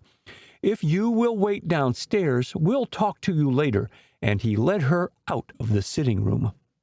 Mrs. Sims stopped by the door of the outer hall and looked wistfully back. "Put her on that bed," she said. "Mrs. Lawrence always liked that bed." Wingate waved his hand by way of reply and returned to the others. His swift but skillful examination was completed finally, and he looked up at Mitchell. "Help me move her chair back from the table," he suggested, but it was Thorne who came to his assistance, while Jim drew out the drawer at the same time so that it and her hands moved back simultaneously with her body in the chair. With intense curiosity, the men gathered about and gazed down into the drawer. It was filled, apparently, with odds and ends, handkerchiefs, scarfs, and feminine knickknacks. Toward the front and directly under Mrs. Lawrence's hands were scraps of paper, torn and twisted. Mitchell picked up the pieces and spread them out, but the pictures and type were so mutilated, so creased and worn, that they were unreadable and unrecognizable. "Some newspaper clippings," he announced. "The poor soul must have destroyed them in her last convulsion. What's that in her hands?" Wingate and Thorne turned the hands over and loosened the fingers about a twisted piece of paper to which they still clung. Mitchell picked up the strip and put the torn edges together. "What's this?" "The Dancing Silhouette," he read aloud. "And that's all," turning the strip over. As he lifted his head to glance up at his companions, his eyes fell on Mrs. Lawrence's arms, from which the loose sleeves of her tea-gown had dropped back. From shoulder to elbow the flesh was covered with red needle scars. "Hello! So she took dope!" The stranger in the worn suit of clothes came closer, and Wingate, who already knew him, looked up sharply, but before he could speak, Mitchell addressed the deputy coroner. "An overdose?" he questioned, pointing to the dead woman. It was not Wingate who replied, but the stranger. "I am Dr. Sands, Inspector Mitchell," he explained.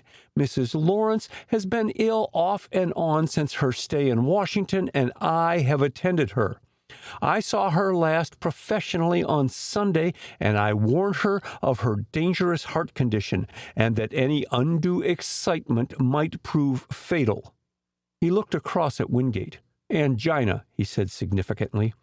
"I see," Wingate nodded. "That would explain this," with a pitying glance at the dead woman. "However, there will have to be an inquest and a post-mortem examination. You will be called, Dr. Sands." He looked about the room and then at Inspector Mitchell. "Anything further you wish to do here, Inspector?" he asked. Mitchell shrugged his shoulders. "Judging from what Dr. Sands says, it's now a job for the undertaker," callously. "Suppose we lay her on the bed in the next room." Thorne lifted the dead woman in his strong arms, and Jim, going in advance to light the gas jet, carried her to the large brass bed in the next room. As he laid her down and withdrew his supporting arm from under her head, the button on his coat sleeve caught in her wig and dragged it off. "Holy mackerel!" ejaculated Jim, startled out of his usual silence when he saw the woman's shaven head and the hideous scar as he went to Thorne's assistance. His exclamation brought the others into the room and up to the bedside. "A burn, evidently," remarked Wingate. "It's a wonder she survived it. Well," buttoning up his coat, "I'll notify the proper authorities and have the body removed to the morgue for an autopsy. Don't bother to take me home, Mitchell," as the inspector started for the door. "I'll walk. Will you," turning to Dr. Sands, "be around the house some time longer?" "Yes, I'll help your men when they come." "Good," and the busy deputy coroner nodded good night to the others as he left, stopping on the first floor to explain the situation to the anxious landlady. Mitchell hesitated, then, turning, made an examination of the objects in the bedroom, and Thorne unobtrusively assisted him. Nothing turned up of particular interest. Evidently, Mrs. Lawrence had a dread of keeping letters and documents around, for none were found in her writing portfolio, in the top drawer of her bureau, or in her handbag. The latter contained $50 and some small change. A search of her trunk and closet brought to light only a scanty wardrobe and a few pieces of jewelry. "Ever hear her speak of any relatives, Dr. Sands?" asked Mitchell, closing and locking her trunk and placing the handbag there and pocketing the key. The physician shook his head. Mrs. Lawrence was not communicative, he explained. While she waxed voluble at times, she never discussed herself. Our landlady commented to me several times on her unusual silence. Mitchell scratched his head meditatively. "In that case, we can't notify her relatives." He turned suddenly to Thorne. "Say, what brought you here?" eyeing him inquisitively. Ignoring the question, Thorne stepped once more into the little sitting room and went quickly through the tumbled contents of the table drawer. The other half of the Dryden Sanitarium bill was not in it, however. Mitchell, who had followed him a second or two later, caught his significant gesture toward Dr. Sands, standing in the doorway regarding them, and forbore to question him further. After a few courteous words to Dr. Sands, Inspector Mitchell led the way downstairs, but while he stopped to speak to the landlady, Thorne accompanied Jim to the latter's automobile. "Send this wire to Captain O'Brien, Police Department, Chicago," he explained, scribbling the message even as he spoke and tearing out the sheet from his notebook. "Then go through the rogues gallery at headquarters and see if Mrs. Lawrence was ever mugged." The last was almost whispered in Jim's ears. "I get ye," he mumbled in reply, stuffing the paper in his pocket. "But what about taking this gas to your car?" touching the drums of gasoline. "Do that later. Then join me at Oakland's. Park the car on the highway near the entrance and wait for me." Thorne turned back to the boarding house as Jim started on his errand. At the gate, he met Mitchell, just leaving. "Can I give you a lift?" the latter inquired, seeing Jim drive away from the curb. "Thanks, yes. Let me get my hat." And before Mitchell could say more, Thorne bolted back into the house. He found his hat where he had dropped it near the staircase, but instead of joining Mitchell immediately, he stepped again into the front parlor. Mrs. Sims looked up at his entrance and struggled to rise, but Thorne stopped her. "Here is my card." He took one as he spoke from his bill folder. "My phone number is there also. Please call me if you need assistance. That is, as to money," noting her startled look. "Funeral arrangements for Mrs. Lawrence will have to be made." "That is what distracts me," admitted Mrs. Sims. She liked Thorne instinctively and placed confidence in the big, silent man. "To think of her being put in the potter's field, the poor dear!" She wrung her hands. "I have no idea where she was from. what part of the country, nor the names of any relatives. You took her in on faith alone, with a sharp, questioning look. The landlady colored to the roots of her hair. Mrs. Lawrence paid a month in advance and didn't question the price, she said simply. She seemed a lady, and, oh, I badly needed a paying guest. And, she added hastily, Mrs. Lawrence never was a trouble, quiet-spoken, and keeping so to herself in her little sitting-room when she wasn't out shopping. Ah, then Mrs. Lawrence had plenty of money? Oh, she didn't always buy things, she hastened to explain. Just window shopping up and down Connecticut Avenue, and she was a great one for sitting in the parks. And then she walked a lot, perhaps to save cab hire. We're off the beaten track here. Was Mrs. Lawrence amply supplied with money? Mrs. Sims hesitated between her desire to tell the truth and not tell too much. Lately, perhaps she was more careful, she acknowledged. There was some hitch 2 or 3 days ago at the Metropolis Bank about some check. She said the cashier or trust officer or something was very polite, but she expected everything to be cleared up tomorrow. I see. Thorne smiled down at the nervous little lady. Tell me, Mrs. Sims, did Mrs. Lawrence receive much company? The landlady shook her head. No. Tonight, insinuatingly. Think, Mrs. Sims. Mary, the latter's daughter, who had been a rapt listener, broke into the conversation. She told me after you went out, Ma, to let whoever come and ask for her right upstairs, she volunteered. And so when the gentleman came about 8 o'clock, I showed him right up. Ah, Thorne looked at the young girl, much pleased. And what was he like, this caller? The girl shook her head. There wasn't much light. Observing Thorne's disappointment, she added, he was about middle height and wrapped up in his coat. He had nice teeth, though, and a pleasant smile. That's all I saw. Just his mouth. Thorne! Oh, Thorne! Inspector Mitchell's voice boomed through the house as he poked his head inside the front door. Come along! In a second.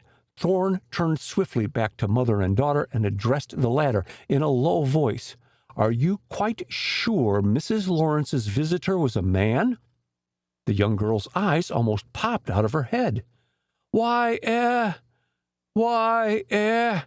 she stammered. His voice was very soft and low. That's all I know. End of chapter 14. Chapter 15. Further Complications. Where to? Asked Inspector Mitchell as he let in the clutch and the car glided down the street. Do you mind returning toward Oakland's? Thorne buttoned his coat up to his throat as the chill wind struck him. My car is parked halfway there. For answer, Mitchell turned the corner and drove in the direction of the highway. I reached the Winslows soon after you left, he said. It took the locksmith a good 20 minutes to get the door open. He said the lock was jammed, as if someone had tried to open it and had failed. Humph! I thought so, too, agreed Mitchell dryly, and I humphed a whole lot more when I got inside the room. Man, there wasn't a damned thing in it. Thorne stared at Mitchell unbelievingly. You mean you could find no clues? No clues and nothing else either, retorted the inspector. Jack Winslow's so-called workshop hadn't a stick of furniture in it, not even a chair. Old man Winslow was bowled over when he saw the place. I thought he'd die on our hands from shock. His eyes bulged out of his head, and his face actually grew purple. All he could do was gurgle. Did he have a stroke? No, as soon as he got some whiskey aboard, he was all right. Lambert also declared that Jack's workshop was fitted up as a laboratory for experimental work. He swore he didn't know what could have become of its furnishings. It's damn fishy to my way of thinking, Thorne. It is, agreed Thorne thoughtfully. Why put a Yale lock on the door of an empty room? The work was done recently, Inspector, and it was no regular carpenter's job. and someone jammed the lock trying to get the door open," supplemented Mitchell. "Hanged if I understand it. Say," he squirmed around in his seat while keeping both hands on the wheel and partly faced his companion, "what took you to that boarding house tonight? Were you interested in the dead woman, Mrs. Lawrence? And does she connect up with the murder of Joe Kane?" Then, before Thorne could answer, "Oh, I know you never take up one case while engaged with another," he chuckled. "Your methods are well known at headquarters, Thorne, so put me wise about the Lawrence woman." The glaring headlights of an oncoming car half-blinded Mitchell, and he swerved dangerously near the edge of the road. In his indignation at the other's careless driving, he overlooked Thorne's silence. They had gone nearly half a mile before he awoke to the fact that his question had remained unanswered. But before he could put it again with more emphasis, Thorne addressed him. "I went there to find some clue to Jack Winslow's present whereabouts," he explained, "and I was just leaving when Mrs. Sims' young daughter found Mrs. Lawrence dead upstairs." "Oh ho! So Master Jack knew Mrs. Lawrence?" Perhaps, shortly, by a half-truth, he had diverted further questioning to other channels. "My search there for any information about Jack was barren of results. Have you had any news of him?" Mitchell smiled wryly. "No," he admitted. "If the earth had opened and swallowed him, Jack Winslow could not have disappeared more completely. By! If he's still alive, he's got to be in contact with someone. Sometime. He's got to get food to live. And money to live on," added Thorne. "From testimony at the inquest, he was badly strapped for funds. It makes me think, Inspector," speaking more slowly, "that Jack isn't so far from home." Mitchell nodded grimly. "He's in cahoots with someone, that's certain. I'm having Lambert shadowed." "Why Lambert particularly?" quickly. "His manner this evening when we found Jack's workshop empty was so uneasy that it aroused my suspicions," explained the inspector, "and I believe he must have had a hand in removing the furniture." "Without the knowledge of the other inmates of the house? Oh, come, Mitchell." "Easy as pie, with the elevator," retorted the older man. "Run the elevator to the attic, fill it up, take it to the basement, and choose a time when everyone is out of the house. Who could be the wiser?" "Is the furniture and chemical apparatus in the basement?" "No," acknowledged Mitchell. "It could have been taken away from there in the same stealthy manner. I find that it's been Mr. and Mrs. Winslow's custom to spend a great deal of time in town. And Miss Elsa Chase, recollect, she is an invalid, and for that reason not able to see what is going on," triumphantly. "The cook's more or less of a fool. Peter, the chauffeur, ditto, both of them attending only to their work and not bothering their heads over what doesn't concern them." "How about the three others, Lucy, the maid, the nurse, Miss Klein, and Sam Ferguson?" asked Thorne. "Have you questioned them?" "Only the first two." Mitchell's active mind veered off at a tangent. "Say, that Lucy is cuckoo. She believes in visions and all that," vaguely. "Has a dream book and foretells all sorts of events and puts implicit faith in the things her brain conjures up. The cook says Lucy creeps about the house, sometimes on all fours, claims she's controlled by the signs of the zodiac. I don't place any credence in her meanderings, Thorne. She talked to Jackson about some shadow chasing her across the lawn some nights ago. Say, is that your car?" as they made a bend in the road and his powerful lights fell on an automobile parked near a culvert. On Thorne's quick affirmative, he drew up at the side of the road. "If you are out of gas, how are you going to get to Oakland's?" "Jim's bringing me some." "Why spend time waiting? I'll run you out there," and giving Thorne no opportunity to decline, he stepped on the gas. They made the remainder of the trip in almost total silence, neither man inclined for conversation. As they turned from the high road into the Winslow estate, Thorn noticed a man detach himself from the protecting shadows of the tall hedge which enclosed the estate from the public highway. "Jackson," explained Mitchell, as the detective lifted his hand on recognizing the inspector's car. "They may not know it, Thorn, but every member of the Winslow household is under police surveillance." He slowed down as Jackson came up to them. "Mr. and Mrs. Winslow motored into town just after you left, Inspector," he reported. "They haven't returned." Mitchell glanced at his companion. "How about it, Thorn? Want to stay or come back tomorrow morning?" "Stay," briefly, and Mitchell continued along the drive to the mansion. "Keep your engine running," Thorn suggested a moment later as they came to a stop before the front door. "It'll drown our talk. Tell me," his voice was just audible, and that was all, "have you gone through the garage, the gardener's cottage, with a view to Jack's being concealed in either place?" "I have, first thing, and so thoroughly that I know Jack Winslow isn't there." Mitchell spoke with convincing emphasis. He waited with growing impatience for Thorn to leave the car.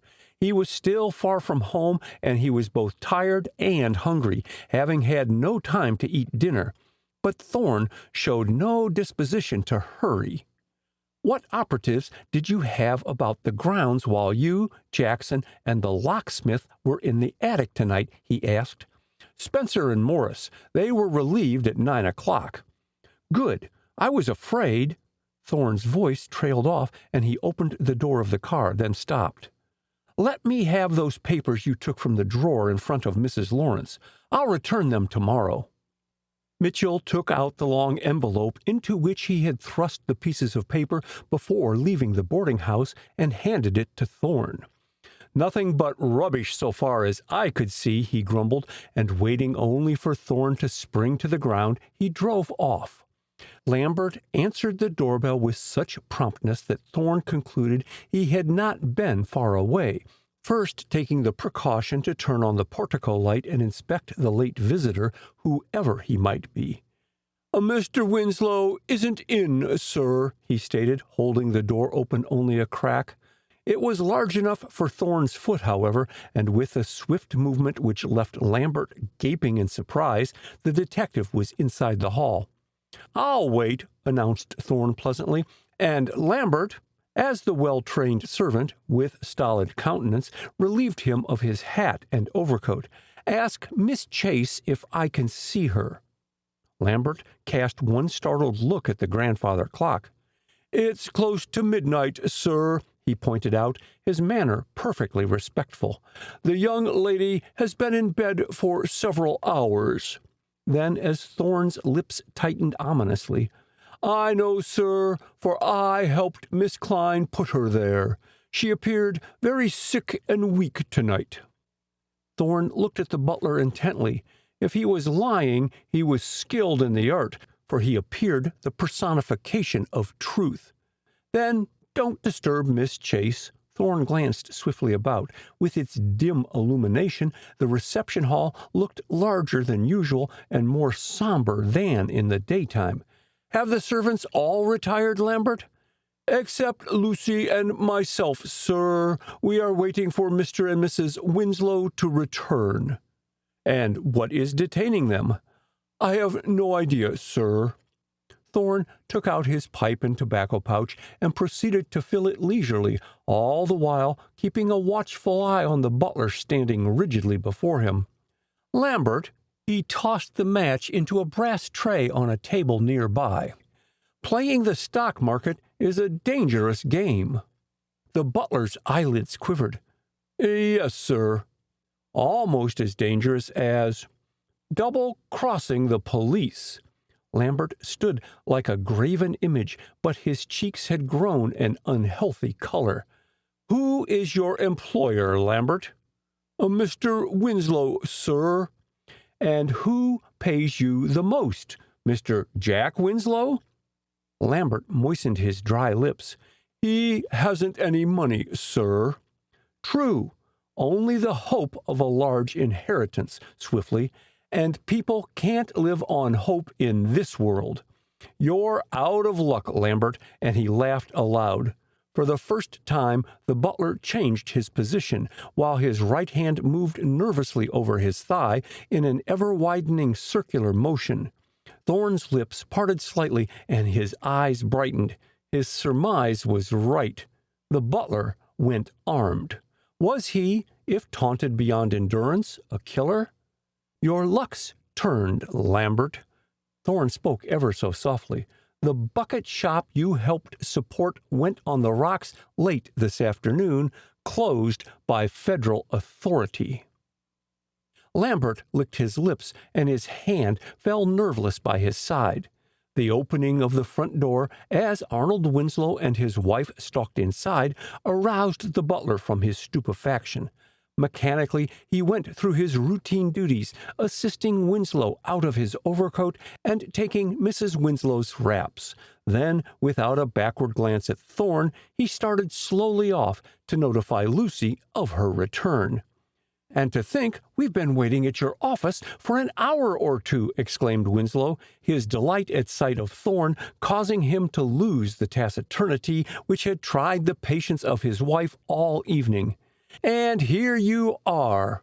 He turned swiftly. "Julia, don't stay up any longer. You're very tired, I know." Mrs. Winslow's expression brightened. "Then, if you will excuse me," she bowed formally to Thorne, and without more ado went upstairs. "Have you news?" The question burst from Winslow as he hurried Thorne into the card room and closed the door. "I located the woman in blue." "Good." Winslow beamed his satisfaction. "Well, what did you worm out of her?" "Nothing. She was dead." Winslow's jaw dropped open, and he stared with bulging eyes at his companion. "Good Lord!" he ejaculated. Then, gathering his wits, he shot one question after another at Thorne. "Where was she? Who was she? What killed her?" "Apparently she died of heart failure in a cheap boarding house in Georgetown," responded Thorne, his quiet tones in marked contrast to Winslow's raised voice. The landlady stated she could give no facts about where she came from or her career. "Strange," commented Winslow, sobering down. "Did you learn nothing as to her relationship to Elsa? The connection between the two, I mean. Any communications? Letters from Elsa to her?" "No. There were no papers bearing Miss Chase's name. In fact, no letters of any kind," Thorne answered thoughtfully, and, catching Winslow's muttered curse, expressive of bitter disappointment, he added, "An inquest will be held, and undoubtedly more will be learned about her then." Adroitly, he changed the subject before he could be questioned further. "You say you went to my office tonight, Mr. Winslow? May I ask what for?" Winslow took a turn about the room before speaking, and Thorne looked at him with interest. The man had aged in the past few days. His eyes were sunken and bloodshot, and there were haggard lines about his mouth, missing before, while the stoop to his broad shoulders was noticeable. "Thorne," he halted abruptly before the detective and raised miserable eyes to his. "I don't understand Jack's prolonged absence, and I'm beginning to fear he has met with foul play." "You do not think he is in hiding?" Thorne regretted the question the instant he asked it. He did not wish to add to Winslow's heavy load. The older man straightened up, and his eyes flashed with their wonted fire. "If I believed in Jack's guilt, I would want him dead," he exclaimed proudly. "It is because I know the boy and love him, even for his faults, that I wish him found, that he may vindicate himself of the ridiculous charges Inspector Mitchell and the police would bring against him if they dared. Why, Jack is no more guilty of Cain's murder than I am." Thorne nodded gravely. "Has Jack made any attempt to communicate with you?" he asked. "No." "With your wife?" "No." Winslow resumed his pacing back and forth. "That is, we have heard nothing from him, although he may have tried to communicate with us and failed." Thorne paused before putting his next question. "Do you think Elsa Chase has heard from Jack, or knows where he is?" She declares she has not heard. Winslow stopped and faced Thorne. And do you know, Thorne, as thoroughly as I detest the girl and distrust her, in this instance I believe what she says. She is as alarmed as we are by his silence. Tonight she came to me and asked me to offer a reward for news of him. Thorne looked at his companion with quickened interest. Will you do so? Winslow countered the question with another. What do you think of the plan? It is excellent. Thorne's glance sharpened. Why do you hesitate? A matter of family pride, Winslow sighed. One doesn't like to have one's affairs aired in public. God knows there's been enough of that already, with the feature stories of poor Cain's untimely and tragic death, and Jack's part in the events of Monday night. And this is only Thursday. He sighed again. 3 days. No, a lifetime.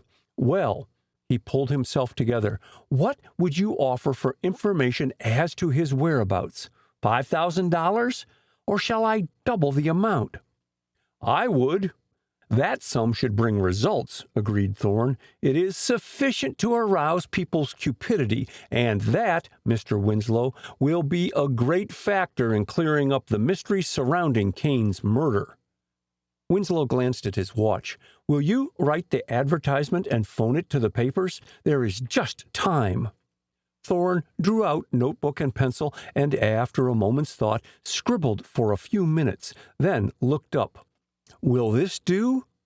$10,000 reward for information as to the whereabouts of John Winslow, who has been missing from his home, Oaklands, D.C., since Tuesday afternoon. Winslow is 25 years of age, 6 feet 2 inches tall, blonde, with blue eyes and bronzed complexion.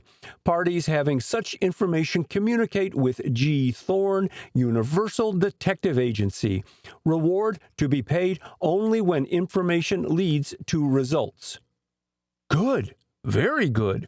Winslow led the way to the telephone in the reception hall and waited while his companion had talked with first one morning newspaper and then the other.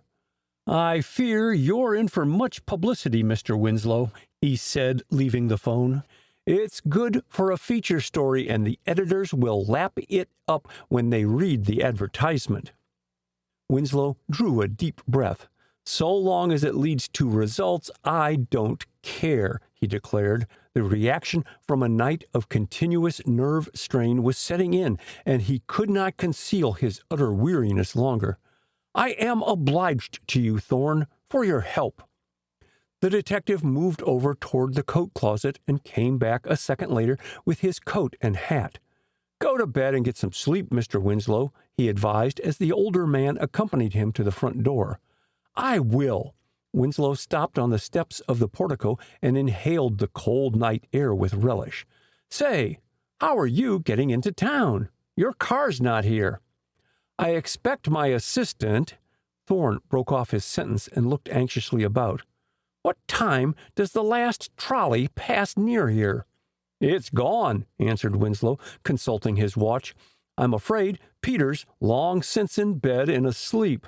I could have kept my car for you had I known. I'll call Peter.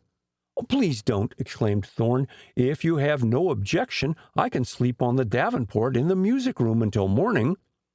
Winslow held the door hospitably open. Come on in. He pressed the electric button on the wall near the door. The servants are still up, and I'll have a room prepared for you. There's no reason why you shouldn't sleep comfortably in a warm bed. Lambert, as the butler appeared, tell Lucy that Mr. Thorne will be here tonight and to make our guest room ready for him. That's very good of you. Thorne followed Winslow into the dining room and watched him get out his cellaret, but declined the proffered highball. Just some White Rock, he said. Tell me, Mr. Winslow, what about Jack's workroom in your attic? Winslow gulped down part of his highball and looked over at Thorne. I'm dashed if I understand it, he exclaimed. There isn't a thing left in the room, not a chair, a table, cabinets, nor any of the paraphernalia Jack used to carry on his chemical experiments. "When were you last in the room?" questioned Thorne. "Oh, within the month," pausing to think before he answered.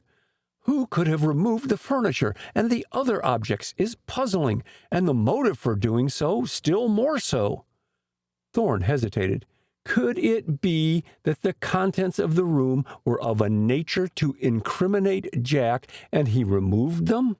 You recall the poison gas used to kill Kane could be manufactured by a chemist. Winslow looked at him aghast. "What a horrible idea!" he stammered. Gaining no comfort from Thorne's serious countenance, he finished his highball and was about to pour out another when Thorne interrupted him. "May I see the room?" "What, now?" somewhat startled at the idea. "Sure, come along." And switching off the lights after first locking the cellarette, he led the way to the house elevator. The attic was dark, and Winslow spent some seconds fumbling for the electric switch near the elevator. It controlled a number of lights along the attic, and the two men proceeded at once to the door at the further end. Thorne, reaching there first, turned the doorknob. To his surprise, it resisted his efforts, and he looked at Winslow. "The door's locked," he said. Winslow stared first at him and then at the door. Then, raising a trembling finger, he announced in a queer voice, "The key was left in the Yale lock when the locksmith and I went away. Damn me, it was!" Thorne shook the door, then used his strength to turn the knob. Both efforts were useless. "There's no use staying up here any longer, Mr. Winslow." Thorne took his host by the elbow and led him to the elevator. In silence, they went to the second floor and toward the den. There they were met by Lambert. "You were there, Lambert," exclaimed Winslow. "Wasn't the key left in the lock of the door to Mr. Jack's workshop tonight?" The butler shook his head. "No, sir," he said respectfully. "Inspector Mitchell took it." Winslow's face lighted as he mopped his moist brow with a damp handkerchief. "Well, there's one less mystery." In his relief, he shook hands vigorously with Thorne. "Lambert will take you to your room. Did you get a pair of pajamas, Lambert, for Mr. Thorne?" "Yes, sir, from Mr. Jack's bureau. This way, sir." And Lambert continued down the hall, the detective close at his heels. "Lucy prepared this room for you, sir." He threw open the door, and as Thorne stepped inside, "Good night, sir." Thorne looked about the lighted bedroom as the hall door closed between him and the butler, and a curious gleam lighted his dark eyes. The servants had given him the bedroom and bath in which Joe Kane had been murdered only 3 nights before. End of Chapter 15. Chapter 16. The Dancing Silhouette. Thorne laid his overcoat and hat on a convenient chair and moved leisurely about the bedroom, divesting himself of his necktie and coat. Once again he approached the closed door, noiselessly swung it open, and stepped outside. So far as he could tell, the hall was deserted. If Lambert still loitered in the vicinity, he was effectually concealed from view. Back once more in his bedroom, Thorne closed and locked the door, pocketing the key. Taking from his pocket a small block of wood, he whittled it down, shaping it deftly so that it fitted tightly in the keyhole, leaving no crack through which prying eyes might see. It took him a good 20 minutes to make a thorough examination of the room. It was spotlessly clean, and the furniture was tastefully arranged, an ideal bedroom in which to relax and rest. Smiling grimly, Thorne went into the small bathroom adjoining, taking the precaution, however, to leave the communicating door wide open. Somehow into these quiet, peaceful rooms had seeped the deadly, odorless carbon monoxide gas, carrying stark tragedy in its train. Even as he let the cold water run on his wrists and hands, the detective's thoughts were busy with the problem confronting him. Drying his face and hands, he again inspected the door between the two rooms, the only exit from the bathroom except the low casement window through which Kane had fallen when overcome by the poison gas. Thorne withdrew the key from the door lock. It was the same which he had found stuck in a hole in Ferguson's heavy boot. Under his magnifying glass he saw the marks made by some sharp instrument, such as steel pliers. The short handle, too, was a bit twisted, as if someone had tried to turn it in the lock using considerable force, or striven to pull it out. Replacing the key in the door, Thorne next turned his attention to the catch on the window. It appeared in excellent condition, and after fastening it securely, he switched off the light and re-entered his bedroom. He lighted only one of the small candle-power bracket fixtures by the bureau, and by its faint glow he crossed the room to the bed, where lay, neatly folded, the pajamas borrowed for his use by Lambert from Jack Winslow's bureau. Next to the pajamas, and over the turned-back spread, was laid a handsome silk dressing-gown, and again Thorne smiled to himself. Evidently Lambert was determined the detective should have every available comfort Jack's wardrobe could supply. From his coat pocket Thorne took a pair of creepers and, removing his shoes, slipped them on. Then, standing up, he took off his white shirt. Underneath it, he wore a close-fitting black silk jersey, while strapped under that was a narrow, flexible belt of woven silk, somewhat resembling a cartridge belt. Each little pocket carried a burglar's tool of finest steel. Making sure that he could get at the tools easily, he touched the revolver in his hip pocket. It also was easily accessible. The next instant the room was plunged in darkness, and he crept from the bureau over to the window, across which stretched heavy curtains. Opening the window with infinite care, Thorne perched himself on the sill, a black shadow merging into the outer darkness. For 15 or more minutes he remained crouching where he was, listening for some sound, either in the blackness back of him or from the ground beneath. Neither moon nor stars were out, and heavy storm clouds made the darkness of the winter night a black pall through which he could see but dimly. However, he had studied carefully the architectural plan of the house and had calculated the distance between each window. Above where he crouched, but more to the right, was one of the dormer windows of the third floor, and he judged from its position and his knowledge of the attic that it belonged to Jack's workshop. Somewhere in the distance a clock chimed the hour. 1, 2. Then Thorne rose from his crouching position and launched himself into space. 15 feet from the house grew a giant elm, its great branches visible against the skyline, and it was one of them that Thorne caught on his leap from the window ledge. Pulling himself astride the branch, which bent under his weight, he climbed toward the trunk of the tree, then, hand over hand, swarmed up it and out along a branch above the ledge of the dormer window.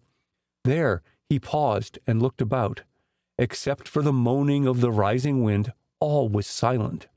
The branch he bestrode, while 5 feet or more higher, was not directly over the dormer window, and to jump from it to the narrow ledge was a feat at which many would shy even in broad daylight. Thorne drew in his breath. If he missed, well, there was always the undertaker. He took one more cautious look at the ground beneath, or as much as he could see, and moistened his palms.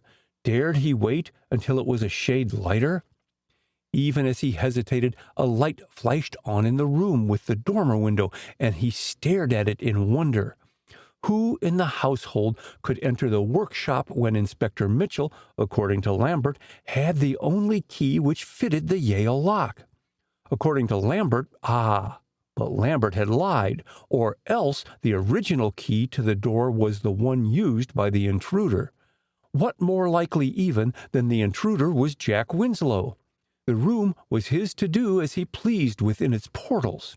Knowing that the door of the workshop could not be opened without force or spending valuable time picking the lock while running the risk of discovery, Thorn had chosen the more venturesome way of gaining admittance via the dormer window.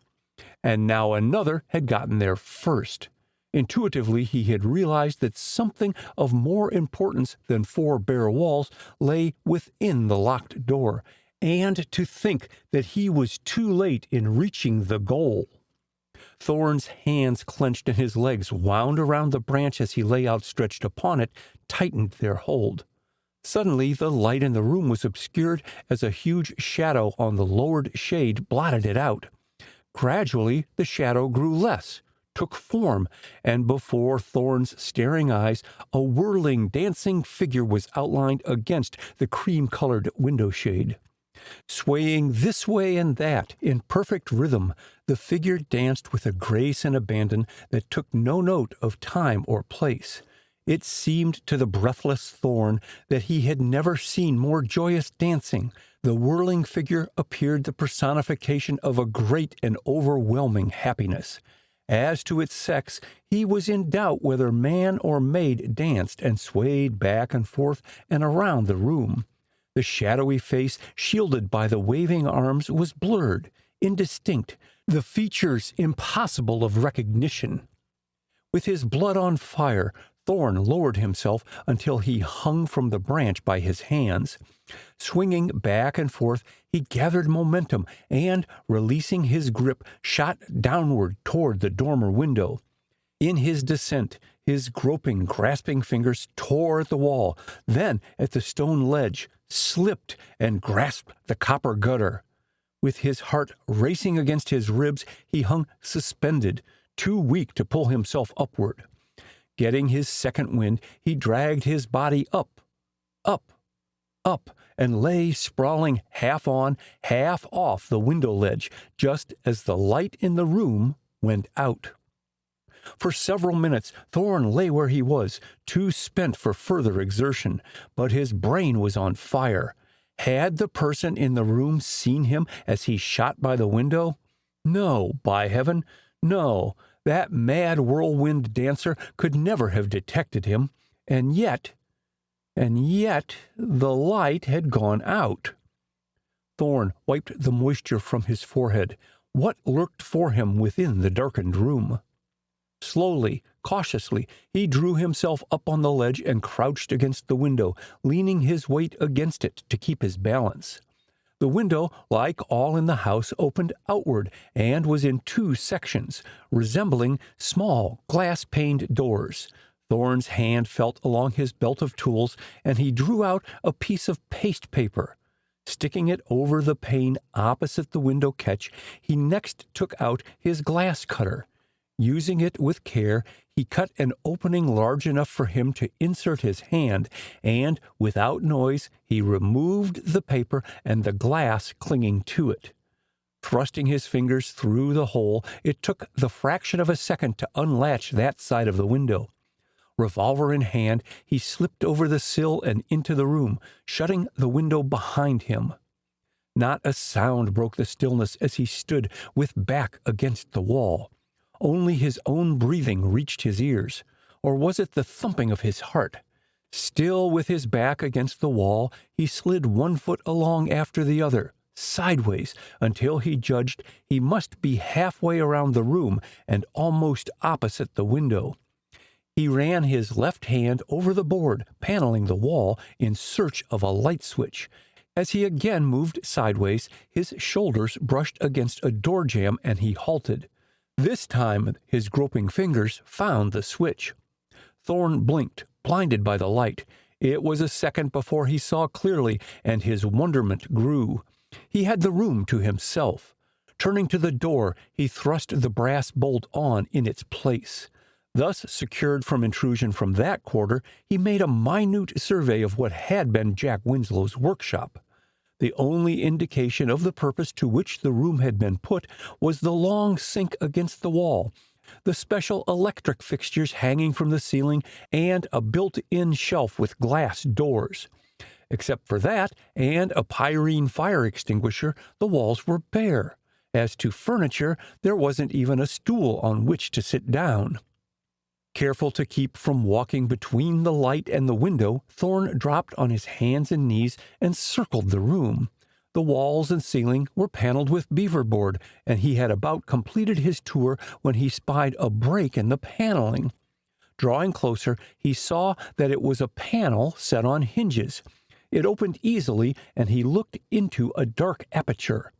With an inward curse that he had neglected to bring his flashlight with him, he glanced hurriedly about the room. One of the electric fixtures against the wall had an extension cord attached. Picking up the Mazda bulb at the end of the cord, he carried it to the tiny closet and looked inside.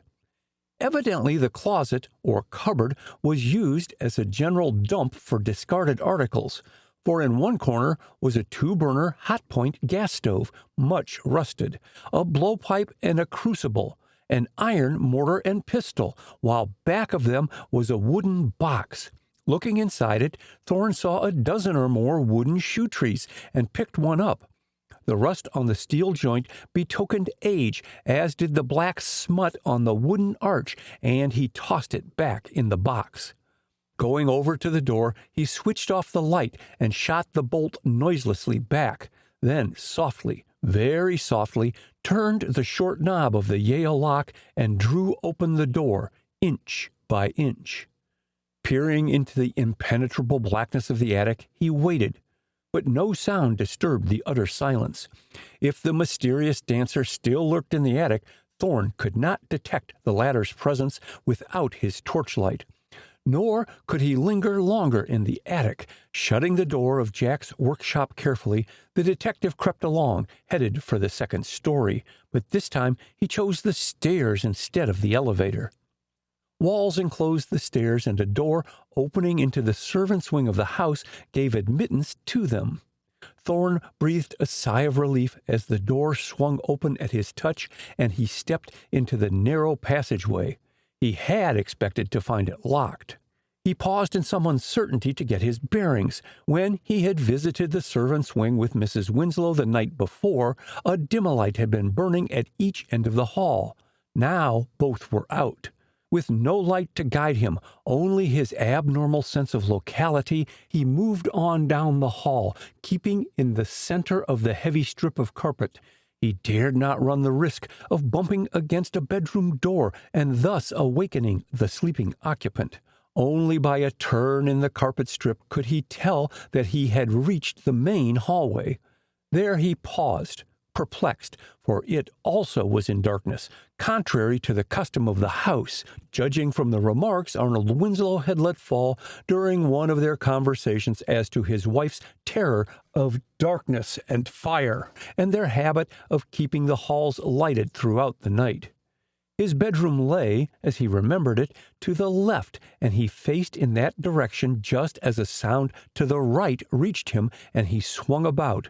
Again came the noise, a faint cough. Thorn grew rigid. Was the person, not 5 yards from him, approaching or going in the opposite direction? 1 minute, 2 minutes passed. Then Thorn took the initiative and advanced along the hall, his creepers making no sound. Something loomed out of the darkness ahead, and his outflung arms closed about a woman's form. His hand across her mouth muffled her terrified scream to a gurgle, and half lifting, half dragging her along, he entered the open door of a vacant bedroom and switched on the light as she dropped to the floor at his feet. Pulling away the shawl which enveloped her head, Thorn recognized Lucy. Closing the door so that no other prowler, seeing the lighted room, might enter to investigate what was going on, he lifted the frightened servant and placed her in a chair. "Stop moaning," he whispered sharply, giving her a shake to emphasize his meaning. "Now," as the gurgles ceased, "what are you doing prowling about the house?" "I ain't up to no harm," she protested, her voice hoarse from fright. "Just on my way to see, Who?" As she paused, getting no answer, his right hand slid toward his hip pocket. He hated to threaten a woman, but Lucy caught the chill significance of the gesture. "Don't shoot, mister," she entreated, raising both hands in supplication, and thereby releasing her hold on an envelope until then tightly clenched in her right hand. Thorne caught the paper as it fluttered to the floor and turned it over. Elsa Chase's name was written in pencil on the sealed envelope. "Where did you get this?" he demanded, and his fingers closed on her arm with no gentle grip. "I want the truth, or you go with me to police headquarters." Lucy winced. "I'll tell," she whined, terrified at the mere suggestion of arrest. "'Twas in Lambert's room." "And he gave it to you?" "No." Her eyes fell, and she plucked nervously at her shawl. What was it that she had learned at her mother's knee? Honesty was the best policy. Lucy's lips quivered. Her flesh tingled from Thorne's iron fingers. Honesty would gain release from the intolerable pressure on her arm, at least. "Lambert wasn't there when I took the envelope from under his pillow." "When was that?" "Just now," she admitted. "I heard Lambert creep out of the room. Oh, a long time ago. At first, I was afraid to move, but he didn't come back, and didn't come back, so I slipped in there and got the envelope." "Did you put out the lights in the halls?" swiftly. No," she protested, drawing in her breath with a sucking noise. "If I hadn't promised, I never would have moved out of bed tonight." "Whom did you promise?" "Her that wanted the note." "Miss Elsa Chase?" With patient persistence, Lucy's eyes blinked. "Ain't her name on it?" she inquired anxiously. "Didn't I get the right note in the dark?" Thorne eyed her thoughtfully. Was Lucy really half-witted, or was she striving to make him think so? "The envelope is addressed to Miss Chase," he responded, "but why were you carrying it in the opposite direction from the staircase leading to her bedroom if you were taking the note to her?" The question confused Lucy, and for a second she did not reply. Thorne's fingers tightened their hold on her arm as a silent reminder that he was waiting for an answer. Why couldn't she think of something to say? The pain in her arm grew excruciating as he compressed the tender flesh. "But I wasn't," she said, tears rolling down her cheeks. "I was taking it to Mrs. Winslow." Thorne's fingers relaxed, then tightened their hold. "At this hour?" skeptically. "It's God's truth." She was pleading now, sobs almost choking her voice. "Mrs. Winslow promised $100 if I found Lambert sneaking about. I saw him drop this letter after dinner, but I dasn't try to get it till I was sure he'd gone." "And you could not wait until morning to give it to Mrs. Winslow?" asked Thorne curiously. "I was just going to slip it under her door," explained Lucy, gulping back another sob. "She'd 'a' seen it first thing in the morning. Indeed, mister," casting a fear-stricken look about her, "I dasn't keep it about me. Lambert's terrible when he's mad." Thorne thought for a moment, then, relaxing Lucy, stepped back. "Go to your room," he directed. "Say nothing of what has happened. If you do," again he approached her, and she shrank away, "I'll turn you over to Inspector Mitchell." With an inarticulate sound, relief and promise combined, Lucy fled from the room. Thorne kept behind her, making certain that she returned to her own quarters. As he re-entered the servants' wing, he had switched on a dim-a-light. A moment later, he tried Lambert's door. It opened to the touch, and locating a light switch, he pressed the button. Lucy was right. The butler was not there, nor had the bed been slept in. A look in the closet showed his hat and overcoat were missing. Thorne stroked his chin thoughtfully. Evidently Lambert had been in such haste that he had overlooked delivering the letter to Elsa. By such narrow margins, justice was served.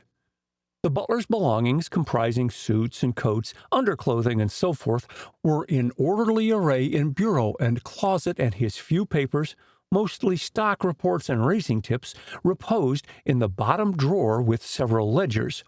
A glance at the latter convinced Thorne that Lambert had been playing the stock market for years, with little success. Replacing everything as he had found it, Thorn turned off the light and made for the staircase. A moment later, he was listening at Elsa's bedroom door. All was silent as the grave. His fingers tightened on the envelope in his hand. That was his excuse for awakening her at that hour. But, leaving Elsa undisturbed, he made a tour of the first floor. Darkness and quiet was all that he found. 10 minutes later, he approached his own room, and taking a small awl from his tool belt, he slipped it inside the keyhole of his door to push out the block of wood which had been put there to prevent anyone from spying on him. The awl shot through the hole to its full length, meeting no obstacle. Thorn withdrew the tool and applied his eye to the keyhole. There was no light in his room, and, by the same token, there was no wood in the keyhole. He turned the knob and pushed against the door. It was still locked, apparently, for it would not open. Taking out the key, which he carried in the pocket of his trousers, he inserted it in the lock and opened the door. It was an instant or so before Thorn entered his bedroom, first taking the precaution to slip his hand around the door jamb and turn on the lights. No one was in sight. Closing and locking the door, he looked down on the floor. Some distance away lay the wooden plug. Its smooth surface bore unmistakable scratches where some sharp instrument had been jammed into it. With revolver cocked and ready, he went into both closets in the room and then into the bathroom, only to return immediately, convinced that no other human being beside himself was there. Picking up the plug, he replaced it in the keyhole and, as an extra precaution, hung his hat on the knob of the door to serve as a screen. Careful to remain unseen, he then adjusted the window and curtain so that plenty of air circulated through the room. After undressing and donning the pajamas provided by Lambert, the detective laid his revolver under his pillow and vaulted into bed.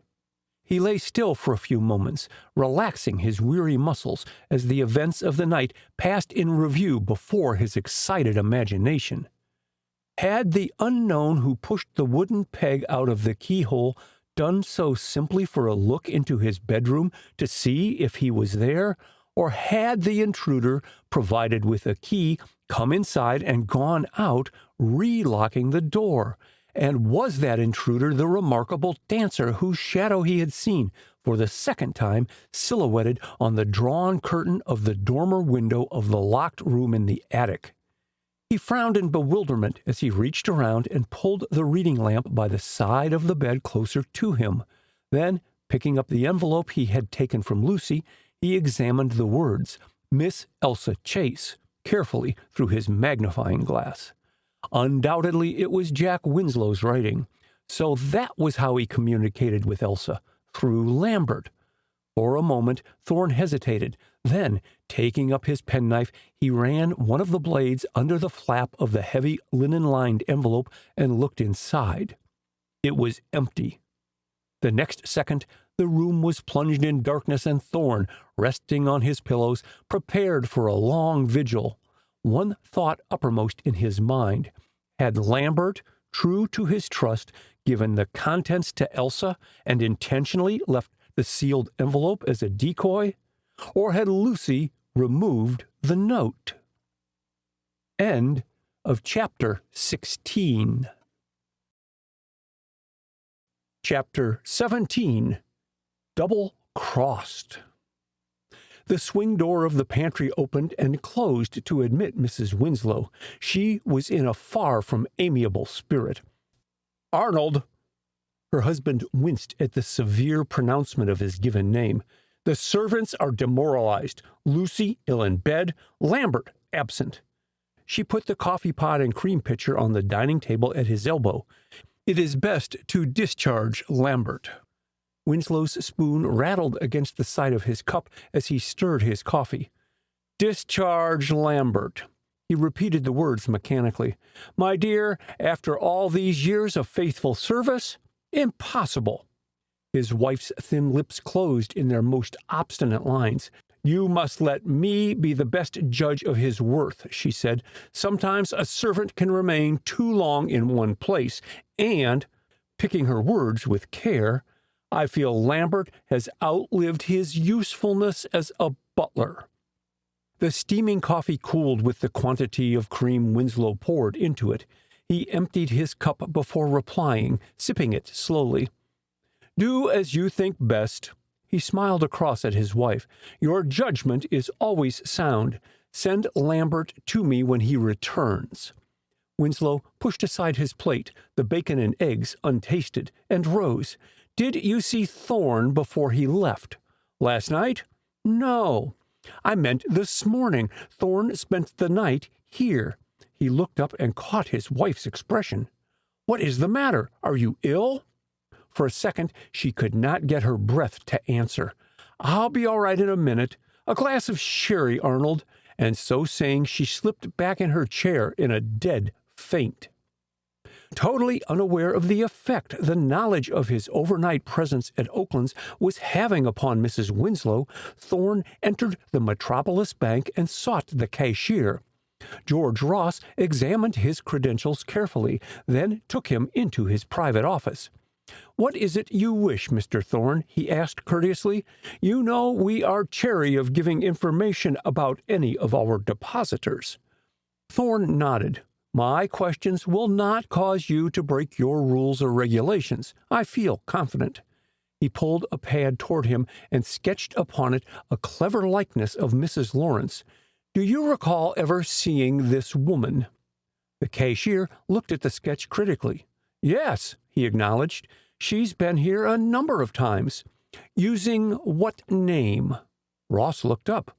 "She called herself Mrs. Lawrence, but the bank draft she wished us to cash was drawn in favor of Sarah Holcomb Kane." Thorne sat back and stared at his companion. Keeping his rising excitement suppressed by an effort, he waited for the latter to continue. Ross took several documents from a letter file and refreshed his memory by looking them over. Mrs. Lawrence claimed the check was in payment of alimony due her. He opened a letter as he spoke. "The draft was on a Boston bank. We wrote there, and in this answer," holding up a letter, "find her statements substantiated, for our Boston correspondent states that while for personal reasons she prefers to be known as Mrs. Ben Lawrence, she has no legal right to that name, never, so far as he has been able to ascertain, having married since her divorce from Dr. Joseph Kane." The cashier looked across at Thorne. "Was that the man who died so mysteriously at Oakland's on Monday night?" "Yes." Thorne rose briskly. He had learned much in their brief interview. "I am extremely obliged to you, Mr. Ross." He paused at the door. "Mrs. Lawrence was found dead last night in her room at Mrs. Sims' boarding house in Georgetown. Good morning." And before the surprised cashier could question him further, he hurried from the bank. His ever-faithful assistant, Jim Barker, was awaiting his return to the car, sound asleep on the back seat. Thorne shook him awake with a feeling of compassion, remembering the compulsory nap Jim had taken when he waited for Thorne in the latter's car outside of Oakland's, having carried out implicitly the latter's directions of the night before. It was but a short run to police headquarters, and arriving there, Thorne went at once to Inspector Mitchell's office to find that busy official on the point of leaving. "Some news?" he asked eagerly. "Come inside," and he slammed the door to prevent interruption. "Well, what's the latest development?" "Mrs. Lawrence's identity," responded Thorne tersely. "She was the divorced wife of Dr. Joseph Kane." The inspector looked at him in dumbfounded silence for a moment. "So that's it," he exploded. But her connection with Kane's murder. I can't quite get her in the picture." Thorne smiled. "Nor can I," he admitted softly, "in that connection. Why not wire Boston and get a line on her career as Mrs. Kane and as the eccentric Mrs. Lawrence? By the way," checking himself at the door as Mitchell reached for his telephone receiver, "what reports have you had from Jackson and the other operatives stationed around Oakland's?" Reaching for a paper, Mitchell tossed it to him. Read for yourself." And getting his connection with the telegraph operator, the inspector turned his attention to dictating a dispatch to police headquarters in Boston. Thorne skimmed through the several reports, conning them over to himself. No happenings were out of the ordinary, each report giving but bare facts. That of the operative on duty early Thursday evening mentioned no one leaving Oakland's. Thorne bit his lip with vexation. Was his theory wrong, then, as to Mrs. Lawrence's mysterious visitor with the voice, soft and low, admitted by the landlady's daughter? He was about to toss the reports back on the desk in disgust when an item in Jackson's statement of his night watch at Oakland's caught his eye. A light burned in one of the dormer windows after midnight and until around 4 in the morning. The window was on the side of the house facing the gardener's cottage. Thorne studied the report in astonishment. The dormer window through which he had entered Jack Winslow's workshop in the attic, and on the blind of which he had seen the silhouette of the extraordinary dancer, was located on the opposite side of the house from the gardener's cottage. Could Jackson have been mistaken in his direction, or have written his report carelessly? Or had the unknown dancer, after leaving the empty workshop, gone into another part of the attic and so eluded Thorne? The detective clenched his hand in impotent wrath. What had possessed him to forget his electric torch that time of all others? Handicapped by lack of it, he had failed to examine the whole attic, knowing that the electric light system was installed only in the part he had visited late that night. "Hey, wait a minute!" Mitchell gained Thorne's side as he ran down the steps of the municipal building. "Have you had any results from this?" Holding up a morning newspaper and pointing to an advertisement with its flaring display type. $10,000 is a big sum to pay for news of Jack Winslow's hiding place. "Large rewards bring results, generally," retorted Thorne. "Winslow is most anxious for news of the boy, and, frankly, I can't blame him. He seemed a very likable chap." A snort expressed Mitchell's opinion better than spoken words. "I'll get in touch with you later," and so saying, the busy inspector went on his way. Thorne found only his stenographer on duty at the Universal Detective Agency. She met him at the door, telegram in hand. Pausing just long enough to give the key of his apartment to Jim and telling him to go there and get some sleep, Thorne went into the inner office and closed the door. Even then, he did not open the dispatch until he was seated by his desk, pipe in hand. Tearing off the yellow envelope, he read the typed message from Captain O'Brien of Chicago Police Headquarters. "Dryden Convalescent Home, small private sanitarium in good repute. Interviewed assistant manager. She never heard of Mrs. Ben Lawrence. Elsa Chase, paralytic patient there." Thorne read the message a dozen times, then rang the buzzer for his stenographer. "Wire O'Brien to ascertain when Elsa Chase was a patient at Dryden Sanitarium," he directed. "I wish specific dates and name of surgeon who attended her. Ask for an immediate reply." "Just a moment." A thought occurred to him as the stenographer gathered up her notebook and pencil. Before using the last sentence, ask O'Brien to find out if a woman calling herself either Sarah Holcomb or Sarah Holcomb Kane was ever a patient there. If so, when and why. That's all. Left to himself, Thorne sat back in his chair and lighted his pipe. He was commencing to feel the strain of his sleepless night at Oakland's, and what had been the result of 24 hours' work on the Kane-Winslow mystery. He had located a dead woman who proved to be Kane's divorced wife, and seen the shadow of a dancer on the curtain of Jack Winslow's workshop. In both cases, he arrived in the rooms too late to gain any information of value. The woman was dead when he got there. The dancer had vanished, leaving no trail behind. In searching for his tobacco pouch to refill his pipe, his hand touched an envelope, and he took it out of his pocket also. Opening it, he drew out the papers Inspector Mitchell had removed from the drawer in front of the erstwhile Mrs. Ben Lawrence. In the press of events, he had forgotten that he had asked Mitchell for them. Thorne spread the papers carefully in front of him on the desk, and with infinite patience fitted the pieces together. They formed a picture, evidently a group of people taken from some print paper magazine or Sunday supplement. There was an inset, but the cheap quality of the paper and the numerous creases, giving evidence of much handling before it was torn, made it difficult to piece out the picture. The inset in particular was unrecognizable. As the upper part was missing, only a draped figure, minus the head, was decipherable. Fitting underneath and evidently part of the caption came the words in fancy type, "The Dancing Silhouette." Thorne caught his breath sharply. The words aptly described what he had seen the night before at Oakland's.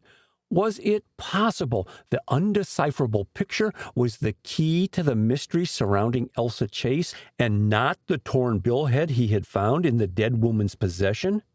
The last thing her dying hands had clutched was the picture. Feverishly, he reversed the pieces of paper. Joined together, they carried the slogan of a nationally known advertisement, but the name of the periodical from which the page must have been taken was on neither side. "Beg pardon, Mr. Thorne." Miss Ellis, the pretty stenographer, had come into the room so silently that in his preoccupation he had failed to hear her. "There is a man outside who wishes to see you privately." "Ah, indeed. His name?" "Lambert. He gave no other name." Thorne's eyes brightened. Without speaking, he picked up the large sheet of white paper and handed it to Miss Ellis. "Paste these pieces on the paper just as they lie there now," he directed. "When pressed and dry, give the paper to Jim. You will find him in my apartment. Tell him to go to the Congressional Library and try and identify the magazine in which this page appears. I would suggest, on a guess, a theatrical or motion picture journal, but not to confine his search to that type only. But first..." Thorne leaned over and took what appeared to be a small radio from the drawer of a cabinet and placed it on top of the ladder, turning a switch. "Miss Ellis, listen in on the dictograph and take down Lambert's conversation. Then you can attend to the picture." The Winslows' butler came into the private office a second or so later, somber of dress and deportment, his face gray rather than white. He wasted no time on civilities, plunging at once into his errand. "I'd like this, sir," he announced, pointing to Winslow's advertisement in the morning paper. "I mean the $10,000 reward for news of Mr. Jack." "Not news of him," corrected Thorne, never taking his eyes from Lambert's mask-like countenance. "The reward is offered for reliable information as to young Winslow's whereabouts." "Quite so." Lambert came closer, his stiff manner thawing somewhat. "I can tell you that." "And more?" prompted Thorne softly. The butler nodded. "And more," he admitted. "Then why not go to Mr. Winslow?" questioned Thorne curiously. "He is your employer and a kind master, according to your testimony before the inquest." For the first time, Lambert did not look directly at the detective, preferring instead to stare at his desk ornaments. "The ad says to come to you," he pointed out. "Besides, Mrs. Winslow wouldn't let her husband give me any money if she could help it." The man passed his tongue over his lips. "She's not generous, and though she pretends to be fond of Mr. Jack, she really hates him." Seeing the unbelief in Thorne's expression, Lambert added hastily, "Oh, I can prove what I say, but on one condition." "I don't bargain, Lambert," retorted Thorne with stern emphasis. "Say what you have to say quickly, or leave." Lambert hesitated. At least promise to leave my name out of the Hills-Mercer stockbrokerage affair," he pleaded in genuine agitation. "It will kill my chances of another place if they found I played the ponies and the stock market. I don't know how you got wise to my being in with the bucket shop gang. Just keep it to yourself, sir, and you can have half of this 'ere reward." Thorne sprang up. "Get out, Lambert," he ordered, throwing open the door, but the butler stood his ground. "If not for my sake, promise for the sake of young Miss Chase," he begged, his watchful eyes trying to read his companion's face. "I've seen you looking at her when she wasn't noticing. God knows she needs a friend." Thorne paused. Lambert had, with unerring instinct, advanced the one plea he could not refuse. Shutting the door, the detective resumed his seat. "Go ahead, Lambert," he directed, "but recollect I make no promises, and if you lie to me—" His firm mouth closed ominously. "I'll make you suffer for it. Where is Jack Winslow?" Lambert came closer and, uninvited, took a chair at Thorne's elbow. "On an old canal boat, the Jenny Wren, above Great Falls." The butler spoke rapidly, casting frequent uneasy glances over his shoulder. "The old couple who owns the boat are devoted to Mr. Jack. He befriended their only son. The boat is berthed in the canal beyond Loch Tavern Club. I know," with more emphasis, noticing Thorne's skeptical air, "because I went with him when he took the things from his workshop to the boat." "And why did he do that?" Lambert shook his head. "I'm not sure," he admitted evasively. "He asked me to run the stuff down in the elevator. Oh, there wasn't much, chiefly chemicals and laboratory paraphernalia," bringing out the last word with gusto. The butler prided himself on his command of English. "Test tubes and all that. We smuggled them into Mr. Jack's car that night. Tuesday, I mean, and I brought the car back to the garage without Peter, the chauffeur, being any the wiser." "And the other servants, didn't they see you taking the things away in the car?" "I doped their food at supper. Oh, not to hurt, but by 11 o'clock they were all asleep, dead to the world, and Inspector Mitchell didn't have anyone watching Oaklands then, so we got off unseen." Thorne leaned forward. "How about Ferguson? He doesn't sleep in the house." "No, but he eats there, and he got his share of dope along with the rest." Lambert laughed mirthlessly. "The dirty dog."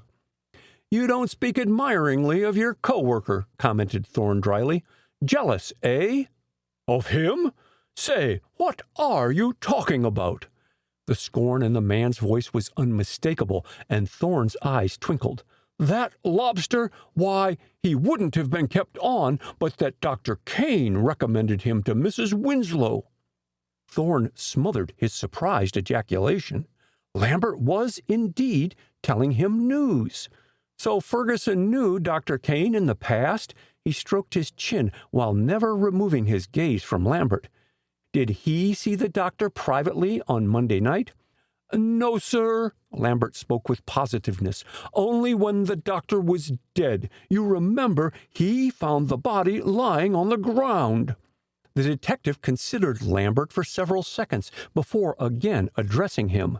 When he did so, he changed the subject with such abruptness that he caught Lambert off guard. "Why did Jack Winslow attack his uncle on Tuesday afternoon? No lies," striking the desk a resounding blow with his fist. "I want the truth, and the whole truth." "They quarreled over Miss Chase. At least that's the part I overheard," mumbled Lambert. I was passing, and the door was open, and they were both loud-spoken. Mr. Jack was broken up about it when he came to his senses." "Oh, so Mr. Jack has brainstorms, has he?" Lambert nodded sorrowfully. "Like his father before him, sir, I understand. Mr. Jack reeled out of the den and begged me to help him get away. I suspect," speaking in a confidential whisper, "Mr. Jack thought he'd choked his uncle to death." "Lambert," the detective spoke slowly, impressively, "was it before this scene with his uncle or after it that he arranged with you to get his belongings out of his workshop in the attic?" "Before, sir." The response was spoken with the promptness of truth. "And why," Thorne leaned closer in his earnestness, "did not Jack Winslow take his personal belongings with him, his clothes? Apparently he left without even a toothbrush." "He had a bag full of things on the canal boat already." "You mean already," swiftly, "for a quick getaway? Lambert, your words imply premeditated murder."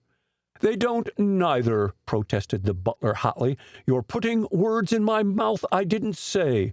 That there bag's been on the canal boat for a month or more. Mr. Jack's very fond of fishing and canoeing, and he used to sleep on board the Jenny Wren sometimes when fishing late, and the boat was down this way." Thorne sat back and contemplated Lambert with critical eyes.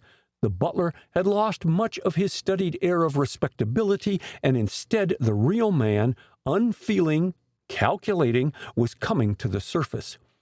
"Did Mr. Jack see Miss Chase before leaving Oakland's Tuesday afternoon?" he asked.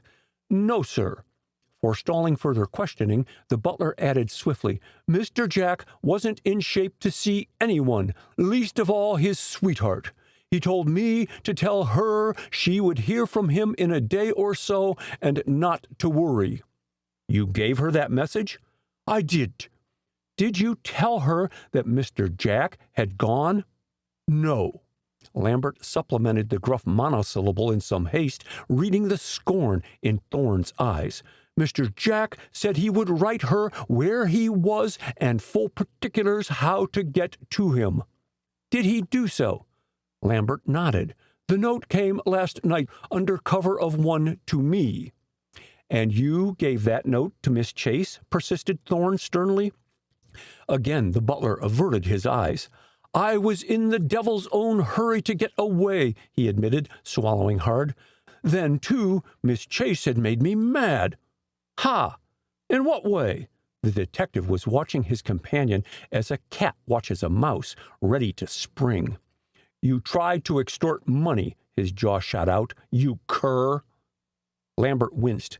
"She gave me money of her own free will," he whined. "'Twasn't that.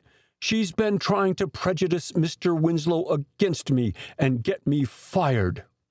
"And so you held back Mr. Jack's note?"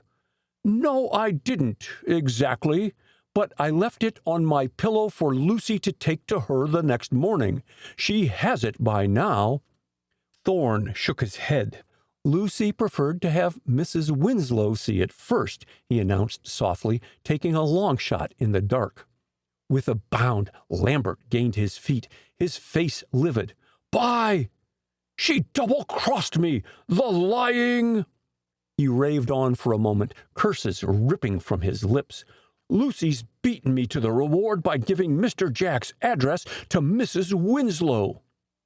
For a minute the two men stared at each other. Then Thorne also sprang up.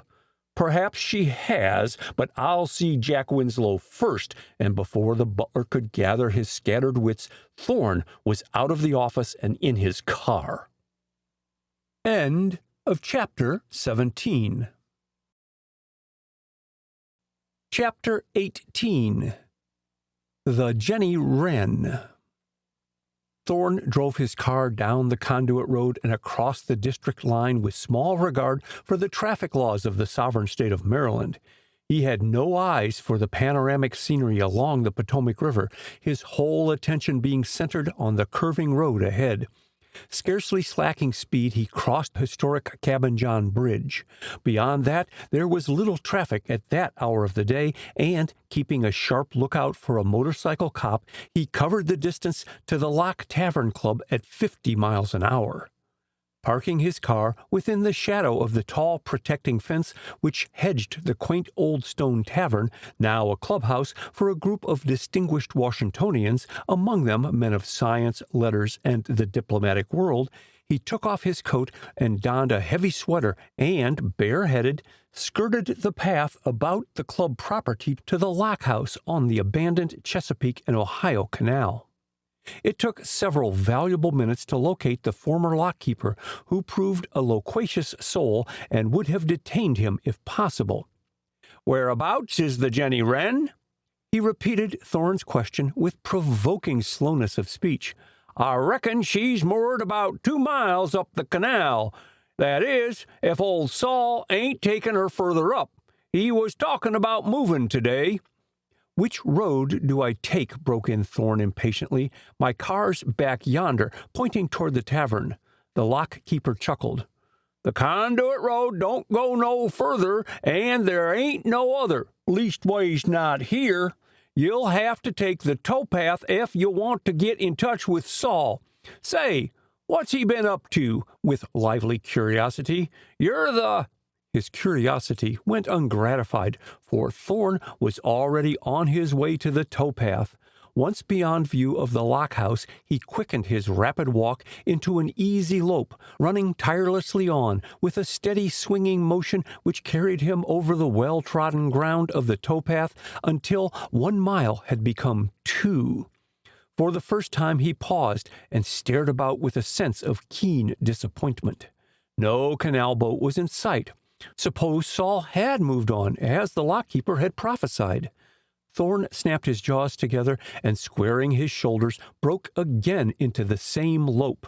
He had covered at least 3/4 of a mile more when, on rounding a bend in the canal, he saw a boat moored to the bank just ahead. An improvised gangway gave access from the bank to the boat, and Thorne crossed it, but his friendly hail brought no response. Thorne looked over the stern, and the words in black lettering were plain: Jenny Wren. Again he hailed. The echo of his voice was his only reply. Going over to the cabin door, he rapped, waited 1 minute, 2 minutes, then turned the handle and looked inside. No one was there. Considerably perturbed, he crossed the cabin, fitted up with homely comforts as both living and dining room, to the inner door. Opening that, he walked into the kitchen. Still no one was in sight. Glancing hurriedly about, he caught sight of another door and swung it open. Apparently, it was the sleeping quarters of the owner and his wife, for 2 comfortable bunks lined the walls, while a sewing machine and bureau with mirror occupied what space was left. He was about to turn back and re-enter the kitchen when a groan smote his ears. It came from under a pile of bedclothes thrown helter-skelter on top of one of the bunks. Tossing them off, Thorne saw an elderly woman lying, fully dressed, in the bunk, bound and gagged. Swiftly he released her, and, filling a cup with some whiskey from his flask, he gave it to her. The fiery liquor brought her around, and she sat up of her own accord as the stimulant sent the blood coursing through her veins. "Take some more," coaxed Thorne, holding the cup again to her lips. As she took it from him and sipped it slowly, Thorne crossed over and opened the window and outside blinds, flooding the place with sunlight and air. "Thank you kindly." She looked up gratefully as he returned to her side. "I'd have died if you hadn't found me." "Oh, not quite that." He smiled down at her. "Please, tell me what's happened here, and where—" He hesitated. Lambert had never mentioned the name of the owner of the Jenny Wren. "Where is your husband?" "Saul Smith? Oh, he's gone cityward for a spell." Mrs. Smith raised both her hands to her aching head, with some hope of stopping the intolerable throbbing in her temples. "This ain't never happened to me afore." "I can understand that," agreed Thorne, faintly amused by the tableau before him. "But how did you get in this fix?" At the question, the woman's shaken wits returned to her with a rush. "Oh, that nice young man," she moaned. Then, with a complete change of tone, her eyes flashing, "See if he's on the boat, and use your gun if you've got one. 'cause he'll wallop you same as he done me," touching the large bump on the back of her head, now nearly the size of an egg. Thorn needed no second bidding. He had paused only to revive the woman. Entering the smaller stateroom, he found the place in confusion. A suitcase lay on the floor, its contents scattered hither and yon. The bedding from the 2 bunks was dumped in one corner, the mattresses spread in another. Apparently, nothing had been left intact. Even the built-in dresser was ransacked and its contents spread about. The detective sped from there into the hull, and so over the canal boat, then went once more to the owner's stateroom, thoroughly convinced that he and Mrs. Smith were its only living occupants. He found Mrs. Smith sitting in a chair, nursing her head. She greeted him with a loud exclamation of relief, but his first question put her planned speech out of her mind entirely. "Where is Jack Winslow?" he demanded, and the woman's cheeks grew even paler. "'Twas the same thing he asked," she mumbled incoherently, "and before I could turn around, he swatted me over the head." "He? Who?" "The nice young fella I was telling you about, but you won't listen." Mrs. Smith was on the verge of tears between fright and shock. She edged her chair around so that Thorn could not approach closer without her knowing it. "I told him 'twas none of his business where young Jack was, and he bows polite, and, thinks I, he's gone, when bang, and I knows no more till I come to in my own bunk with a rag in my mouth and them clothes on top of me." "What did the man look like?" questioned Thorn eagerly. "Did he give his name?" She shook her head. "I axed, but he never said." A sneeze interrupted her, and Thorn fumed with impatience. "He weren't so tall as you, was dark complexioned, with a tiny mustache, beautiful teeth, and a pleasant smile. That's all I can tell you." Thorn hesitated. Every moment was of value, but could he leave the elderly woman alone on the boat? Suppose the stranger came back and did her further injury? Her description fitted no one Thorn could recall. And yet his errand implied knowledge of Jack Winslow. But if he was sent by Mrs. Winslow to locate Jack, why should he attack the old woman? Also, instead of sending another, why had not Mrs. Winslow confided her knowledge of Jack's hiding place to her husband and let him come for Jack? Above all, where the devil was Jack? "Mrs. Smith," Thorn spoke slowly, impressively, "it is imperative that I get in touch with Jack Winslow. For your sake, too." A few tears ran down the woman's withered cheeks, and her thin lips quivered.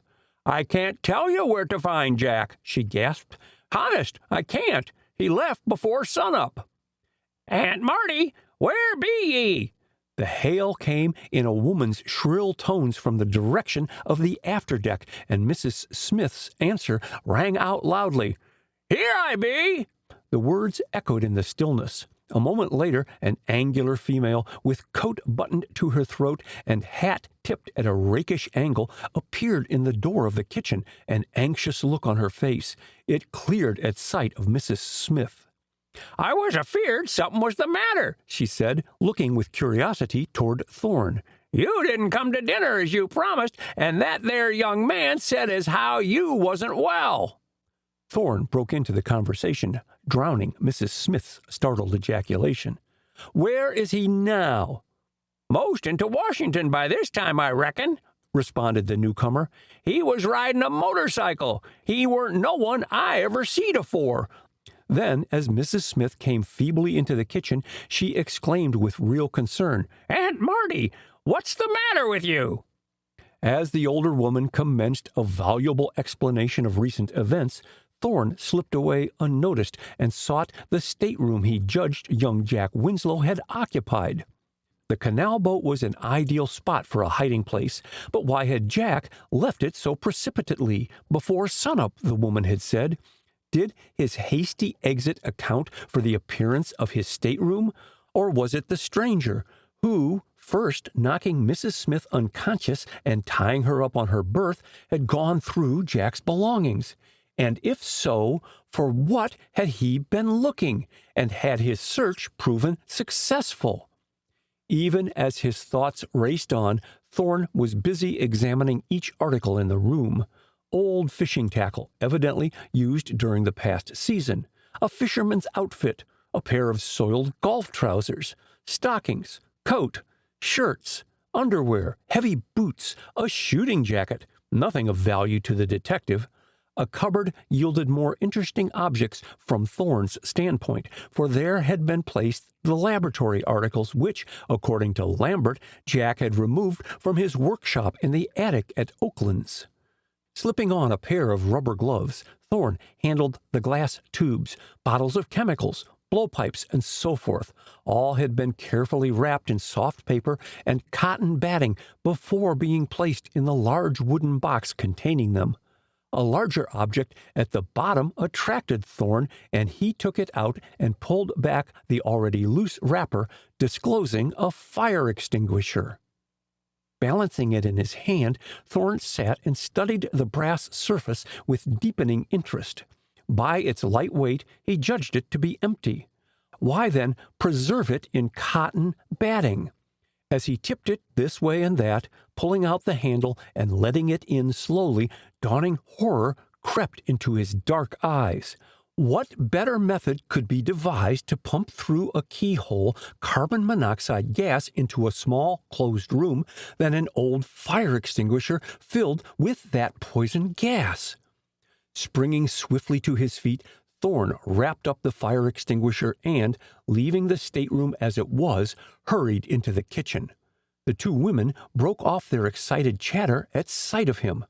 "Tell me the quickest way to Washington," Thorne addressed Mrs. Smith, but it was her friend who replied.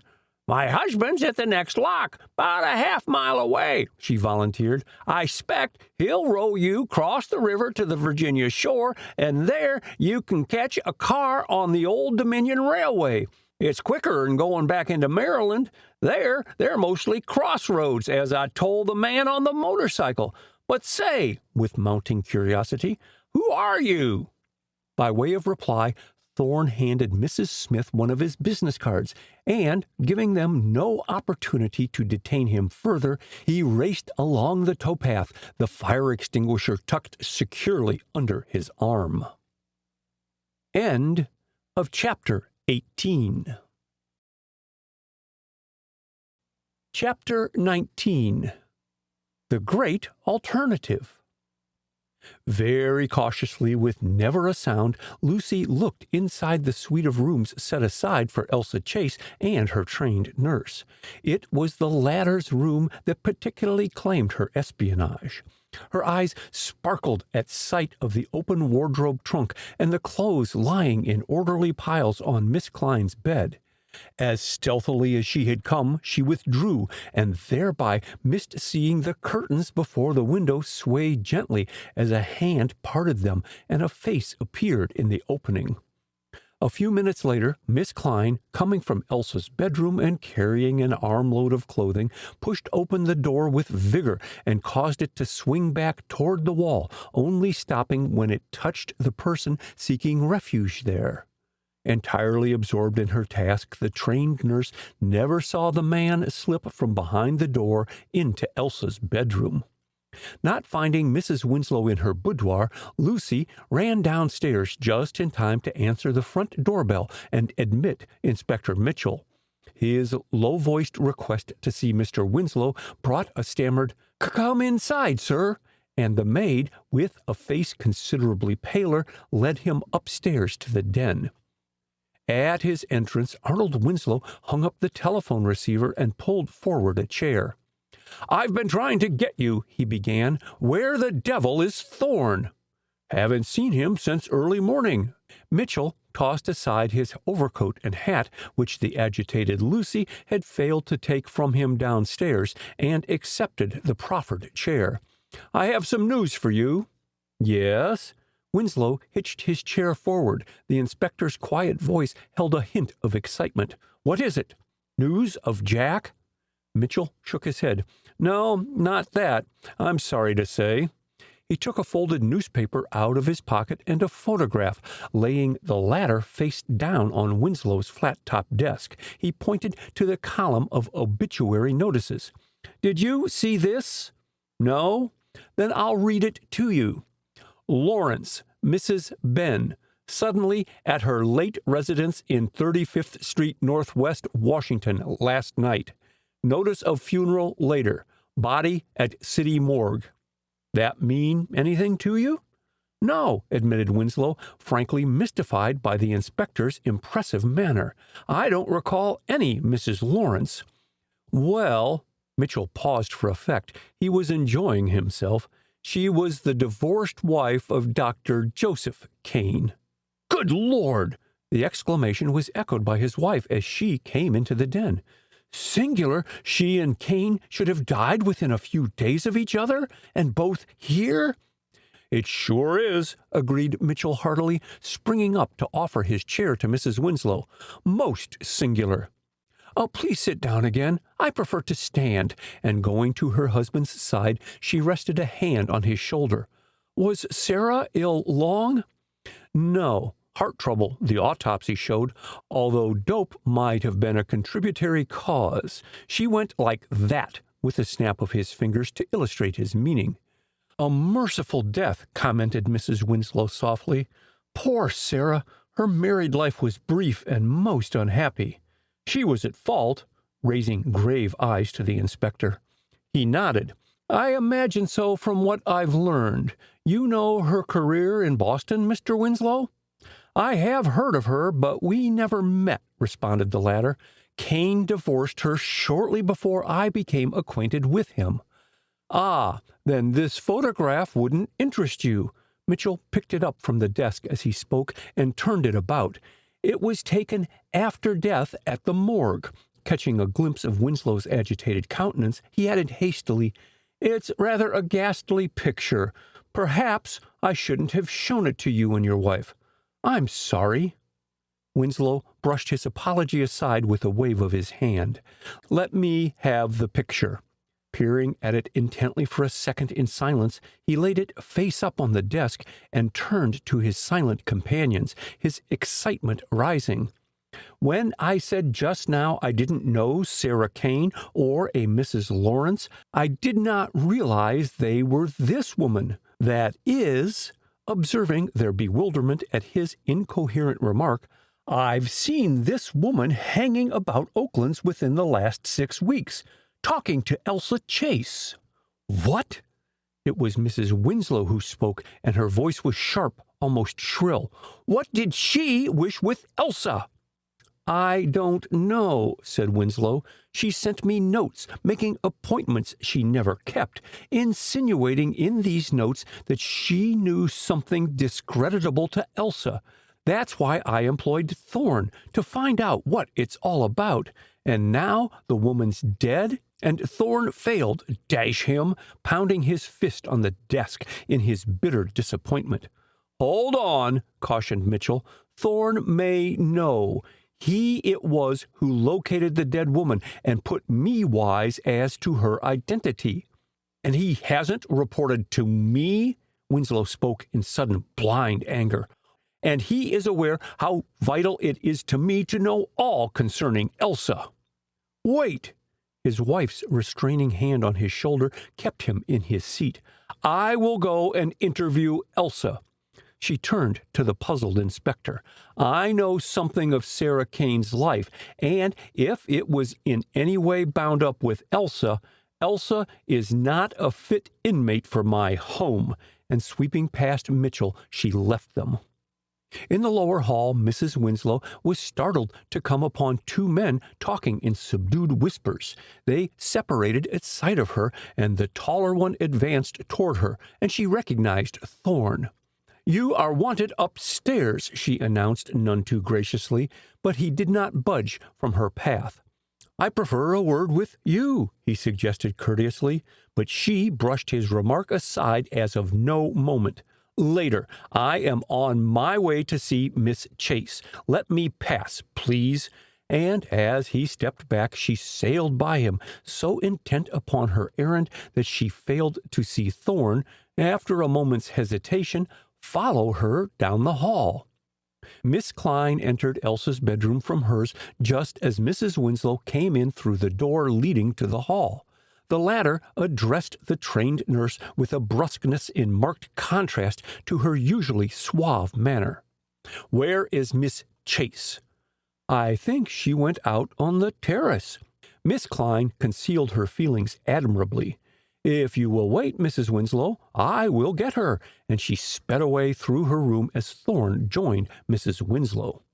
The latter gazed in anger at the detective. "Why are you here?" she questioned. "I told you Mr. Winslow was in the den."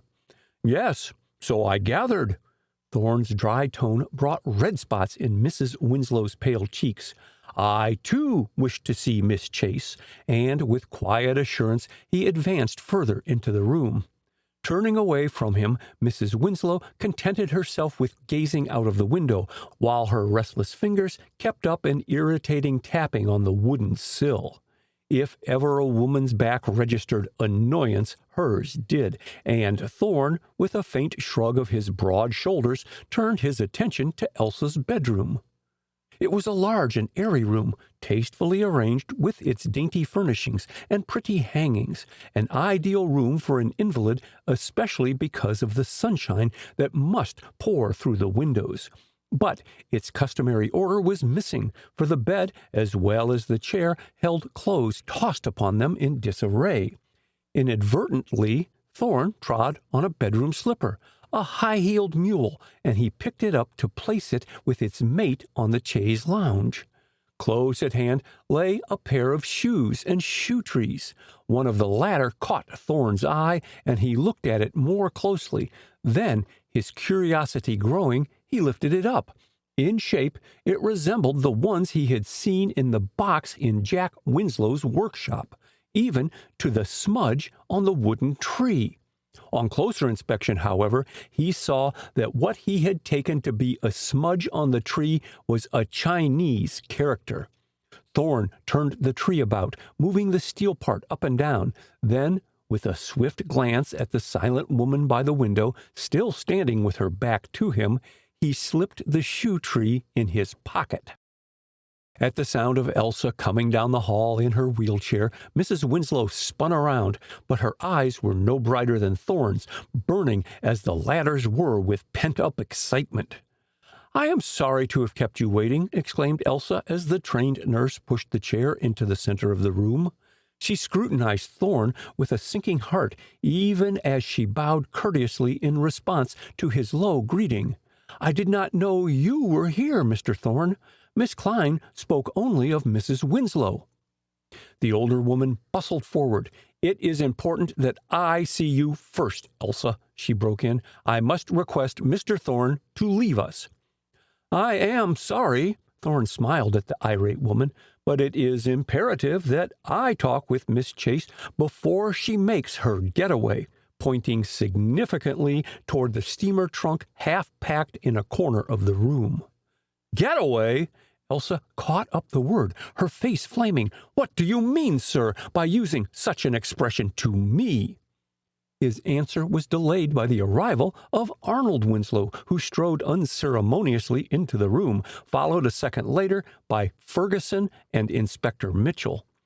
"So, here you are, Thorne." Intent on his own affairs, Winslow failed to note the attitude of the four people already in the room, for Miss Klein had not left her patient's side.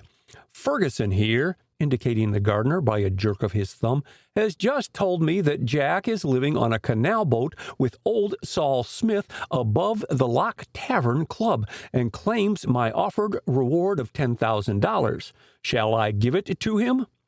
Thorne swung on Ferguson. "How did you get that information?" he demanded hotly. Ferguson shuffled his feet uneasily and fingered his unkempt hair. He had not anticipated meeting such an audience. His stained clothes were odoriferous of the barnyard and stale perspiration, and Elsa drew back as far as possible from his vicinity. Ferguson's whine cut the silence. "I got it off a note Mr. Jack wrote to she," pointing to Elsa. "Lambert left it on his pillow, and I just opened the envelope and—" stole the letter inside it. Thorne was studying the gardener intently. If you want that reward, tell the truth. I is. Ferguson's lips parted in a sickly grin. That's exactly how I got the news. I'm telling ye straight. Go on, urged Thorne softly. Don't be afraid. Speak up, Ferguson, and tell them why you are not entitled to that reward. What? The gardener gazed at him in bewilderment, one hand plucking at his soiled shirt. I don't get your meaning. No? Thorne spoke with biting sarcasm. Then I'll tell them why you are not entitled to that reward. It is because Jack Winslow isn't on the canal boat, and you know it, Ferguson, because you were there just ahead of me. Who, me? Yes, you. Thorne's voice rang out, filling the room and hallway with its accusing note. You've given yourself away, Ferguson, by forgetting to remove your false teeth. Your makeup's perfect, but for that. With a swift and involuntary movement, Ferguson's hand went to his mouth. In place of the tobacco-stained, decayed teeth of the gardener was his full set of even and perfectly white teeth. Hold him, Inspector. Thorne's tone was not to be disobeyed, and Mitchell's hand fell on Ferguson's shrinking shoulder with a firm grip. We'll attend to him later. Now, Miss Chase, what's your connection with Ferguson? Elsa, who had sat listening to the two men in petrified silence, straightened up. There is no connection between us, she declared, her voice little more than a whisper. I never saw or heard of Ferguson until I came here. But the same object brought you. Thorne took a step nearer the wheelchair. To rob Mr. Winslow. Stop, as she would have interrupted, and his voice went relentlessly on, hammering into her ears like a miniature Niagara. A cripple's disguise was a clever masquerade for the dancing silhouette. Opening his hand, he displayed the magazine page taken from Sarah Kane's dying grasp. The so-called Mrs. Lawrence had the goods on you, although, disguised as a man, you tried to bribe her to silence last night before she died. You are not a cripple? Mrs. Winslow stepped forward, white and shaken. So you killed Dr. Kane to conceal your secret. Ferguson shook himself free of Mitchell's detaining grasp. It wasn't her, he shouted, but her confederate. Jack Winslow did it for her. A scream broke from Elsa, and she half started from her chair, only to fall back limply as the closet door opened and Jack Winslow came out from his hiding place. No one spoke as he advanced toward Ferguson. Inspector Mitchell, fascinated by the scene, drew out a pair of handcuffs and held them ready. His action was not lost on Jack, and his high color faded to a dirty white. You, Ferguson, he spoke in little above a whisper, what is your proof against me? There was a perceptible pause as the gardener looked about the little group, staring with tense faces at him. How far could he go without incriminating himself? He did not fear the inspector, but there was Thorne to reckon with. I went through the things you took from here to the canal boat. It was Ferguson speaking, but they would not have recognized his voice had they not been looking at him. It was so altered. And there, Jack Winslow, I found the fire extinguisher you filled with carbon monoxide gas. Can you deny it? No. Elsa clutched the sides of her chair and gazed in agony at her lover as he pronounced the solemn monosyllable. Ferguson turned to Inspector Mitchell. Go to the canal boat and get the fire extinguisher. It's the final proof you need of who killed Joe Kane. True, agreed Thorne quietly. I have it here. And raising his hand, he beckoned to Jim, his assistant, loitering in the hall just outside the door. Stepping past Arnold Winslow and the inspector, Jim brought in a large package carefully wrapped and an envelope. Thorne took the latter from him. There is no human beast today so vile as the dealer in narcotics who stays clean himself but is willing to contaminate others with the poison he sells. Thorne faced Jack and Elsa, his face stern, unrelenting. You, Elsa and Ferguson here, came to steal cocaine. He stopped and took from the envelope 2 cards. That fire extinguisher bears the fingerprints of the person guilty of selling narcotics and also of the murderer of Kane. In my office, I had this copy made, holding it up for all to see. That fingerprint on the fire extinguisher tallied with another accidentally made in my office on Monday afternoon by Arnold Winslow. You lie, damn you! Livid, swaying on his feet, Winslow faced them, a fiend at bay. Thorne snatched up the wooden shoe tree. Here is my proof, he exclaimed. Cocaine is concealed in this hollow wood, imported from China. Others like this are upstairs in the attic. Elsa and I found your cache, you dirty yellow dog. The cache Kane and Ferguson were after before you killed Kane with diabolical ingenuity. Twice, thrice, Winslow tried to speak. Then, before Mitchell guessed his intention, his right hand flew up. The flash of the revolver was their only warning before Winslow fell headlong to the floor. A bullet in his brain. End of chapter 19. Chapter 20. The End of the Trail. As Thorne ran down the staircase at Oakland's, he came face to face with Inspector Mitchell. "I was just coming for you," exclaimed the latter. "They want you in the music room," and giving the detective no time to utter an objection, Mitchell slipped his arm inside his and walked him there. The music room was in darkness except near the great stone fireplace with its blazing logs. Close by, Jack Winslow had pushed one of the divans, and on it lay Elsa, still pale from the shock and horror of Arnold Winslow's death. She sat up at Thorne's approach, looking at him with eager, grateful eyes. "We owe you so much," she exclaimed, her soft voice trembling with emotion. "I cannot have you leave thinking terrible things of me. Let me explain." "If you will." Thorne dropped down on a chair by her side. "I know you are Elsa Gray, and the only child of Reverend Richard Gray, an Episcopal missionary," she broke in. "Ah, that gives you light." As Thorne's expression altered, swiftly she turned to the 2 others in her small audience, Inspector Mitchell and Jack, the latter regarding her in open adoration. "In 1914, went on Elsa after a brief silence, my father returned from his lengthy stay in the Orient. With him on the boat was Arnold Winslow, who had visited Dad on several occasions when in China.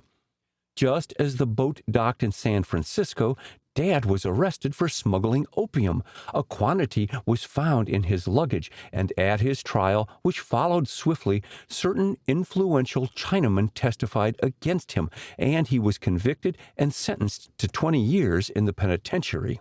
She stopped, unable to go on, and Jack, springing up, brought her a glass of water. "The rigors of San Quentin prison soon broke down Dad's health. After his years in the climate of the Orient, I was allowed to see him just before he died." She stopped, unable to control her voice, and took another swallow of water. "Dad told me then that he was morally certain, looking back on events in China and on shipboard, that Arnold Winslow, fearing detection, had put the opium in his luggage and secured, with the aid of a notorious criminal ring, his conviction through perjury and bribery." Thorne nodded his head thoughtfully. "The profits in narcotic traffic are tremendous," he said, "and greed forces down all barriers. But go on, Miss Gray. I will not interrupt you again." "Dad's pitiful story and his tragic death stirred me to the depths." Elsa clenched her cold hands, while her lovely eyes grew dark with emotion. "I vowed to track down and punish Arnold Winslow, and nightly I prayed to be shown a way to accomplish my vow. After my mother's death, Father had placed me with a cousin, very dear to her." "Miss Dryden?" questioned Thorne swiftly. "Owner of the sanitarium?" "Yes, but how did you know?" Not waiting for a reply, she resumed her story. I lived with Miss Dryden in my school vacations, and as I grew older, I took up dancing, intending to go on the stage, as I had some gift that way. A year ago, I got on a vaudeville circuit in the West, and my one act of shadow dancing made a hit, and I was called the Dancing Silhouette. I was in Chicago on a brief vacation when Jack drove his car into my taxi. Jack rose and paced up and down, finding it impossible to keep still. I took her to the address she just managed to whisper to me before fainting. The Dryden Sanitarium, he explained. When I left there, I asked the doorman her name, and I suppose in the excitement he misunderstood me and said her name was Miss Elsa Chase. The name of a bedridden patient, broke in Elsa. Jack brought me flowers, and the same doorman, knowing he meant me, brought them up. When I read his signature, John Arnold Winslow, I realized that he must be closely related to the man who had ruined my dear father. I found out later that Mr. Winslow abbreviated John Arnold to J. Arnold. All that night I lay awake, planning.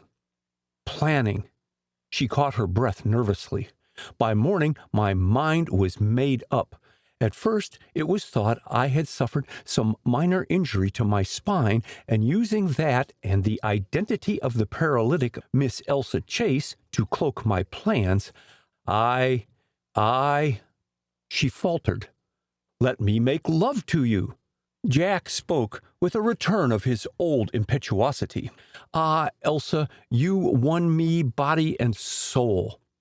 Hush, dear, I was caught in the same snare. A blush mantled her soft cheeks. Miss Klein, head nurse, promised to help me in my schemes, and so we came to visit Mr. and Mrs. Winslow. Oh, I'm ashamed of the role I've filled. She drew in her breath sharply. Only memory of Dad's suffering, the shame and opprobrium heaped upon him, innocent of all wrongdoing, kept me to my self-imposed task, with what results you know. Jack had given me the key to his attic room for safekeeping, and there I found the cocaine secreted in the old consignment of wooden shoe trees.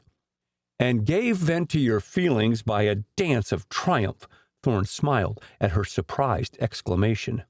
I saw your shadow on the curtain of the attic window. Did you dance on other occasions? Asked Inspector Mitchell, breaking his long silence. Lucy spoke of seeing a dancing silhouette. I did, confessed Elsa, smiling. Lucy fainted the night I threw my shadow on the front door, and her eyes twinkled as she caught Thorne's glance. You were quick, Mr. Thorne, but I eluded you by slipping through the open window of the reception room and back through the front door held open a crack by Miss Klein as you raced around the house. She revived Lucy, and between us we got her up to her bedroom unseen, although Mrs. Winslow almost caught us coming down the elevator. Why did you take such chances? Questioned Thorne. You ran grave risk of your identity becoming known. I had to limber up. Elsa passed one hand over the other with a quick motion acquired in the past few months. Sitting still all day was terrible. Then, you see, I could search the house only at night. I secured duplicate keys to most of the rooms with Miss Klein's assistance. I dared not get out of my wheelchair in the daytime for fear of being caught. But how did you fool Dr. Kane when he went to make a physical examination? Demanded Thorne before Jack could break into the conversation. He never made it, Elsa laughed softly. I put it off with a plea of faintness and fever.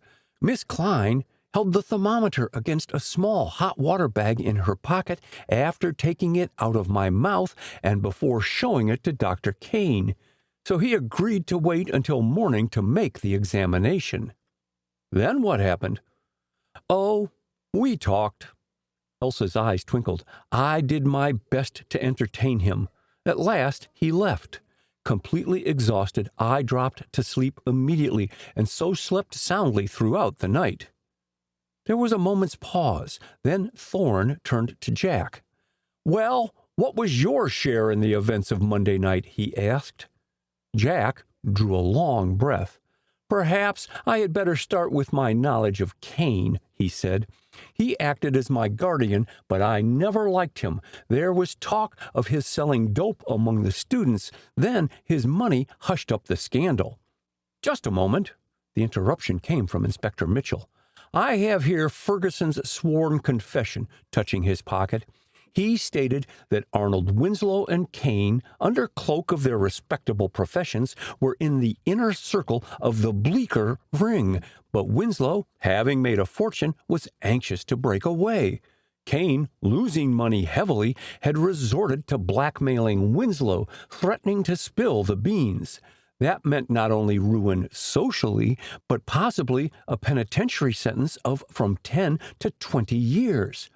Kane also, with several others, believed Winslow had a cache of dope here, and Ferguson was sent down to steal it. "They were right," acknowledged Thorne. "The cocaine we have located in the attic is valued around $100,000.